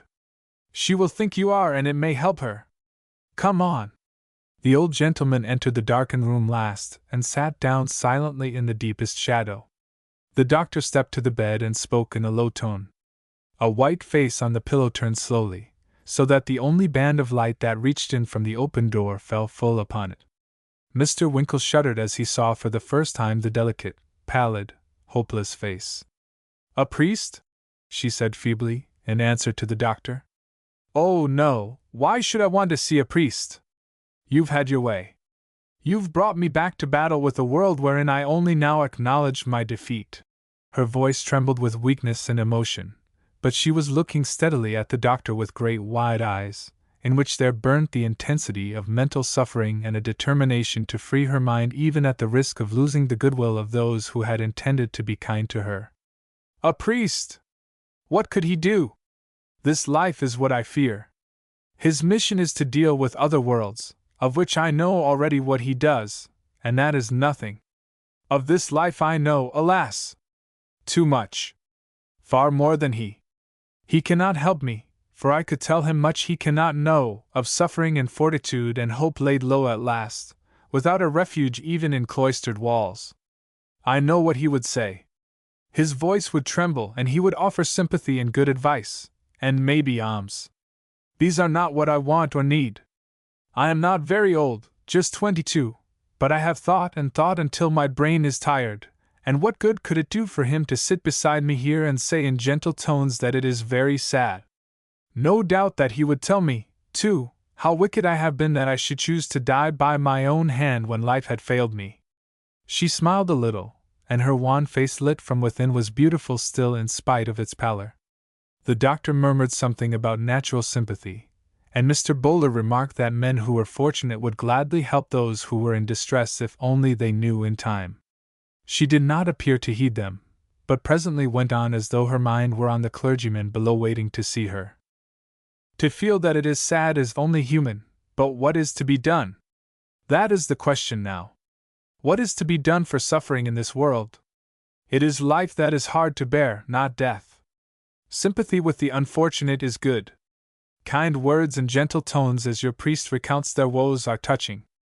Yes, and when they are drawn to fit the truth would melt a heart of stone. But unless action wins the sympathy and dries the tears, the object of his tenderness is in no wise bettered, indeed, is injured. Why? Because he lulls to sleep man's conscience, and thereby gives relief from pangs that otherwise had found an outlet through an open purse. And when I say an open purse, I do not speak of charity, that double blight which kills the self-respect in its recipient, and numbs the conscience of the benevolent man who grasps the utmost penny here that he may give with ostentation there, wounding the many that he may heal the few. All this was safe enough, no doubt, while poverty was ignorant, for ignorance is helpless always, but now. There was a pause.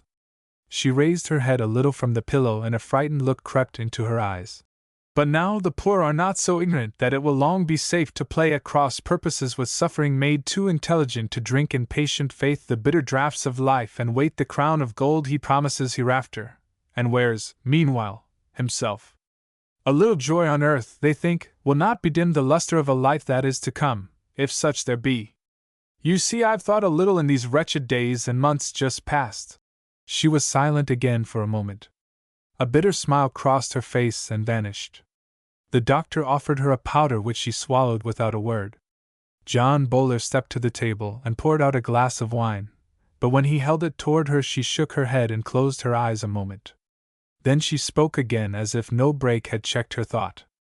"Oh, no, I do not care to see your priest." The poor no longer failed to note his willingness to risk the needle's eye with camel's back piled high with worldly gain. If he may enter thus, why may not they with simpler train and fewer trappings? The poor are asking this today of prince and priest alike. No answer comes from either.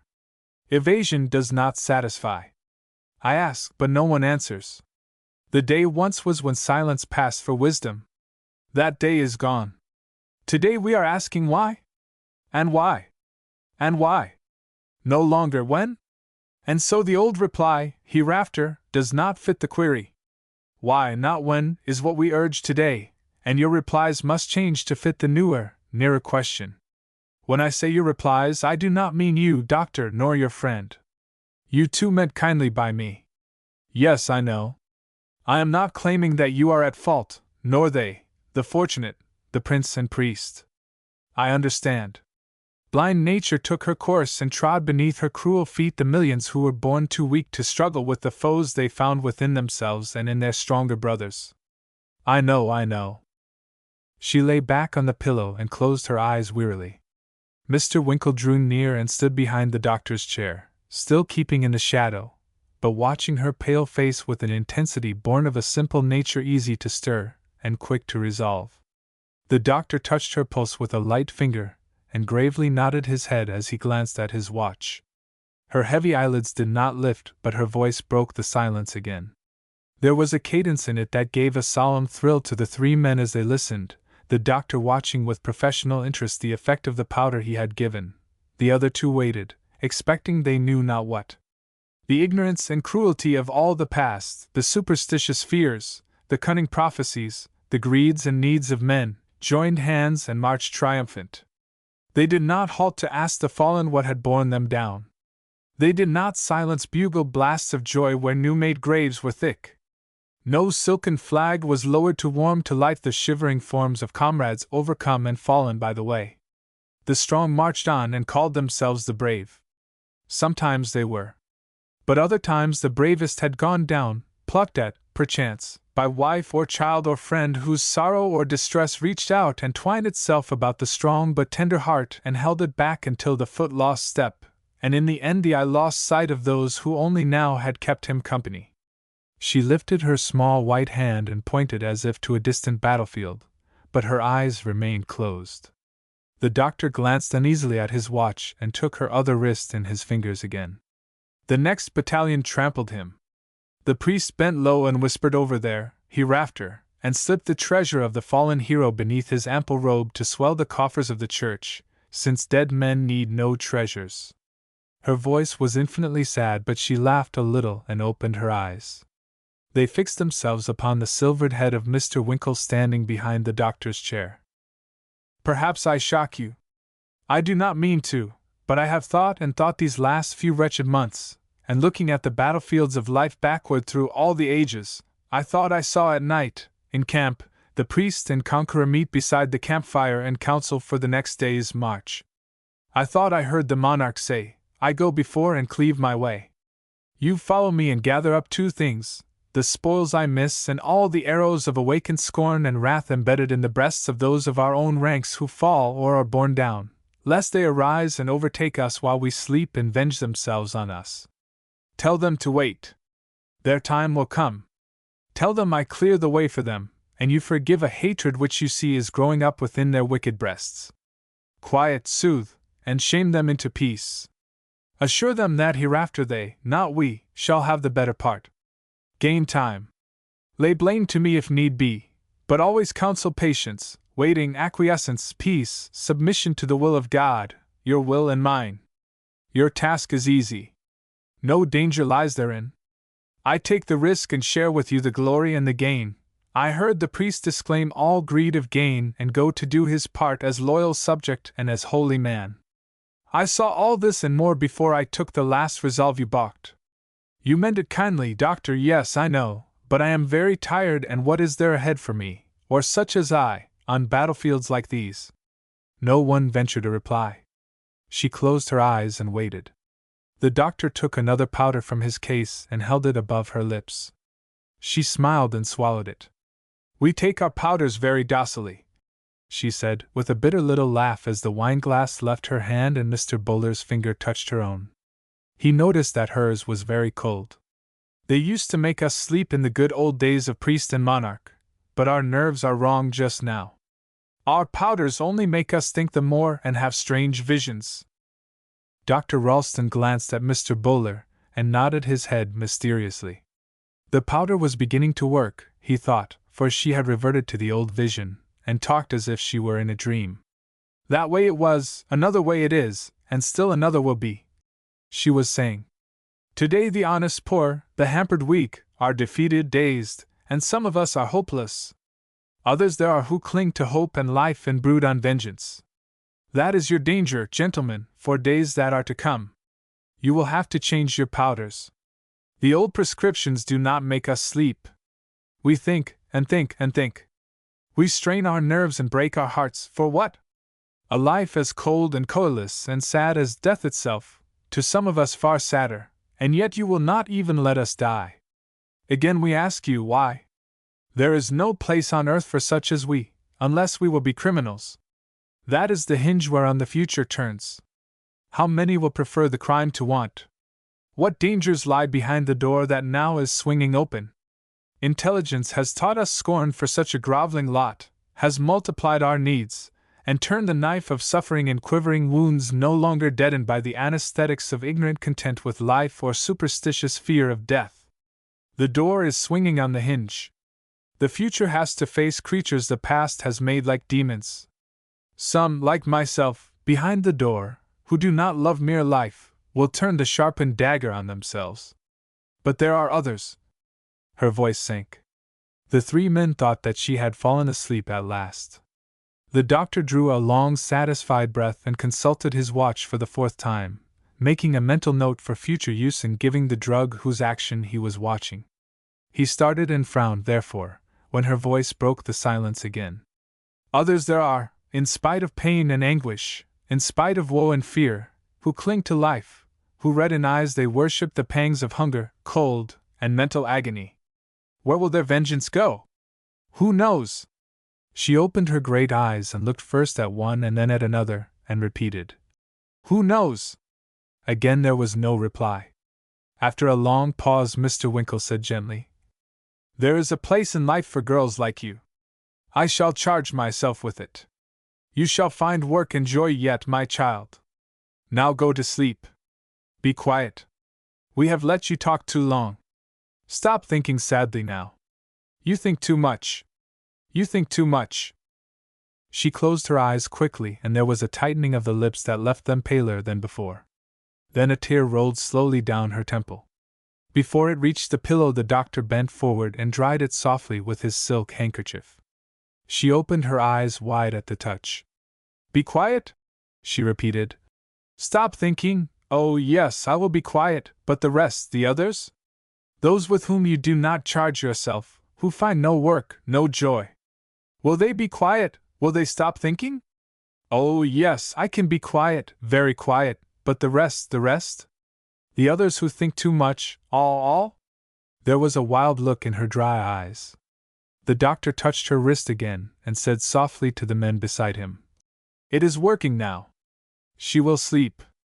But the shock of all her trouble has left her mind unhinged, poor child. The rest? The others? We cannot care for all the countless poor. Her brain is surely touched, poor child, poor child. How can we tell whether the others will stop thinking, or how, or when? Her mind was wandering, and now she sleeps, poor child. Come out. She is best alone. They closed the door gently behind them and stood a moment in awkward silence outside, each one afraid to speak and yet ashamed of his own tender helplessness. At last Mr. Winkle, looking steadily in the crown of his hat, said huskily, By gad, boys, there is something rotten in the state of Denmark. They all three laughed with an effort, but kept their eyes averted. It is a rat in the wainscoting of the storeroom, said John Bowler, with a desperate attempt to regain his old manner and tone. And I've got to go and look after it, or there'll be the devil to pay with the Bowler house. And he ran down the stairs 3 steps at a time, heartily ashamed of his own remark, but determined not to allow the tears to show themselves either in his eyes or voice, and feeling that his only safety was in flight. But Mr. Winkle had not stood silently behind the doctor's chair all that time for nothing, and if his nature was somewhat light, and if he had taken life so far as something of a jest, he was by no means without a heart. He did not now trouble himself very greatly about the tangled problems of existence, but he felt quite equal to dealing with any given case effectively and on short notice. With systems he was helpless, with individuals he could deal promptly. Therefore he, in common with the doctor and Mr. Bowler, and indeed, with most of us, occupied himself with the girl he saw suffering and in need. When she had cried out, But the rest, the others, what of them? He had said nothing, because he had nothing to say. He was vaguely aware that when the smallpox broke out on one of Dr. Ralston's patients, that astute practitioner did not essay to treat each individual pustule separately as the whole of the disease, and so devote his entire skill and mind to each in turn until it was cured. But then he could not undertake to cure the whole human race of its various social ailments any more than Dr. Ralston could hope to look after all of its physical pains. So Mr. Winkle took this one little social pustule upstairs as his particular charge, and in his own peculiar way went about securing better conditions for her, leaving the others who think too much to somebody else, or to fate, as the case might be. Therefore, when Mr. Winkle reached the street door and met an officer of the law who had come prepared to learn the whereabouts of the would-be suicide or else take Mr. John Bowler and Dr. Ralston into custody, the old gentleman made up his mind to begin his part in the future proceedings without further delay. Unknown to Mr. Winkle himself, literature had lost a great novelist when he had gone into the mercantile business, and the surprises which he now sprang upon the policeman were no less astonishing and interesting to himself than they were to that astute guardian of the public morals. Want to know where she is, do you? Well, don't worry Johnny Bowler any more. They've already got him so his mind is a little affected. I'll tell you all about that girl. Her name is Estelle Morris. She worked for me for 9 years as a nursery governess. Last month my youngest child died, and it upset Estelle so that she has been out of her head ever since.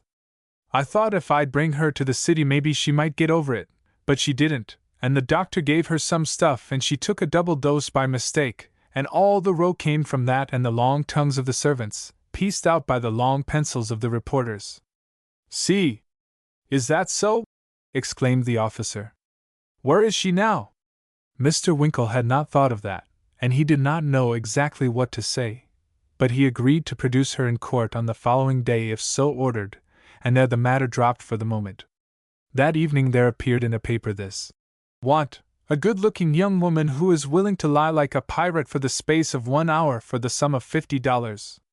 May have to go to court. The number of handsome girls who were anxious to lend the activity of their tongues for the purpose named, and the amount stipulated was quite wonderful. One particularly bright young miss remarked that she had been in training for just that position for years. She was confidential correspondent for a broker. Mr. Winkle accepted her on the spot. "Now," said he, "look solemn and sad. That is right. You do it first rate. Whatever I tell about you are to stick to. Understand that?" "Perfectly. Years of practice," she responded, with entire simplicity and without a suspicion of humor. "Your name is Estelle Morris, and you have been the governess of my children for 9 years. How old are you?" 19, said Estelle Morris demurely. "Good gracious, girl, what could you teach at 10 years of age? You've got to be older. Take the curl out of your hair in front and put on a bonnet with strings. I heard my niece say that made her look 10 years older. Mind you, you are not a day under 26. Not a day." "All right," said Estelle Morris thoughtfully. "You are to look sick too, Anne." "Oh, I can fix that easy enough. Well, then fix it and come back here at exactly 2 o'clock this afternoon." At the appointed hour, Mr. Winkle met Miss Estelle Morris and took her with great dignity and care to the Bowler House, where he was joined by another gentleman, an officer of the law, and the three started out together. The examination was strictly private in deference to the wishes of the parties first implicated, John Bowler and Dr. Ralston, and because it is now believed that the girl is more sinned against than sinning, wrote the reporter for the morning rival of the Screamer. It is the object of justice to help the erring to start anew in life wherever that line of action is consonant with the stern necessities of the blind goddess.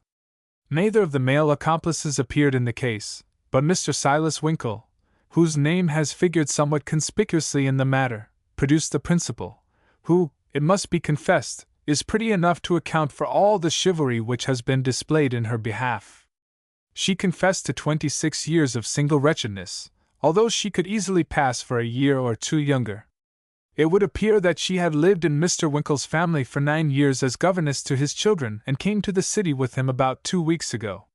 The justice accepted this explanation of the relations existing between them, and that there was no attempt at suicide at all, but only an accidental overdose of a remedy prescribed by Dr. Ralston, which explains satisfactorily the doctor's connection with the unsavory case, and places him once more in the honorable position from which this unfortunate affair so nearly hurled him. In short, the justice said in substance, "Not guilty, and don't do it any more." The young woman bowed modestly, and Silas Winkle led her from the courtroom a sadder, and, let us hope, a wiser woman. Such as she must have much to live for. Many a man has braved death for a face less lovely than hers. This ends the Bowler House mystery, which, after all, turns out to be only a tempest in a teapot, with a respectable father of a family and his children's governess for dramatis personae and a fresh young reporter on a certain sensational morning contemporary as general misinformer of the public as usual. This was headlined, "Exploded, another fake by our esteemed contemporary." That night John Bowler rubbed his eyes when he read the report. "I thought you were a bachelor, Mr. Winkle," said he, "and here you produce in court a governess." "I am," said Mr. Winkle, laughing, and then he showed his want advertisement. "That is the whole case, Johnny, my boy, but it is all over now.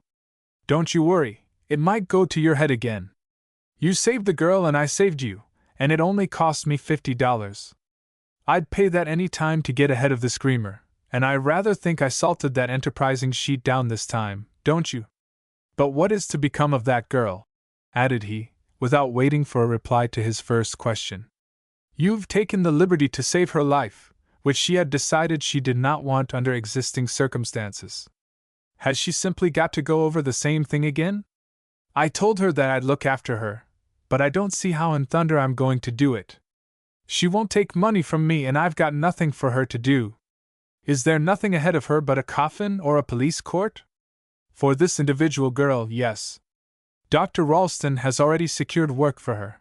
But for all the thousands of her kind. John Bowler's voice trembled a little, and he stopped speaking to hide it. He, in common with most men, was heartily ashamed of his better nature.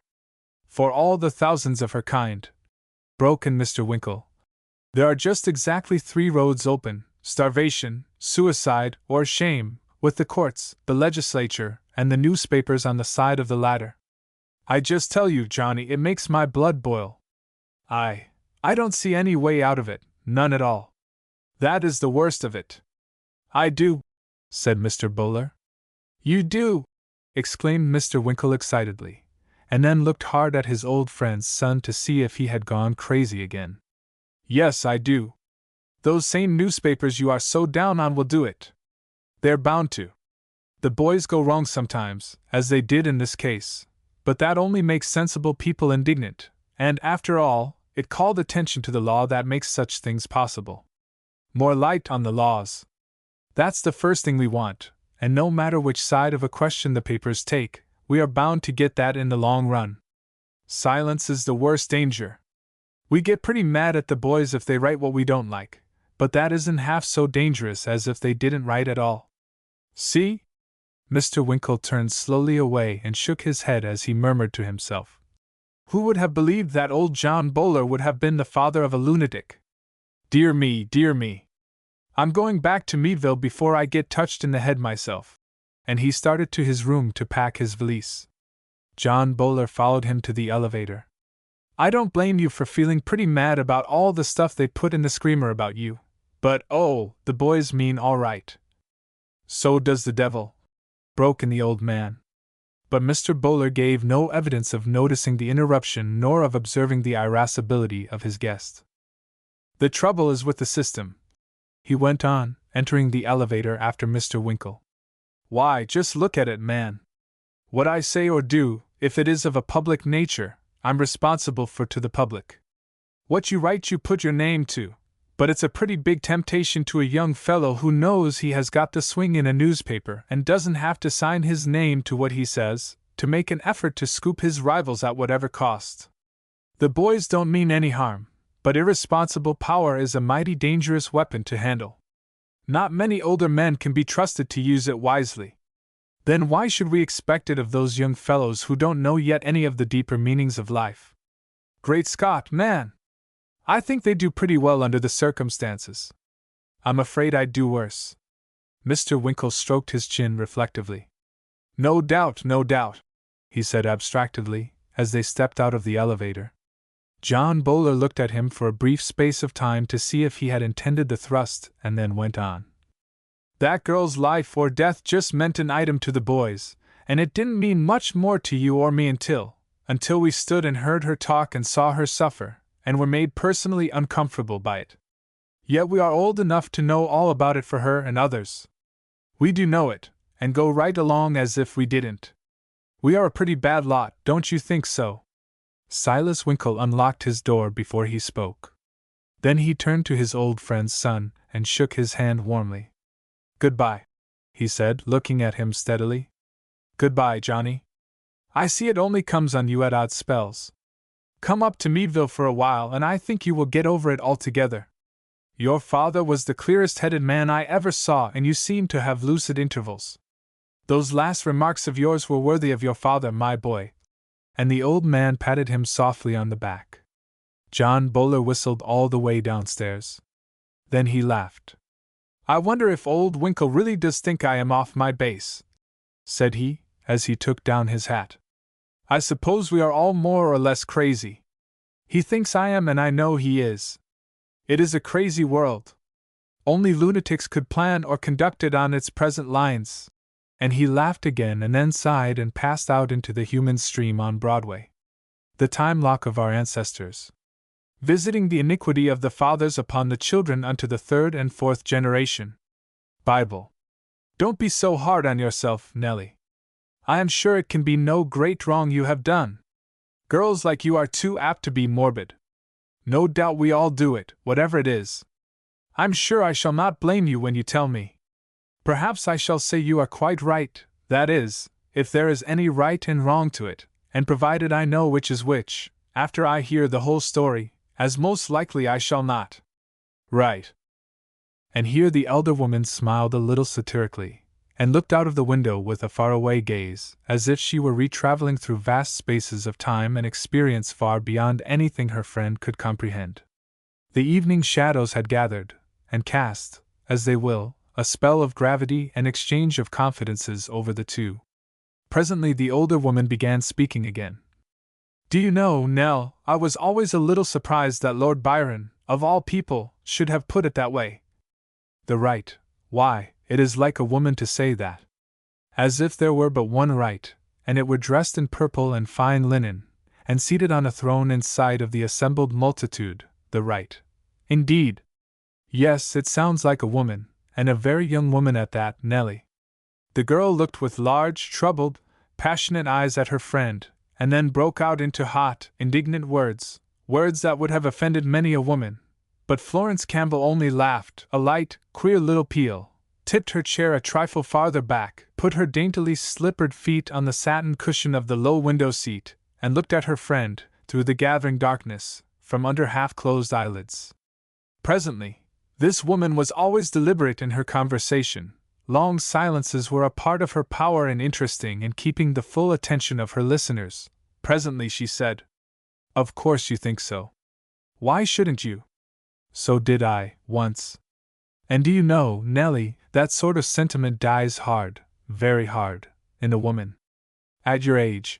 Florence Campbell always spoke as if she were very old, although to look at her one would say that she was not 28. These delicately formed Dresden china women often carry their age with such an easy grace, it sits upon them so lightly, in spite of ill health, mental storms, and moral defeats, that while their more robust sisters grow haggard and worn, and hard of feature and tone, under weights less terrible and with feelings less intense, they keep their grace and gentleness of tone in the teeth of every blast. At your age, dear, I would have scorned a woman who talked as I do now, and more than that, I would have suspected her, as you do not suspect me, of being a very dangerous, and not unlikely a very bad person indeed, simply from choice. While you generous little soul, think that I am better than I talk. She laughed again, and shifted her position as if she were not wholly comfortable under the troubled gaze of the great eyes she knew were fastened upon her. You think I am better than my opinions. I know exactly what you tell yourself about me when you are having it out with yourself upstairs. Oh, I know. You excuse me for saying this on the theory that it was not deliberate, was an oversight. You account for that by the belief that I am not well, my nerves are shaken. You are perfectly certain that I am all right, no matter what I do or say or think. She took her little friend's soft hand as it twisted nervously a ribbon in her lap, and held the back of it against her cheek, as she often did. But just suppose it were someone else, some other woman, Nellie, you would suspect her, no doubt quite unfairly, of all the crimes in the statute books. Oh, I know, child. I did, at your age, and sad to relate, I had no Florence Campbell to soften my judgments on even one of my sex. She had grown serious as she talked, and her voice almost trembled. The instant she recognized this herself, she laughed again, and said gaily, Oh, I was a very severe judge, once, I do assure you, though you may not think so now. She dropped her voice to a tone of mocking solemnity, not uncommon with her, and added, If you won't tell on me, I'll make a little confession to you, dear. And she took both of the girl's hands firmly in her own and waited until the promise was given. I wouldn't have it get out for the world, but the fact is, Nell, I sometimes strongly suspect that, at your age, I was a most unmitigated, self-righteous little prig. Nellie's hands gave a disappointed little jerk, but her friend held them firmly, laughed gaily at her discomfiture, for she recognized fully that the girl was attuned to tragedy, buried her face in them for an instant, and then deliberately kissed in turn each pink little palm, not omitting her own. Then she dropped those of her friend, and leaned back against her cushions and sighed. Nellie was puzzled and annoyed. She was on the verge of tears. Florence, darling, she said presently. If I did not know you to be the best woman in the world, I shouldn't know what to make of your dark hints, and of you. You are always a riddle to me, a beautiful riddle, with a good answer, if only I could guess it. You talk like a fiend sometimes, and you act like an angel always. Give me up. You can't guess me. Fact is, I haven't got any answer, laughed Florence. But the girl went steadily on without seeming to hear her. Do you know, there are times when I wonder if it would be possible to be insane and vicious, mentally and verbally, as it were, and perfectly sane and exaltedly good morally. Florence Campbell threw herself back on her cushions and laughed gaily, albeit a trifle hysterically. Photograph taken by an experienced artist! She exclaimed. You've hit me! Oh, you've hit me, Nell! Then, sitting suddenly bolt upright, she looked the girl searchingly in the face, and said slowly, Do you know, Nellie, that I am sometimes tempted to tell the truth? About myself, I mean, and to you. Never on any other subject, nor to anybody else, of course, she added dryly, in comedy tones, strangely contrasting with the almost tragic accents as she went on. But I can't. The truth, why, it is like the right. I'm sure I don't know what it is, and it has been so long, oh, so cruelly long, since I told it, by word or action, that I have lost its very likeness from my mind. I have told lies and acted lies so long. Her friend's eyes grew indignant, and she began to protest, but Florence ran on. I have evaded facts, not only to others, but to myself, until I'd have to swear out a search warrant and have it served on my mental belongings to find out myself what I do think or feel or want on any given subject. It was characteristic of the woman to use this flippant method of expression, even in her most intense moments. I change so, Nell, sometimes suddenly, all in a flash. There was a long silence. Then she began again, quite seriously. There is a theory, you know, that we inherit traits and conditions from our remote ancestors as well as from our immediate ones. I sometimes fancy that they descend to some people with a time-lock attachment. A child is born. She held out her hands as if a baby lay on them. He is like his mother, we will say, gentle, sweet, kind, truthful, for years, let us say 7. Suddenly the time-lock turns, and the traits of his father, modified, of course, by the acquired habits of 7 years, show themselves strongly, take possession, in fact. Another 7 years, and the priggishness of a great-uncle, the stinginess of an aunt, or the dullness, in books, of a rural grandfather. Then, in keeping with the next 2 turns of the lock, he falls in love with every new face he sees, marries early and indulges himself recklessly in a large family. He is an exemplary husband and father, as men go, an ideal business man, and a general favorite in society. She was running on now as if her words had the whip hand of her. Everybody remarks upon the favorable change since his stupid, priggish college days. All this time, through every change, he has been honorable and upright in his dealings with his fellows. Suddenly the time-lock of a thievish ancestor is turned on. He finds temptation too strong for even that greatly underestimated power, the force of habit of a lifetime, and the trust funds in his keeping disappear with him to Canada. Everybody is surprised, shocked, pained, and he, no doubt, more so than anyone else. Emotional insanity is offered as a possible explanation by the charitable, long-headed, calculating, intentional rascality, by the severe or self-righteous. And he? Well, he is wholly unable to account for it at all. He knows that he had not lived all these years as a conscious, self-controlled thief. He knows that the temptations of his past life had never before taken that particular form. He knows that the impulse was sudden, blinding, overwhelming, but he does not know why and how. It was like an awful dream. He seemed to be powerless to overcome it. The time-lock had turned without his knowledge, and in spite of himself. The unknown, unheard-of thievish ancestor took possession, as it were, through force of superior strength and ability, and then it was his hour. The hereditary shadow on the dial had come around to him. The great-uncle's hour was past.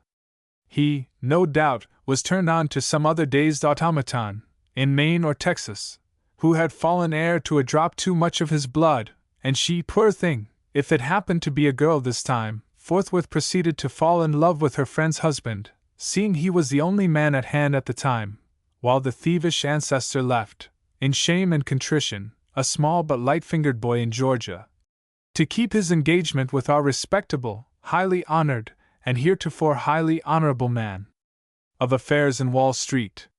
The time lock of heredity had been set for this hour, and the machinery of circumstances oiled the wheels and silently moved the dial. There was absolute silence when Florence Campbell's voice ceased. The heavy curtains made the shadows in the struggling moonlight deep and solemn. Two great eyes looked out into the darkness, and a shudder passed over her frame. She thought her little friend had fallen asleep. She lay so still and quiet on the rug at her feet. Florence sighed, and thought how quickly youth forgot its troubles and how lightly care sat on her throne. Then suddenly a passionate sobbing broke the silence, and two arms, covered with lace and jewels, flung themselves around the older woman's knees. "Oh my God! Florence, oh my God! Is there no way to stop the wheels? Must they go blindly on? Can we never know who or what we shall be tomorrow?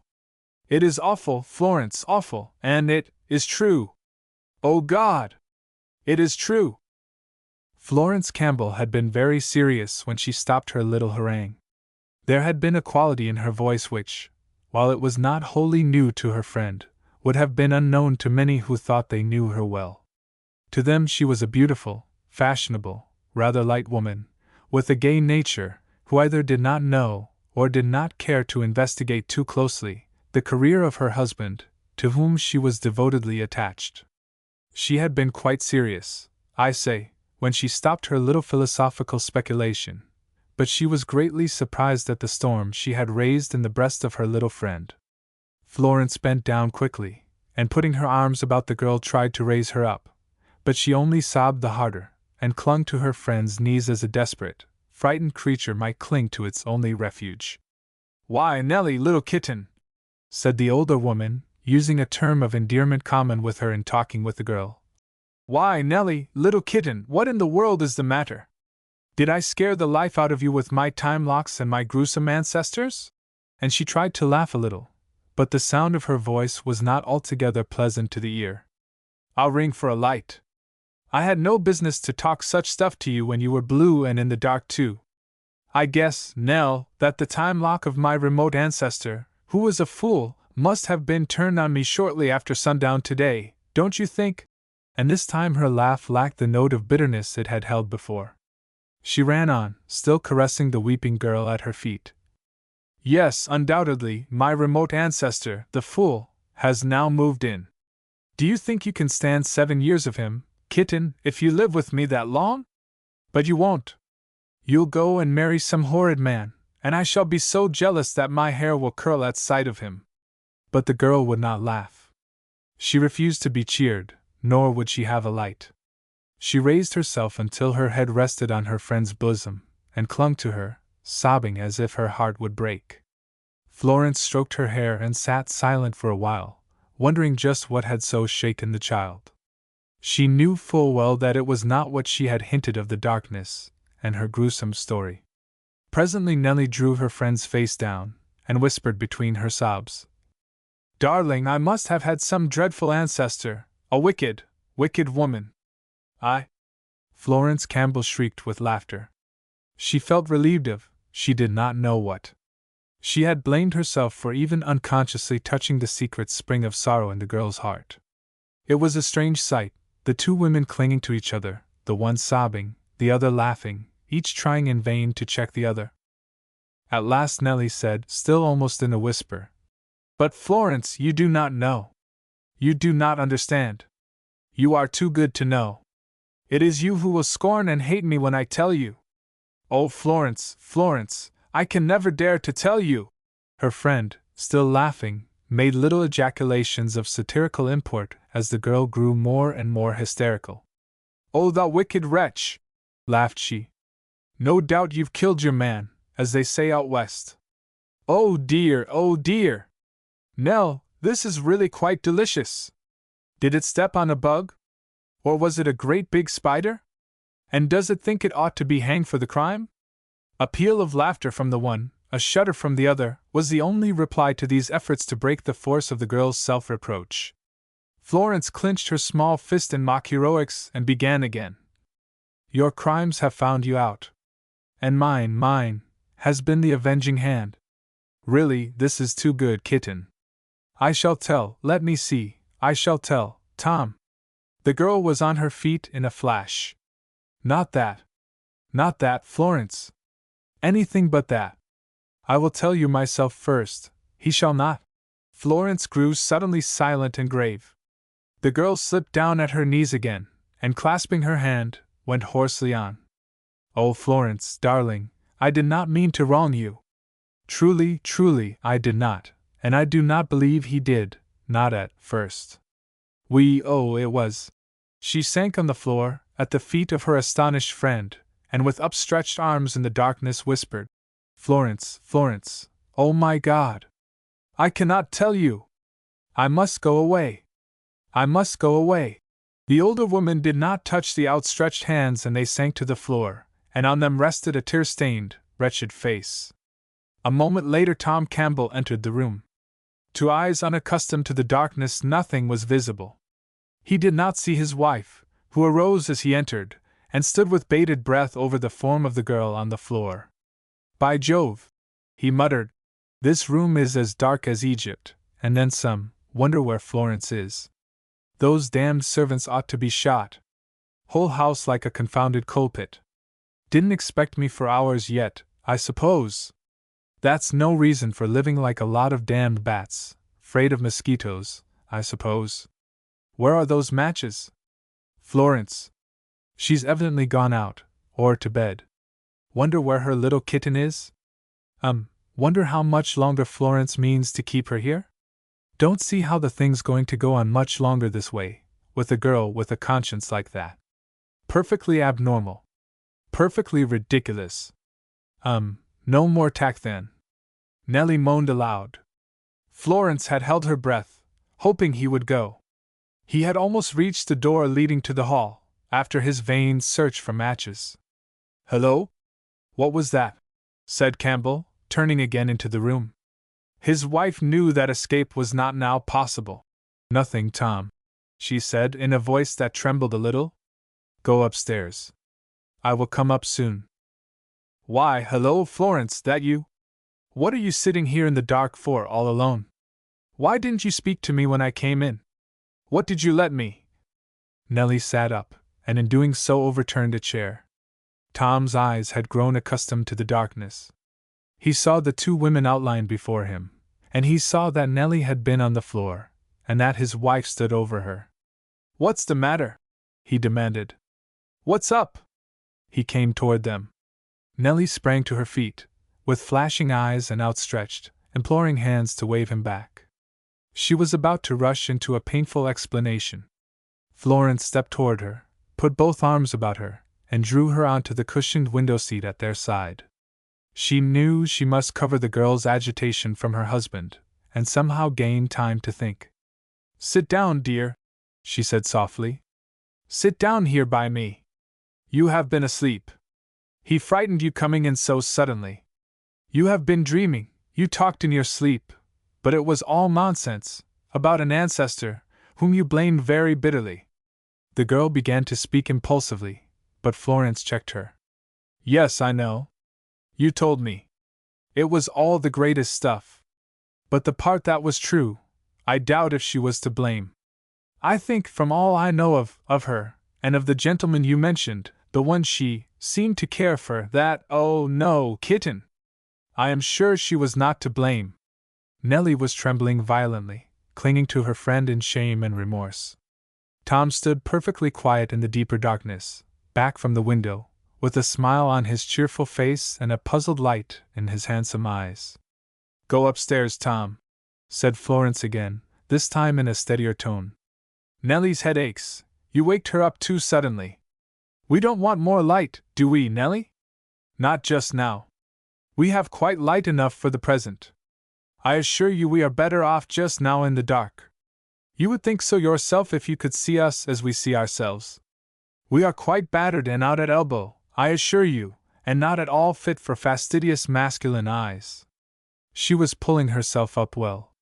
Tomorrow we will spruce up our bangs, put on fresh gowns, and not know ourselves for the wretches we are tonight. Until then, Sir Knight, no masculine eye shall rest upon our dilapidation. Go! Tom Campbell had seen his wife in this mood before.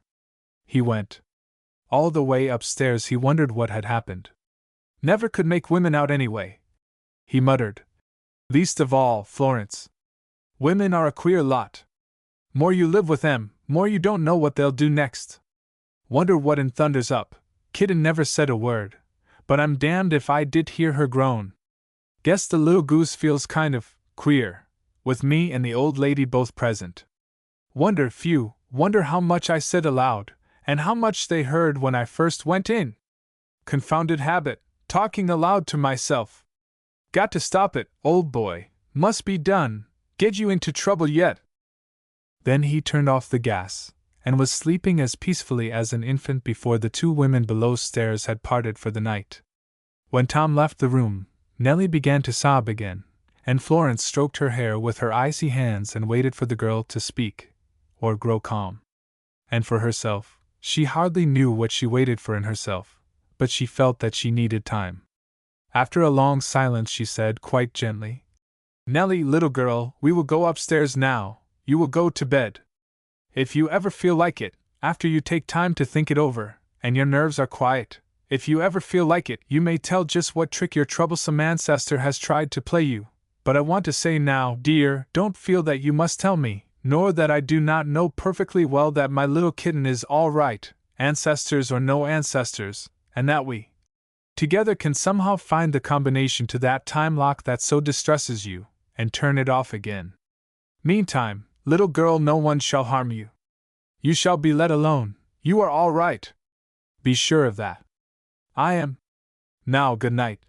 And she kissed the still sobbing girl on the forehead and hands, in spite of her protests and self-accusations. Suddenly Nellie sank on her knees again, and grasped Florence's dress as she had turned to go. Oh, Florence! Oh, Florence! Are you human? How can you? You are not like other women! Oh my God! If I could only be like you, but you frighten me. You are so calm. How cold your hands are! Oh, are they? I did not notice. Oh well, no matter, it is an old trick of theirs, you know. Florence Campbell's voice was very steady now. Her words were slow and deliberate. They sounded as if she was very tired, and her step, as she climbed the stairs, had lost its spring and lightness.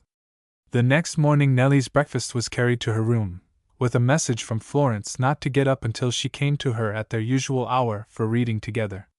About noon, as the girl lay thinking for the 100th time that she must get up and face life again, that she must somehow stop this blinding headache, and go away, that she must die, Florence swept into the room, trailing her soft, long gown behind her, and gently closed the door. She had put on a gay pink tea gown, with masses of white lace and smart little bows in unexpected places. Feel better, dear? She asked gaily. Griggs told me your head ached, and that you had not slept well. I confess I did not either, not very. Tom and I talked rather late. You know he sails for Liverpool at noon. Sure enough, you didn't know. Well, no matter. The vessel is just about sailing now. Yes, it is rather sudden. We talked so much of it last night that it seems quite an old story to me today, though. You know he was to go in 2 weeks, anyway. It seemed best to go earlier, so I helped him pack, and saw him to the steamer 2 hours ago. You know a man doesn't have to take anything but a toothbrush and a smoking cap. We thought it would be best for his health to go at once. Tom has not seemed quite himself of late. She did not look at her friend as she talked, and her white face was turned from the light. She talked so fast, it seemed as if she had rehearsed and was repeating a part with a desire to have it over as soon as might be. His traveling ancestor, the one who wants change in all things, has had hold of him of late. I'm sure you have noticed how restless he was. The girl sat up and listened with wide eyes and flushed cheeks. She had known many unexpected and unexplained things to be done in the house of this friend, who had given her a home and a warm welcome a year before, when she had left school, an orphan and homeless. But this sudden departure she had not heard even mentioned before. She thought she understood it. "Oh, Florence! Florence!" she cried passionately. "It is my fault! I have separated you! I have brought sorrow to you! You, who are so good, and oh, how can you be so kind to me? Hate me! Hate me! Thrust me from your house, and tell the world I tried to steal your husband. Tell that I am vile and wicked. Tell, and now I have sent him away from you, who love him, whom he loves. Why do you not blame me? Why do you never blame anyone? Why?" There was a pause. The girl sobbed bitterly, while the older woman seemed afraid to trust her voice. After a while, in a tired, solemn tone, Nellie went on. "Do you think you can believe a word I say, Florence? Is there any use for me to tell you the truth?" Her friend nodded slowly, looking her steadily in the eyes. Her lips were tightly drawn together, and her hands were cold and trembling. "Then, Florence, I will tell you, truly, as I hope for," she was going to say, "your forgiveness, but it seemed too cruel to ask for that just now. I did not understand, not at first, either him or myself. I thought he was like you." She felt Florence shudder. "And loved me, as he said, as you did. I was so glad and proud until, oh, Florence! How can I tell you that I let him beg me to go away with him? After I understood what he meant, my heart did leap, even in its utter self-abasement and wretchedness. I let him beg me twice, and kiss me, after I understood. It must have been my fault, he said it was." Florence took her friend's hand in hers. "And he said that no one else had ever taken his thoughts away from you." The girl thought she saw the drawn lips before her curl, but she must free her whole heart now, and lay bare her very soul. "He said that he had always been true to you, Florence, even in thought, until oh, Florence! I must be worse than anyone on earth." He said." Florence Campbell sprang to her feet. "Yes, I know," she exclaimed breathlessly. "And you believed him? Poor little fool! Women do. Sometimes a second time, but not a third time, dear, not a third time. Do not blame yourself any more." She stopped, then hurried on as one will do when danger threatens from within. "If it had not been you, it might, my God! It might have been worse. Some poor girl." She stopped again as if choking. The two women looked at each other. The younger one gave a long, shuddering moan, and buried her face in her hands. Presently Florence said slowly, "All ancestors were not thieves. Some were simply fickle, and light, and faithless." Nellie raised a face full of passionate suffering. "Florence! Florence! How can you excuse either of us? How can—" Suddenly, with a great sob, Florence Campbell threw herself into the girl's outstretched arms, and with a wail of utter desolation cried, "Hush, Nellie, hush! Never speak of it again, never! Only love me, love me, love me! I need it so! And no one in all the world has ever loved me truly!" It was the only time Nellie ever saw Florence Campbell lose her self-control. Florence Campbell's fate. "'Tis the good reader that makes the good book. A good head cannot read amiss. In every book he finds passages which seem confidences or asides hidden from all else and unmistakably meant for his ear. Every man has a history worth knowing, if he could tell it, or if we could draw it from him." Ralph Waldo Emerson. I was sitting in my office, with my head in my hands, and with both elbows resting on my desk. I was tired in every nerve of my body. More than that, I was greatly puzzled over the strange conduct of my predecessor in the college, whose assistant I had been, and whose place I was appointed to fill during the unexpired term for which he had been elected lecturer on anatomy.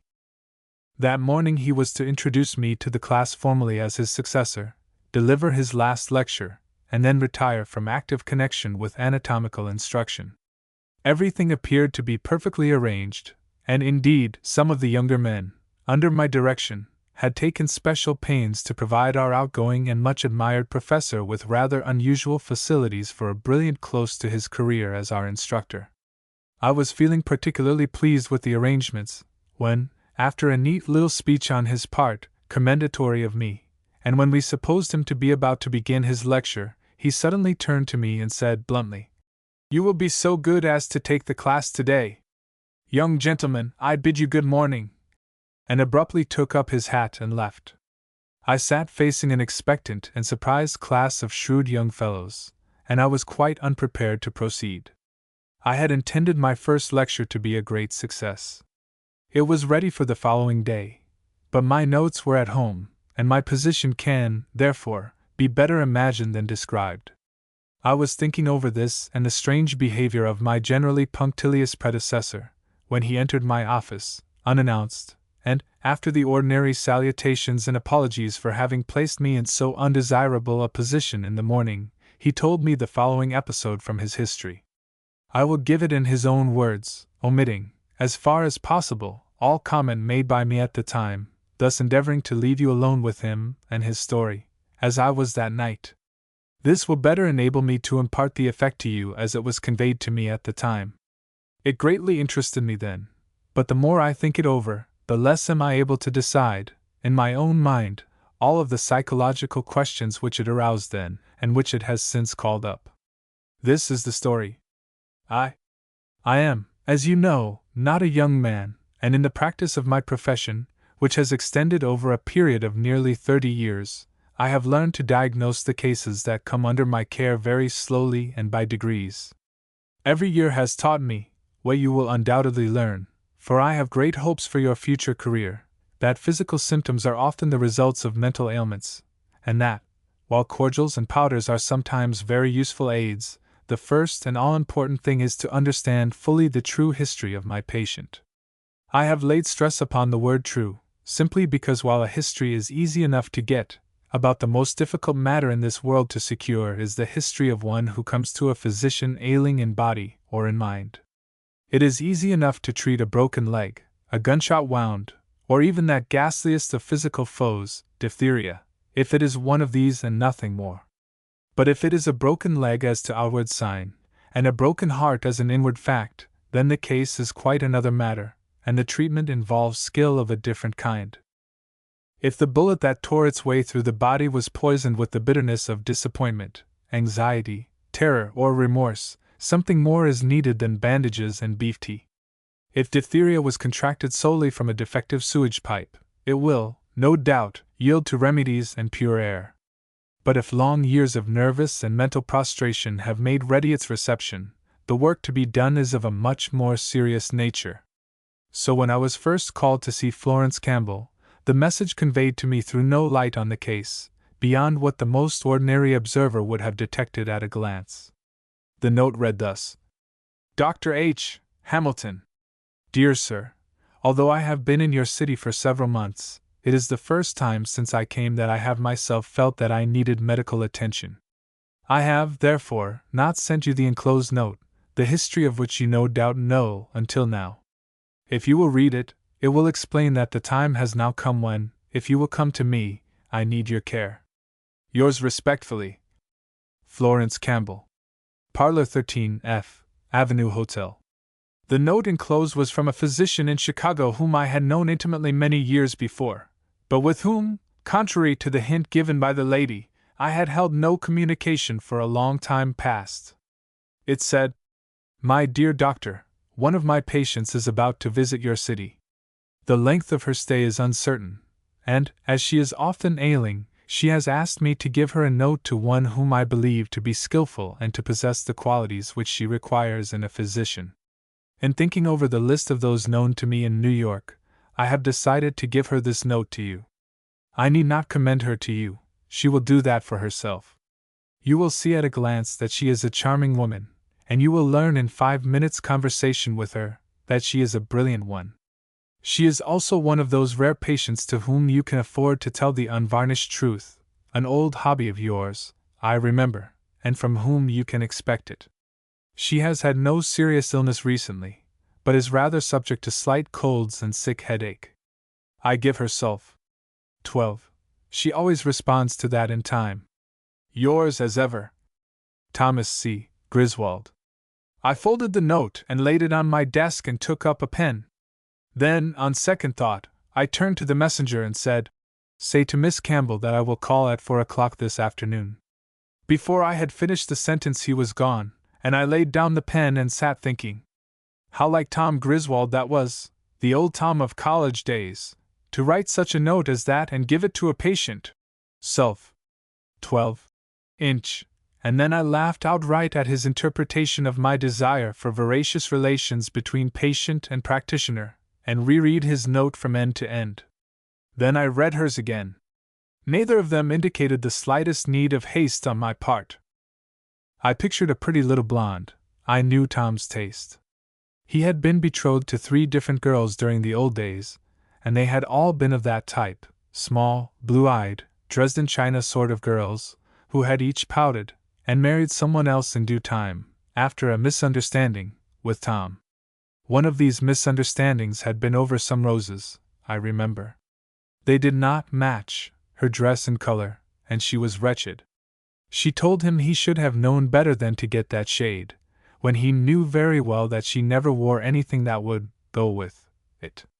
He had naturally felt a little hurt, since he had bought the finest and highest price roses to be had, and expected ecstatic praise of his taste and extravagance. The misunderstanding was final, and, after a wretched evening and several days of tragic grief, 5 tinted notes of sorrow, reproach, and pride, they each began to flirt with someone else and to talk of the inconstancy of the other sex. They vowed, of course, that they would never marry anybody on earth, and finally engaged themselves to marry someone else, who perhaps had just passed through a similar harrowing experience and was yearning to be consoled. I remember that Tom smoked a great deal during this tragic period, that he looked gloomy, wore only black neckties, and allowed a cold to run on until it became thoroughly settled and had to be nursed all the rest of the winter. He knew that smoking injured him, and he doubtless had an idea that he would end his misery by means of this cold, supplemented by nicotine poison. How near he might have approached to success it would be difficult to tell, if he had not met my sister Nellie at Christmas time, and, after having told his woes to her, promised her, as a friend, not to smoke again for 3 days and then to report to her. The report was satisfactory, and she then confessed that she had forsworn bonbons for the same length of time, as a sort of companionship and sacrifice. This, of course, impressed Tom as a truly remarkable test of friendship and sympathy, and well, what is the use to tell the rest? You will know it. It had no new features, so far as I can now recall, and I believe that they had been betrothed 6 months before Nellie met grave old Professor Menlo and began the study of Greek roots and mythology. I think that, perhaps, Tom would have been all right if it had not been for the mythology. But Nellie was romantic, and the professor was an enthusiast in this branch of knowledge, and so by and by Tom, poor devil, took to smoking again. This time it was a pipe, and local papers were filled with notices of the romantic marriage of Wisdom and Beauty. And poor little Nellie wrote a pathetic note to Tom, and sent it by me, with frantic directions not to allow him to kill himself because she had not understood her own heart, but that she loved him truly, as a friend, still, and he must come to see her and her professor in their new home on the hill. And dear, what a time I had with Tom! It is funny enough now, but even I felt sorry for him then, and shielded him from the least unnecessary pain by telling the boys that they absolutely must not congratulate me on my sister's marriage, nor mention it in any way whatever, when Tom was present, unless they wanted to have trouble with me personally. And to think that Tom married Kitty Johnson before he had fairly finished his first year in the hospital service, and had to take her home for his father to support. Since then I had seen him from time to time, and heard of his large practice, his numerous children, and his elegant home, but he never talked of his wife, although I believed him to be perfectly satisfied with her. He seemed content, was prosperous beyond expectation, and had grown fat and gouty, when I last saw him at a medical convention. He attributed his too great flesh and his gout to the climate of his western home, and was constantly threatening to retire from practice, and said that he should ultimately come to New York to live. Yes, undoubtedly Florence Campbell is a petite blonde, with little white teeth and a rose-lipped cheek, thought I, and I laughed, and rang for my carriage. 2. I do not know that I ever entered a more delicately perfumed room, and I am very sensitive to perfumes, than the one in which Florence Campbell sat. She arose from her deep armchair as I entered, and extending her hand, grasped mine with a vigor unusual in a woman, even when she is well. "This is Dr. Hamilton?" she said, in a clear voice, which told nothing of pain, and was wholly free from the usually querulous note struck by women who are ill, or who think that they are. "This is Dr. Hamilton? I am very glad to see you, doctor. I am Florence Campbell. You received a note from your friend, Dr. Griswold, of Chicago, and one telling how I came to send it to you, how I came into possession of it." Direct of speech, clear of voice, hand feverish, but firm in grasp, I commented mentally as she spoke. This is not what I had expected. This is not the limp little blonde that I had pictured, on a lounge, in tears, with the light fluffy hair in disorder, and a tone of voice which plead for sympathy. This is not the figure I had expected to see. She stood with her back to the light, very erect and well poised. "Come to the window," I said. "Does your head ache?" "That is always a safe question to ask, you know." She laughed. "Oh, I don't know that it does, not particularly. I fancy there is not enough inside of it to ache much. Mere bone and vacuity could not do a great deal in that line, could it, doctor?" Then she laughed again. She looked me in the eyes, and I fancied she was diagnosing me. Her eyes were deep, large, and brown, or a dark gray. Her complexion was dark and clear, almost too transparent. Her cheeks were flushed a little, and the light in her eyes was unnaturally intense. She was evidently trying to gain time, to take my measure. "It is always a rather trying thing to get a new doctor, don't you think so?" she asked, with another little laugh. "I always feel so foolish to think I have called him to come for so trifling a matter as my ailments are. I am never really ill, you know," she said with nervous haste. "But I am not very strong, and so I often feel, rather, under the weather, and I always fancy that a doctor can prevent, or cure it, but I suppose he cannot. I shall really not expect a great deal of you, in that line, doctor. I cannot expect you to furnish me with robust ancestors, can I? Just so you keep me out of bed." And here, for the first time, I noticed a slight tremor in her voice. "Just keep me so that I can read, and so that I shall not need to sit alone, and think, I shall be quite satisfied, quite."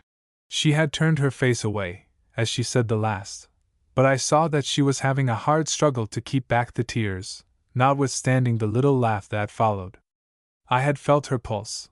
It was hardly perceptible, and fluttered rather than beat, and I had watched her closely as she spoke, but whenever she came near the verge of showing deeper than the surface she broke in with that noncommittal little laugh, or turned her face, or half closed her great eyes, and I was foiled. Her pulse and the faint blue veins told me one story. She tried to tell me quite another. "How are you suffering today?" I asked. She looked steadily at me a moment, then lowered her eyes, raised her left hand, upon which I remember noticing there was a handsome ring, looked at its palm a moment, held her lips tightly closed, and then, with a sudden glance at me, again as if on the defensive, said, "I hardly know. I am only a little under the weather. I am weak. I am losing my grip on myself. I am losing my grip on my nerves. I cannot afford to do that." The last was said with more emotion than she cared to display.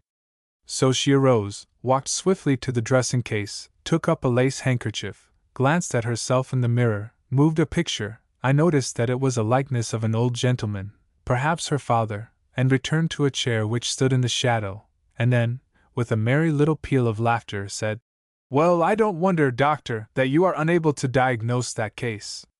It would require a barometer to do that, I fancy, from the amount of weather I got into it. But really, now, how am I to know what is the matter with me? That is for you to say. I am not the doctor. If you tell me it is malaria, as all of you do, I shall be perfectly satisfied, and take your powders with the docility of an infant in arms. I suppose it is malaria, don't you? I wanted to gain time, to study her a little. I saw that she was, or had been really ill, that is, in mind if not in body. I fancied that she had succeeded in deceiving Griswold into treating her for some physical trouble which she did not have, or, if she had it, only as a result of a much graver malady. The right branch may have been found and nipped off from time to time when it grew uncomfortably long, but the root, I believed, had not been touched, and I thought, had not been even suspected by her former physician. We of the profession, as you very well know, do not always possess that abiding faith in the knowledge and skill of our brethren that we demand and expect from outsiders. We claim our right to guess over after our associates, and not always to guess the same thing. I believe that Griswold had not fully understood his former patient. Sulph. 12. Indeed.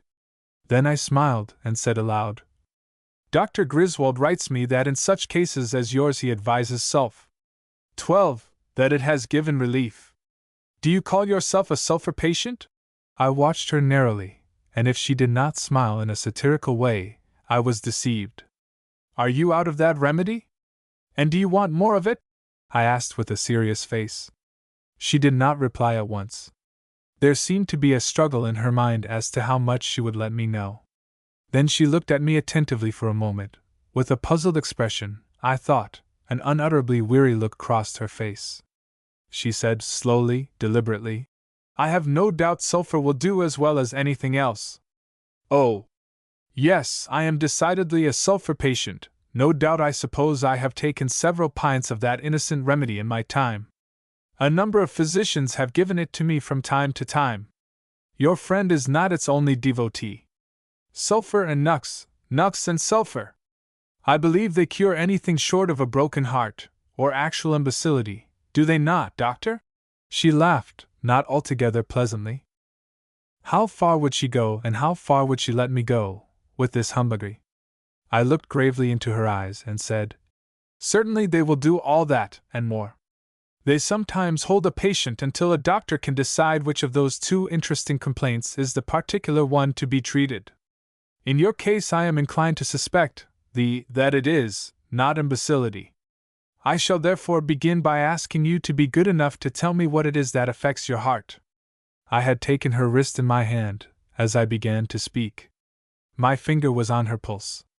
It gave a great bound, and then beat rapidly, and although her face grew a shade paler, and her eyes wavered as they tried to look into mine, I knew that I had both surprised and impressed her. She recovered herself instantly, and made up her mind to hedge still further. If there is anything the matter with my heart, you are the first to suspect it. My father, however, died of heart disease, and I have, always, hoped that I should die as suddenly. But I shall not. I shall not. I am so wiry, so all-enduring. I recover. I always recover. She said this passionately, and as if it were a grave misfortune, as if she were very old. I pretended to take it humorously. Perhaps at your advanced age your father might have said the same. She laughed. She saw a loophole, and immediately took it. Oh, you think I am very young, doctor, but I am not. People always think me younger than I am, at first. I look older when you get used to me. I am nearly 30. I was surprised. I had taken her to be about 23. In years or in experience? I said. Which way do you count your age? She got up suddenly again and walked to the dressing case, then to the window. In doing so she raised her hand to her eyes. It was the hand with the lace handkerchief in it. Experience! She exclaimed, and then, checking herself. No, people never think me so old, not at first, she said, returning to her chair. But I suppose I am not too old to be cured with sulph. 12 am I? Then she laughed her little nervous, quick laugh, and added, Dear old Dr. Griswold, what faith he must have in sulph. 12, and in his patients. He seems to think that they were made for each other, as it were, and, of course, I am not a doctor. How do I know they were not? Miss Campbell, I said, stepping quickly to her side and surprising her, you do not need sulphur. You need to be relieved of this strain on your nerves. Make up your mind to tell me your history tomorrow morning, to tell it all. I do not want some fairy tale.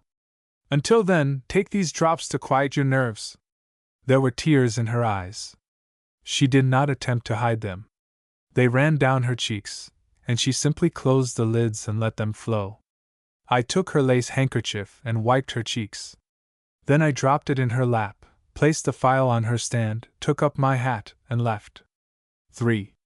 But I did not get her story the next day, nor the next, nor the next. Her tact was perfectly mystifying in its intricacy, her power of evasion marvelous, and her study of me amusing. She grew weaker and more languid every day, but insisted that she had no pain. Nothing upon which to hang a symptom, she would say. I suggested that refuge of all puzzled doctors, a change. A change, she said wearily. A change. Let me see, I have been here nearly 5 months. I stayed 2 months in the last place. I was 9 days in San Francisco, 1 year doing the whole of Europe, and 7 months in Asia. Yes, decidedly, I must need a change. There are 3 places left for me to try. Which one do you advise? There was a bitter little laugh, but her expression was sweet, and her eyes twinkled as she glanced at me. I am glad I have 3 places to choose from, I said.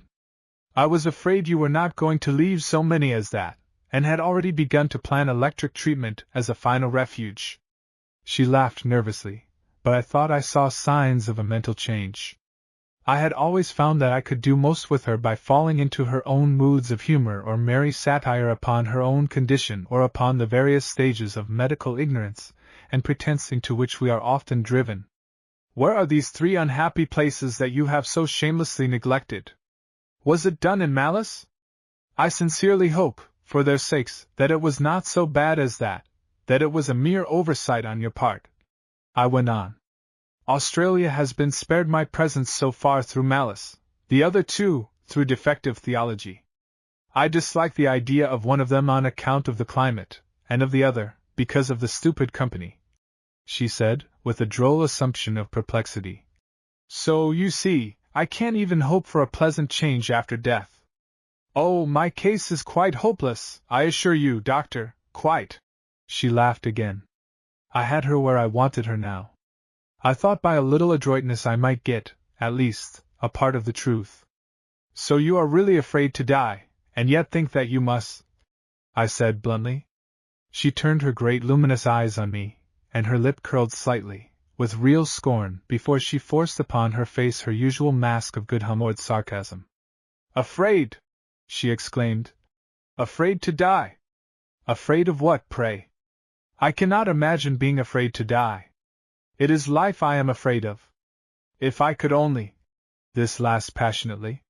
She checked herself abruptly, and with an evident effort resumed her usual light air and tone. But it does always seem so absurdly impossible to me, doctor, to hear grown-up people talk about being afraid to die. It almost surprised me into talking seriously, a reprehensive habit I never allow myself. A luxury few can afford, you know.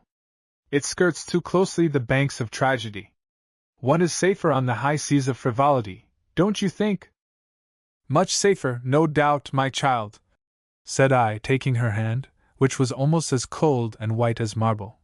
Much safer from those deceived and confiding persons who prescribe sulph. 12 foot for the broken heart, and overwrought nerves of a little woman who tries bravely to fly her gay colors in the face of defeat and to whistle a tune at a grave. I had called late, and we were sitting in the twilight, but I saw tears fall on her lap, and she did not withdraw her hand, which trembled violently. I had touched the wound roughly, as I had determined to do, but, old man as I was, and used to the sight of suffering as I had been for years, I could restrain myself only by an effort from taking her in my arms and asking her to forget what I had said. She seemed so utterly shaken. We sat for some moment in perfect silence, except for her quick, smothered little sobs, and then she said passionately, "Oh, my God! Doctor, how did you know?" And then, with a flash of fear in her voice, "Who told you? No one has talked me over to you. No one has written to you. I know nothing, except what I have seen of your brave fight, my child." All the information I have had about you, from outside, was contained in that valuable little note of introduction from Griswold. In spite of her tears and agitation, she smiled, but looked puzzled, as I afterward recalled she always did when I mentioned his name, or spoke as if she knew him well. I have not watched you for nothing, and I never treat a patient without first diagnosing his case. I do not say that I am always right. I am not vain of the methods nor of the progress of my profession, but I am, at least, not blind, and I have always been interested in you. I should like to help you, if you will let me. I can do nothing for you in the dark. Then, dropping my voice, significantly, does he know where you are? Does he know you are ill? There was a long silence. I did not know but that she was offended. She was struggling for command of her voice, and for courage. Presently she said, in a hoarse whisper, which evidently shocked her as much as it startled me, so unnatural did it sound. Who? My husband? Your husband? I exclaimed. Are you, is there? I did not know you were married. Why did you always allow me to call you Miss Campbell? I do not know, she said wearily. It made no difference to me, and it seemed to please your fancy to treat me as a child. But I never really noticed that you did always call me Miss. If I had, I should not have cared. What difference could it make to me, or to you, what prefix you put to my name? But I did not know you were married, I said almost sharply. She looked up, startled for a moment, but recovering, as from some vague suspicion, in an instant she said, smiling a little, and with evident relief, plunging into a new opening. That had nothing to do with my case. There was no need to discuss family relations. I never thought of whether you were married or not. You were my doctor, I your patient. What our family relations, wardrobes, or political affiliations might be seemed to me quite aside from that. We may choose to talk of them together, or we may not, as the case may be. And in my case, it would not be edifying. There was a moment's pause, then she said, rather impatiently, but as if the new topic were a relief to her. The idea that a woman must be ticketed as married or unmarried, to every chance acquaintance, is repellent to me. Men are not so ticketed, and that is right. It is vulgar to suppose a sign is needed to prevent trespass, or to tempt approach. Miss Jones, this is Mr. Smith. What does it tell? She was talking very rapidly now, nervously. It tells her, here is a gentleman to whom I wish to introduce you. If you find him agreeable, you will doubtless learn more of him later on. It tells him, here is a lady. She is not married. Her family relations, her most private affairs, are thrust in his face before she has even said good evening to him. I think it is vulgar, and it is certainly an unnecessary personality. What his or her marital relations may be would seem to come a good deal later in the stage of acquaintance. Don't you think so, Doctor? She laughed, but it was not like herself. Even the laugh had changed. She was fighting for time. It is a new idea to me, I said, and I confess I like it.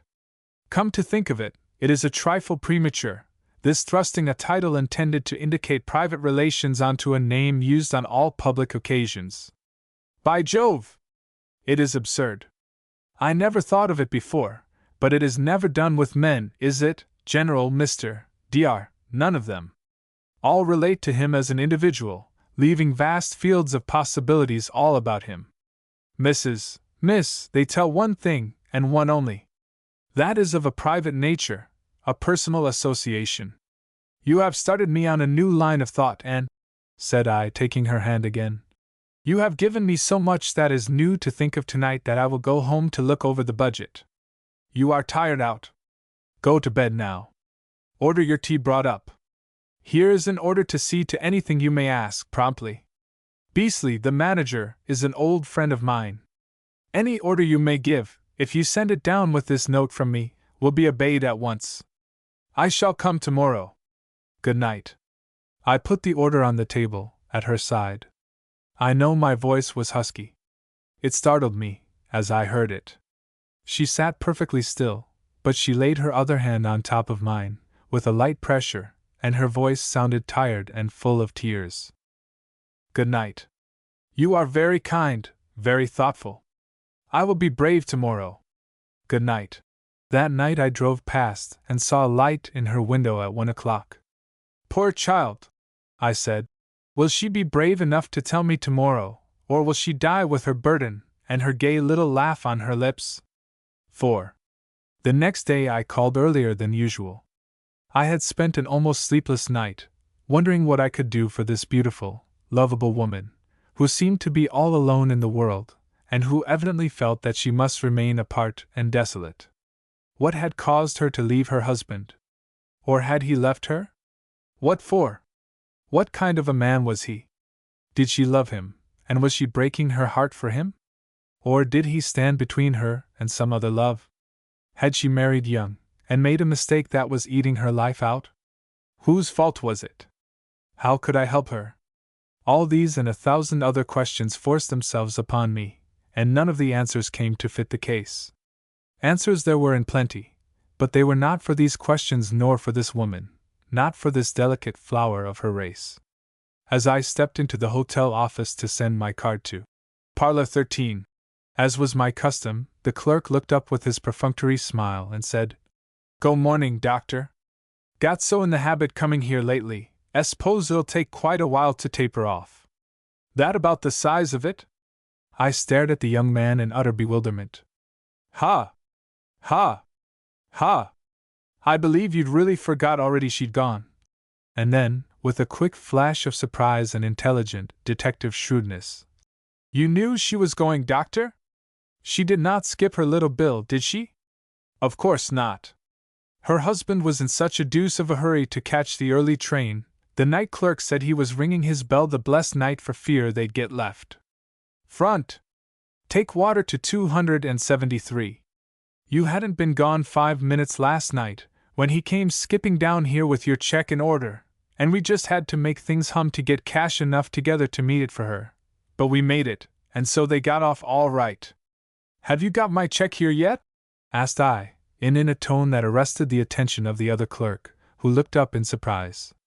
"Good heavens! No, do you think we're made of ready money, just because you are? That check was in the bank and part of the cash in that desk the first thing after banking hours," said he, opening out the register and reaching for a bunch of pens behind him. "You see, it cleaned us out last night. I couldn't change $2 for a man this morning. I told Campbell last night that you must think hotels were run queer, to expect us to cash a $5,000 check on 5 minutes' notice. Couldn't have done it at all if he hadn't been pay night for servants and the rest of us. We all had to wait till today. But the old man'll tell you. Here he comes." "Why, hello, Doctor, old boy," said Beasley, coming up from behind and clapping me vigorously on the shoulder. "Didn't expect to see the light of your countenance around here again so soon. Thought we owed it all to your professional ardor for that charming patient of yours up in 13. They got off all right, but if any other man but you had sent that order and check down here for us to cash last night, I'd have told him to make tracks. Of course, I understood that they were called away suddenly, unexpectedly, and all that. He told me all about it, and that you did not finish the trade till the last minute, but—" "Trade?" gasped I, in spite of my determination to hear all before disclosing anything. "Trade? Oh, come off! Don't be so consumedly skittish about the use of English. I suppose you want me to say that the transaction between you was not concluded, etc., etc. Oh, you're a droll one, doctor." He appeared to notice a change on my face, which he evidently misconstrued, and he added gaily, "Oh, it was all right, my boy, as long as it was you. Glad to do you a good turn any day. But what a queer idea for that little woman to marry such a man. How did it happen? I'd like to know the history. Every time I saw him come swelling around I made up mine to ask you about them, and then I always forgot it when I saw you. When he told me you had been his wife's guardian, I thought some of kicking you the next good chance I got, for allowing the match, and for not telling me you had such a pretty ward. You always were a deep rascal. Go off," he rattled on. Several times I had decided to speak, but as often restrained myself. My blank face and unsettled manner appeared to touch his sense of humor. He concluded that it was good acting. I decided to confirm the mistake, until I had time to think it all over. Finally I said, as carelessly as I could, "How long had this husband been here? That is, when did he get back?" "Been here." "Get back." "Been here all the time, smoked more good cigars and surrounded more wine than any other one man in the house." "Oh, he was a jim dandy of a fellow for a hotel." Then, with sudden suspicion, "Why? Had he told you he'd go away before?" "Oh, I see. That was the trade. Paid him to skip, hey?" Yes. I think I begin to catch on." He could hardly restrain his mirth, and winked at me in sheer ecstasy. I went slowly out. When I arrived at the house, I directed the servant to say to anyone who might call that the doctor was not at home. I went to my room and wrote to Dr. Griswold, asking him for information about Florence Campbell, the fair patient he had sent me. Who was she? What did he know of her? Where were her friends? I told him nothing of this last development, but asked for an immediately reply, adding, "For an important reason." 3 days later a telegram was handed to me as I drove up to my office. It was this: "Never heard of her. Why? Griswold?" I did not sleep that night. For the first time my faith in Florence Campbell wavered. Up to that time I had blamed her husband for everything. I had woven around her a web of plausible circumstances which made her the unwilling victim of a designing villain, an expert forger, no doubt, who used her, without her own knowledge, as a decoy, a man of whom she was both ashamed and afraid, but from whom she could not escape. But how was all that to be reconciled with this revelation? Griswold did not know her. How about his introduction in that Sulph 12-inch? I looked through my desk for Griswold's note. It was certainly his handwriting, but I noticed, for the first time, that it did not mention her name. Perhaps this was a loophole through which I might bring my fair patient, in whom I was beginning to fear I had taken too deep an interest, without discredit to herself. Might she not have changed her name since Griswold treated her? I determined to give her the benefit of this doubt until I could be sure that it had no foundation.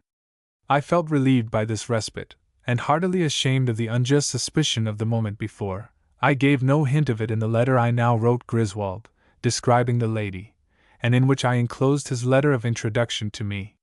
The next few days I went about my practice in a dream, and it was no doubt due to fortuitous circumstances rather than to my skill that several of my patients still lived to tell the tale of their suffering and of my phenomenal ability to cope with disease in all its malignant power. In due time Griswold's letter came. I went into my office to read it. I told myself that I had no fears for the good name of Florence Campbell. I knew that some explanation would be made that would confirm me in my opinion of her. But for all that, I locked the door, and my hand was less steady than I liked to see it, as I tore the end of the envelope. I even remember thinking vaguely that I usually took time to open my letters with more precision and with less disregard for the untidy appearance of their outer covering afterward. I hesitated to read beyond the first line, although I had so hastened to get that far. I read, "My dear old friend," and then turned the letter over to see how long it was, how much probable information it contained. There were 4 closely written pages. I wondered if it could all be about Florence Campbell, and was vaguely afraid that it was, and that it was not. I remembered looking at the clock when I came into the office. It was nearly 6 o'clock. I laid the letter down and went to the cooler and got out a bottle of Vichy. I sat it and placed some wine by my elbow on the desk and took up the letter. I never heard of anyone by the name of Florence Campbell, so far as I can recall. I certainly never had a patient by that name. Some months ago I gave the letter you enclose, which I certainly did write, to a patient of mine who was on her way to Europe and expected to stay some time in New York on her way through. She, however, was in no way like the lady you describe. Her name was Kitty Hatfield, and she was small, with dreamy blue eyes and flaxen hair, a perfect woman, in fact. Oh! Tom! Thought I, true to your record to the last. I had long since ceased to wonder at the lapse, however, for Florence Campbell herself was surely sufficient explanation of all that. I understood. The letter went on. That Kitty did not stop but a few days in New York, when she was joined by the party with which she was to travel. She stayed at the F Avenue Hotel, I have learned, and became intimate with some queer people there, much to the indignation of her brother, when he learned of it. I laid the letter down and put my head on my arms, folded as they were on the desk. I was dizzy and tired. When I raised my head it was dark. I got up, lighted the gas, and found myself stiff and as if I had been long in a forced and unnatural position. I recalled that I had been indignant. This brother of the silly-pated, blue-eyed girl had not liked her to know Florence Campbell. Indeed, he was, no doubt, a precious fool, naturally would be, with such a sister, I commented mentally. What else, I wondered, had Griswold found out? Was the rest of this old fool's letter about her? I began where I had left off. I have since learned from him that the man, whose name was Campbell, was a foreigner of some kind, with a decidedly vague, not to say hazy reputation, and that his wife, who was supposed to be an invalid, and an American of good family, never appeared in public, and so was never seen by him, that is by Will Hatfield, but was only known to him through Kitty's enraptured eyes. She was said to be bright and pretty. Kitty is the most generous child alive in her estimate of other women. However, he thinks it possible that Kitty either gave her the letter from me to you, and asked her to have proper medical care, or else that the woman, or her husband, got hold of it in a less legitimate way, which I think quite likely. Kitty thought the Campbell woman was charming. The Campbell woman! Indeed! I felt like a thief, even to read such rubbish, and I should have enjoyed throttling the whole ill-natured gossiping set, not omitting flaxen-haired Kitty herself. I determined to finish the letter, however.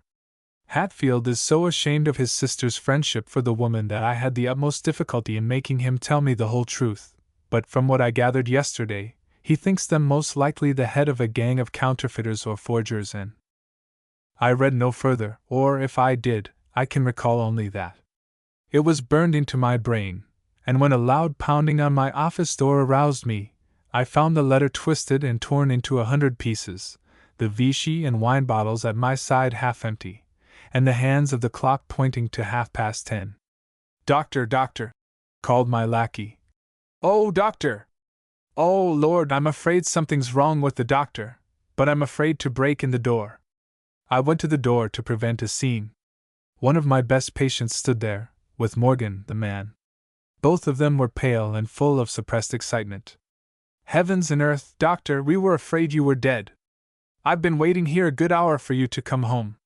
No one knew you were in, till Morgan peeped over the transom." "What in the devil is the matter?" said my patient. "Tired out, went to sleep," said I, but I did not know my own voice as I spoke. It sounded distant, and its tones were strange. They both looked at me suspiciously, and with evident anxiety as to my mental condition. I caught at the means of escape. "I am too tired to see anyone tonight. In fact, I am not well. You will have to let me off this time. Get Dr. Talbot, next door, if anyone is sick. I am going to bed. Good night." There was a long pause. Then he said wearily, "You are a young man, doctor. You have taken the chair I left vacant at the college. I would never have told the story to you, perhaps, only I wanted you to know why I left the class in your care so suddenly this morning, when I uncovered the beautiful face of the subject you had brought from the morgue for me to give my closing lecture upon. That class of shallow-pated fellows have not learned yet that doctors, even old fellows like me, know a good deal less than they think they do about the human race, themselves included." I stammered some explanation of the circumstances, and again there was a long silence. Then he said, "Found drowned, was she? Poor girl! Do you believe, with that face, she was ever a bad woman? Or that she had anything to do with the rascality of her husband, even if he were consciously a rascal? And who is to judge of that, knowing so little of him? Did I ever recover the $5,000? Did I attempt to recover it? Oh, no, all this happened nearly 10 years ago now, and if that were all it had cost me I should not mind. The hotel people never knew. Why should they? This is the first time I have told the story. You think I am an old fool? Well, perhaps I am, Perhaps I am. Who can say what any of us are, or what we are not? 30 years ago I knew that I understood myself and everybody else perfectly. Today I know equally well that I understand neither the one nor the other. We learn that fact, and then we die, and that is about all we do learn. You wonder, after what I tell you, if the beautiful face at the demonstration class this morning was really hers, or whether a strong likeness led my eyes and nerves astray. You wonder if she drowned herself, and why. Was it an accident? Did he do it? This last will be decided by each one according as he judges of Florence Campbell and her husband, of who and what they were. Perhaps I shall try to find him now. Not for the money, but to learn why she married the man he seemed to be. It is hard to tell what I should learn. It is not even easy to know just what I should like to learn, and perhaps, after all, it is better not to know more. Who shall say? And the doctor bade me good night, and bowed himself out to his carriage with his old courtesy, and left me alone with the strange, sad story of the beautiful girl whose lifeless form had furnished the subject of my first lecture to a class of medical students. My patient's story? Perhaps I may have told you before that at the time of which I speak, my summer home, where I preferred to spend much more than half of the year, was on a sandy beach a few miles out of New York, and also that I had retired from active practice as a physician, even when I was in the city. Notwithstanding these two facts, I was often called in consultation, both in and out of the city, and was occasionally compelled to take a case entirely into my own hands through some accident or unforeseen circumstance. It was one of these accidents which brought the patient whose story I am about to tell you under my care. I can hardly say now why I retained the case instead of turning it over to some brother practitioner, as was my almost invariable habit, but for some reason I kept it in my own hands, and, as it was the only one for which I was solely responsible at the time, I naturally took more than ordinary interest in and paid more than usual attention to all that seemed to me to bear upon it. As you know, I am an old school, or regular, physician, although that did not prevent me from consulting with and appreciating the strong points of many of those who were of other and younger branches of the profession. This peculiarity had subjected me, in times gone by, to much adverse criticism from some of my colleagues who belonged to that rigidly orthodox faction which appears to feel that it is a much better thing to allow a patient to die, regularly, as it were, than it is to join forces with one, who, being of us, is still not with us in theory and practice. Recognizing that we were all purblind at best, and that there was and still is much to learn in every department of medicine, it did not always seem to me that it was absolutely necessary to reject, without due consideration, the guesses of other earnest and careful men, even though they might differ from me in the prefix to the pathy, which forms the basis of the conjecture. We are all wrong so often that it has never appeared to be a matter of the first importance. It does not present itself to my mind as absolutely imperative that it should be invariably the same wrong, or that all of the mistakes should necessarily follow the beaten track of the old school. I had arrived at that state of beatitude where I was not unwilling for a life to be saved, or even for pain to be alleviated by other methods than my own. I do not pretend that this exalted ethical status came to me all at once, nor at a very early stage of my career, but it came, and I had reaped the whirlwind of wrath, as I have just hinted to you. So when my patient let me know, after a time, that he had been used to homeopathic treatment, I at once suggested that he send for someone of that school to take charge of his case. He declined, somewhat reluctantly, I thought, still, quite positively. But in the course of events, when I felt that a consultation was due to him as well as to myself, I asked him if he would not prefer that the consulting physician should be of that school. He admitted that he would, and I assured him that I should be pleased to send for any one he might name. He knew no doctor here, he said, and left it to me to send for the one in whom I had the greatest confidence. It is at this point my story really begins. I stopped on my way uptown to arrange, with Dr. Hamilton, of Madison Avenue, a consultation that afternoon, at 3 o'clock. I told the doctor all that I, myself, knew at that time, of my patient's history. 3 weeks before I had been in a Fifth Avenue stage, a gentleman had politely arisen to offer his seat to a lady at the moment that the stage gave a sudden lurch which threw them both violently against each other and against the end of the stage. He broke the fall for her, but he received a blow on the head, which member came in contact with the money box, with a sharp crack. Accustomed to the sight of pain and suffering as I was, the sound of the blow, and his suddenly livid face gave me a feeling of sickness which did not wholly leave me for an hour afterward. Involuntarily I caught him in my arms. He was a slightly built man, and directed the driver to stop at the first hotel. The gentleman was unconscious, and I feared he had sustained a serious fracture of the skull. He was evidently a man of culture, and I thought not an American. I therefore wished, if possible, to save him a police or hospital experience. By taking him into the first hotel, I reasoned, we could examine him, learn who and what he was, where he lived, and, after reviving him, send him home in a carriage. The process of bringing him back to consciousness was slow, and as the papers on his person, which we felt at liberty to examine, gave no clue to his residence, we concluded to put him to bed and trust to farther developments to show us what to do in the matter of removal.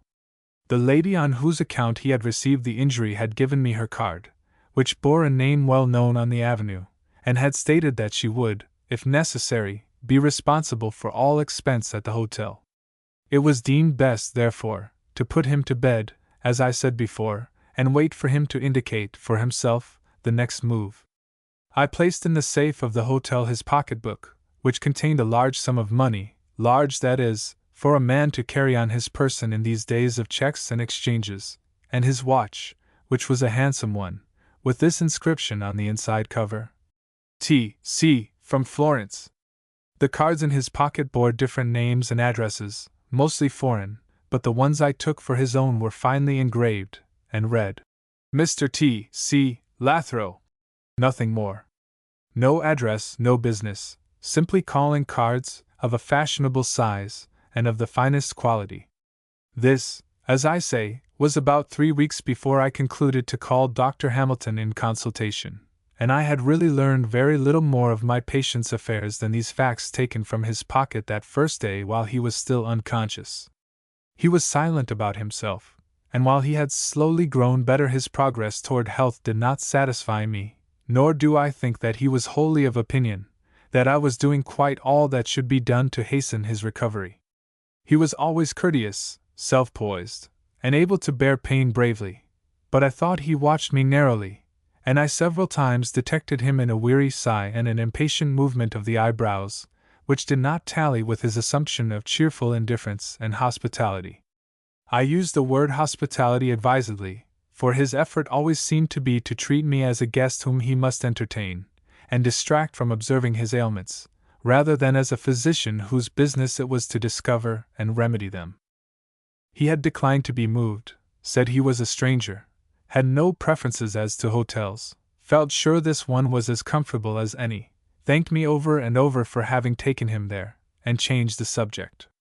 He would talk as long as I would allow him on any subject, airily, brightly, readily. On any subject, that is, except himself. Yet from his conversation I had gathered that he had traveled a great deal, was a man of wealth and culture, whether French, Italian, or Russian, I could not decide. He spoke all of these languages, and words from each fitted easily into place when for a better English one he hesitated or was at a loss. Indeed, he seemed to have seen much of every country and to have observed impartially, without national prejudice. He knew men well, too well to praise recklessly. And he sometimes gave me the impression, I can hardly say how, that blame was a word whose meaning he did not know. He spoke of having seen deeds of the most appalling nature in Russia, and talked of their perpetrators sometimes, as good and brave men. He never appeared to measure men by their exceptional acts. Occasionally I contested these points with him, and I am not sure but that it may have been the interest I took in his conversation that held me as his physician, for as I said, I was well aware that he did not improve as he should have done after the first few days. But I liked to hear him talk. He was a revelation to me.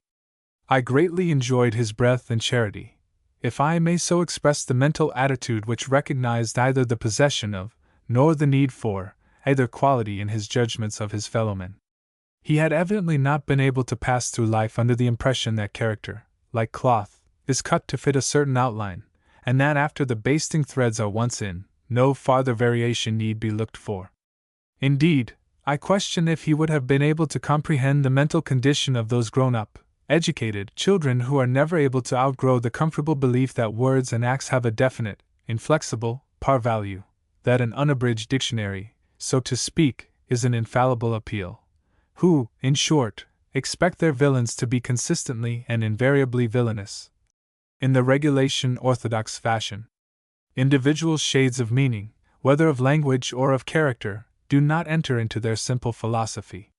Mankind suffers, in their pennyweight scales, a shrinkage that is none the less real because they never suspect that the dwarfage may be due to themselves, to their system of weights and measures. All variations from their standard indicate an unvarying tendency to mendacity.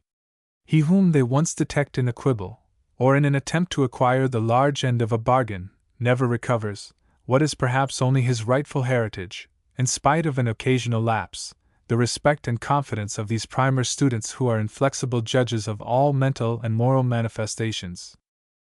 I repeat that this comfortable and regular philosophy was foreign to my patient's mental habits, and I began to consider, the more I talked with him, that it did not agree with my own personal observations. I reflected that I was not very greatly surprised, nor did I lose faith in a man necessarily, when I discovered him in a single mean or questionable action. Why, then, should I be surprised to find those of whom I had known only ill engaged in deeds of the most unselfish nature? Deeds of heroism and generosity such as he often recounted as a part of the life of some of these same terrible Russian officials. There seems, however, to be that in us which finds it far easier to reconcile a single mean or immoral action with an otherwise upright life, than to believe it likely, or even possible, for a depraved nature to perform, upon occasion, deeds of exalted or unusual purity. Yet so common is the latter, that its failure of recognition by humanity in general can be due, it seems to me, only to a wrong teaching or to a stupidity beyond even normal bounds. For, after all, the bad man who is all bad is really a less frequent product than that much talked of, but rare creature, a perfect woman. Perhaps one could count the specimens of either of these to be met with in a lifetime, on the fingers of one hand. But to return to my patient and his story. It was of these things that he and I had often talked, and I had come to greatly respect the self-poise and acute observation, as well as the broad human sympathy of this reserved and evidently sad-hearted man. Sad-hearted, I knew, in spite of his keen sense of humor, and his firm grasp of philosophy. I gave Dr. Hamilton a brief outline of all this, as well as of the physical condition of the man whom he was to see, for I believe it to be quite as important for a physician to understand and diagnose the mental as the physical conditions of those who come under his care before he can prescribe intelligently for other than very trifling ailments. You can imagine my surprise when I tell you that the moment Dr. Hamilton stepped into the room, and I mentioned his name, my patient, this self-poised man of the world, whose nerves had often seemed to me to be of tempered steel, looked up suddenly as you have seen a timid child do when it is sharply reproved, and fainted dead away. 2. I confess that I expected a scene. I glanced at the doctor, but he showed no sign of ever having seen my patient before, and went to work with me in the most methodical and indifferent way possible to revive him.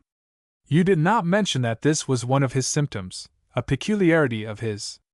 Has he been subject to this sort of thing? Did he say he was subject to it before he hurt his head, or has it developed since? The doctor inquired quietly as we worked. I bit my lip. His tone was so exasperatingly cool, while, knowing my patient as I did, his startled manner and sudden fainting had impressed me deeply. It is the first time, I said, since he was hurt, that is, since he recovered consciousness after the blow, that he has exhibited the slightest tendency to anything of the kind. I hesitated, then I said, Doctor, if you know him, if this is the result of seeing you suddenly, for he did not know who was to come, don't you think, would it be well, do you think it best for you to be where he will see you when he begins to revive? The doctor stared at me, then at my patient. I don't know him, never saw him before in my life so far as I know. What did you say his name is? Mom, oh yes, Lathro, first and only time I ever heard it. Oh no, I suppose his nerves are weak. The excitement of seeing me, the idea of our consultation. I smiled, involuntarily. You don't know the man, doctor, said I. He is bomb-proof as to nerves in that sense of the word. There must be some other reason. He must have mistaken you for someone else. I am sorry to trouble you, doctor, but would you kindly step into the other room? He will open his eyes now, you see. When, a moment later, my patient regained consciousness, he glanced about him furtively, like a hunted man. He did not look like himself. He examined my face closely, suspiciously, I thought, for a moment. Then I laughed lightly and said, Well, old fellow, you've been trying your hand at a feint. That's a pretty way to treat a friend. I come in to see you, you step out to nobody knows where, to no man's land, and give me no end of trouble rowing you back to our shore.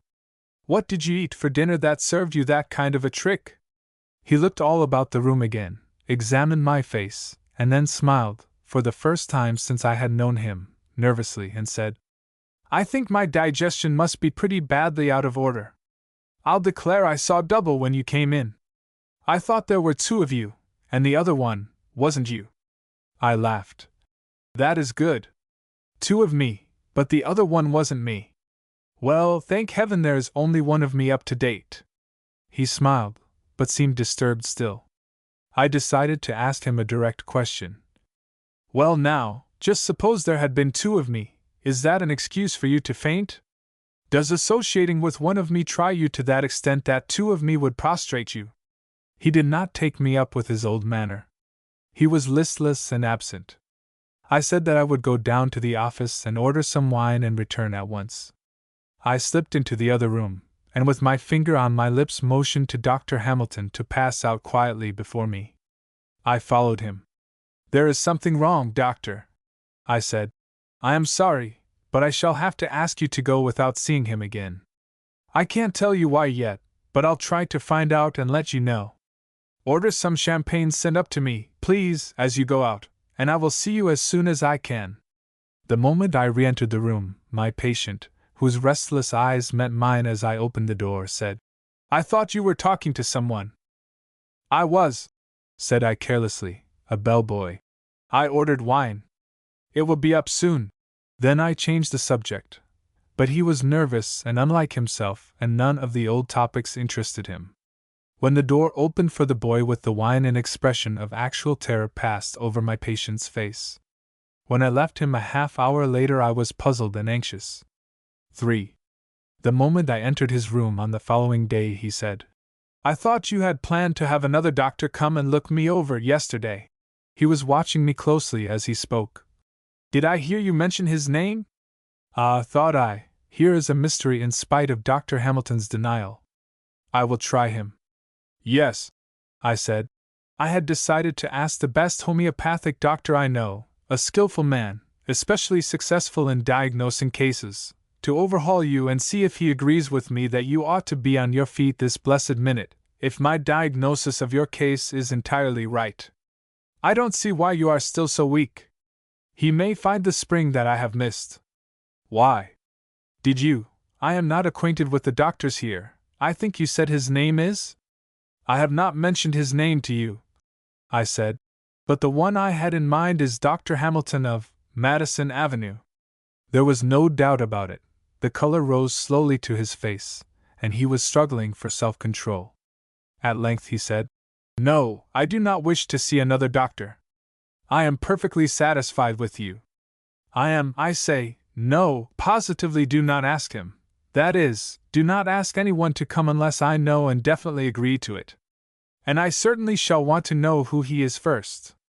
All this was wholly foreign to the man, to his nature and habit. Tell me, I said, what you have against Dr. Hamilton, for I cannot fail to see that there is something behind all this. He did not reply for some time, then he said wearily, but with great depth of feeling, I suppose I may as well tell you. I cannot forgive him for an injury I did him long ago. I did not say anything, nor did I look at him. Presently he went on hoarsely. If I had only injured him, perhaps I could get over it, but I took a mean advantage of. I did it through a woman who liked him, and whom he loved and trusted. There was another long silence. Then I said, "You were right to tell me, Lathro. You need not fear that I will betray you to him, and he does not know you. He did not recognize you either before or after you fainted. Of course I knew there was something wrong. He will not come again." He sprang to his feet, and a wave of red surged into his face. "I knew it! I knew I had seen him. I was sure it was not a delusion," he said. "He was here. No, he would not know me. He never saw me. I did not injure him like a man, I struck from behind a woman. A woman who cared for his respect, and I let him blame her. I suppose I could get over it if it were not for that. I came back here partly to let him know, if I could some way, that she was not to blame." There was another long silence. "And partly to get rid of myself. Russia did not do it, Turkey, France, none of them. I thought perhaps he would.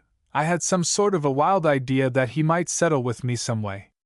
I have carried that forged check in my brain until—" I started visibly.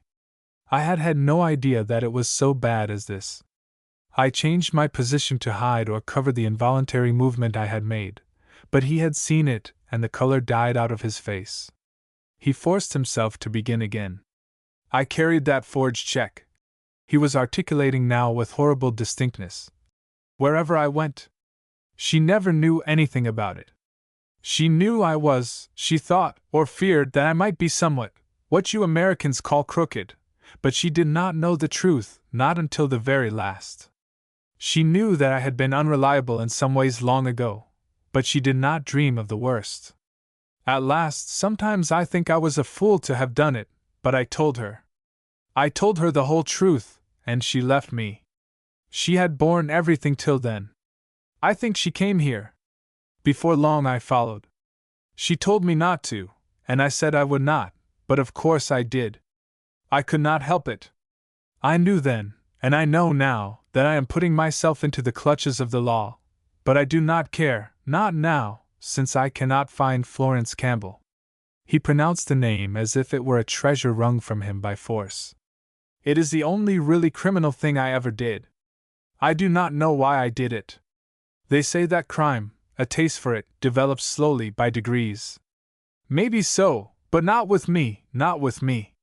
I had money enough, but oh my God! How I hated him. I saw that he was growing to love her without knowing it. I often heard them talking together. They did not know it, and if they had it could not have been more innocent, but I was madly jealous, for the first time in my life. I determined to make him think ill of her, and yet I said just now that forgery was my only crime. That was worse, by far, but I believe it is not a crime in law." He smiled scornfully. "I have outgrown all that now. The storm has left me the wreck you see, but I thought it all out last night, and determined to tell you." "You are to tell him, for her sake," he said between his set teeth. "He may see her yet some day. She will never return to me, God bless her. God help us both. No, she will never return to you nor to anyone else," I said as gently as I could. He sprang up with the energy of a maniac. "How do you know? What do you know?" he demanded. "I only know that she is dead, my friend," I said, placing my hand on his arm, "and that Dr. Hamilton does not wish to punish you. I heard it all, the story of the forgery of his name, and that a Florence Campbell was in some way connected with it. I heard it from him long, long ago, but he does not know that you are Tom Campbell. You are safe. Does not wish to punish me. I am safe. Great God, no one could punish me. I do that. Safe. Oh, the irony of language!" There was a long pause. He had gone to the window and was staring out into the darkness. Presently the sound of convulsive sobbing filled the room. I thought best to remain near the door and make no effort to check his grief with words. At last the storm spent itself. He came slowly into the middle of the room and stood facing me. At length he said, "One of the greatest punishments is gone, thank God. Florence Campbell is dead, you say. Do you know what it is, doctor, to wish that one you loved was dead? Yes, yes, I said. But it is best for you not to talk any more, nor think, just now, not of that, not of that. He broke in impatiently. Don't you know me well enough yet to know that that sort of thing, that sort of professional humbug is useless? Must not talk more of that, nor think of it, indeed. What else do you suppose I ever think of? The good men who are bad and the bad ones who are good, the puppets of our recent conversations. Suppose we boil it down a little. Am I a bad man? That is a question that puzzles me. Am I a good one? At least I can answer that, and yet I never did but one criminal deed in my whole life, and I have done a great many so-called good ones to set over against it. Then you can answer neither question with a single word, I said. He took my hand and pressed it with the frenzy of a new hope. At least one man's philosophy is not all words, he said. You act upon your theories. You are the only one I ever knew who did. Perhaps I am the only one you ever gave the chance, I replied, still holding his hand. We stood thus silent for a moment, then he said with an inexpressible accent of satire, Would you advise me to try it, doctor, with anyone else? I deliberated some time before I replied. Then I said, No, I am sorry to say that I fear it would not be safe. There is still so much tiger in the human race. No, do not tell your story again to anyone, it can do no good. Most certainly I would advise you not to try it ever again. As I left the room he said, True, true. It can do no good, none whatever. The next day he left. I never saw him again. 2 years later I received a kind letter from him in which he greatly overestimated all I had done for him. The letter came from St. Petersburg and was signed, T. Lathrow Campbell, Colonel Imperial Guard. I fancied, in spite of his letter, that he would rather sever all connection with this country, and feel that he had no ties nor past, so I never answered his letter. Sometimes I wonder if he misunderstood my silence, and accepted it as a token of unfriendliness. And yet, well, I have never been able to decide just what would be least painful to him, so I let it drift into years of silence, and perhaps, after all, these very good intentions of mine may be only cobblestones added to the paving of the streets of a certain dread, but very populous city which is, in these days of agnosticism, quite a matter of jest in polite society. Who shall say? Which would he prefer, friendly communication or silence and forgetfulness? The End.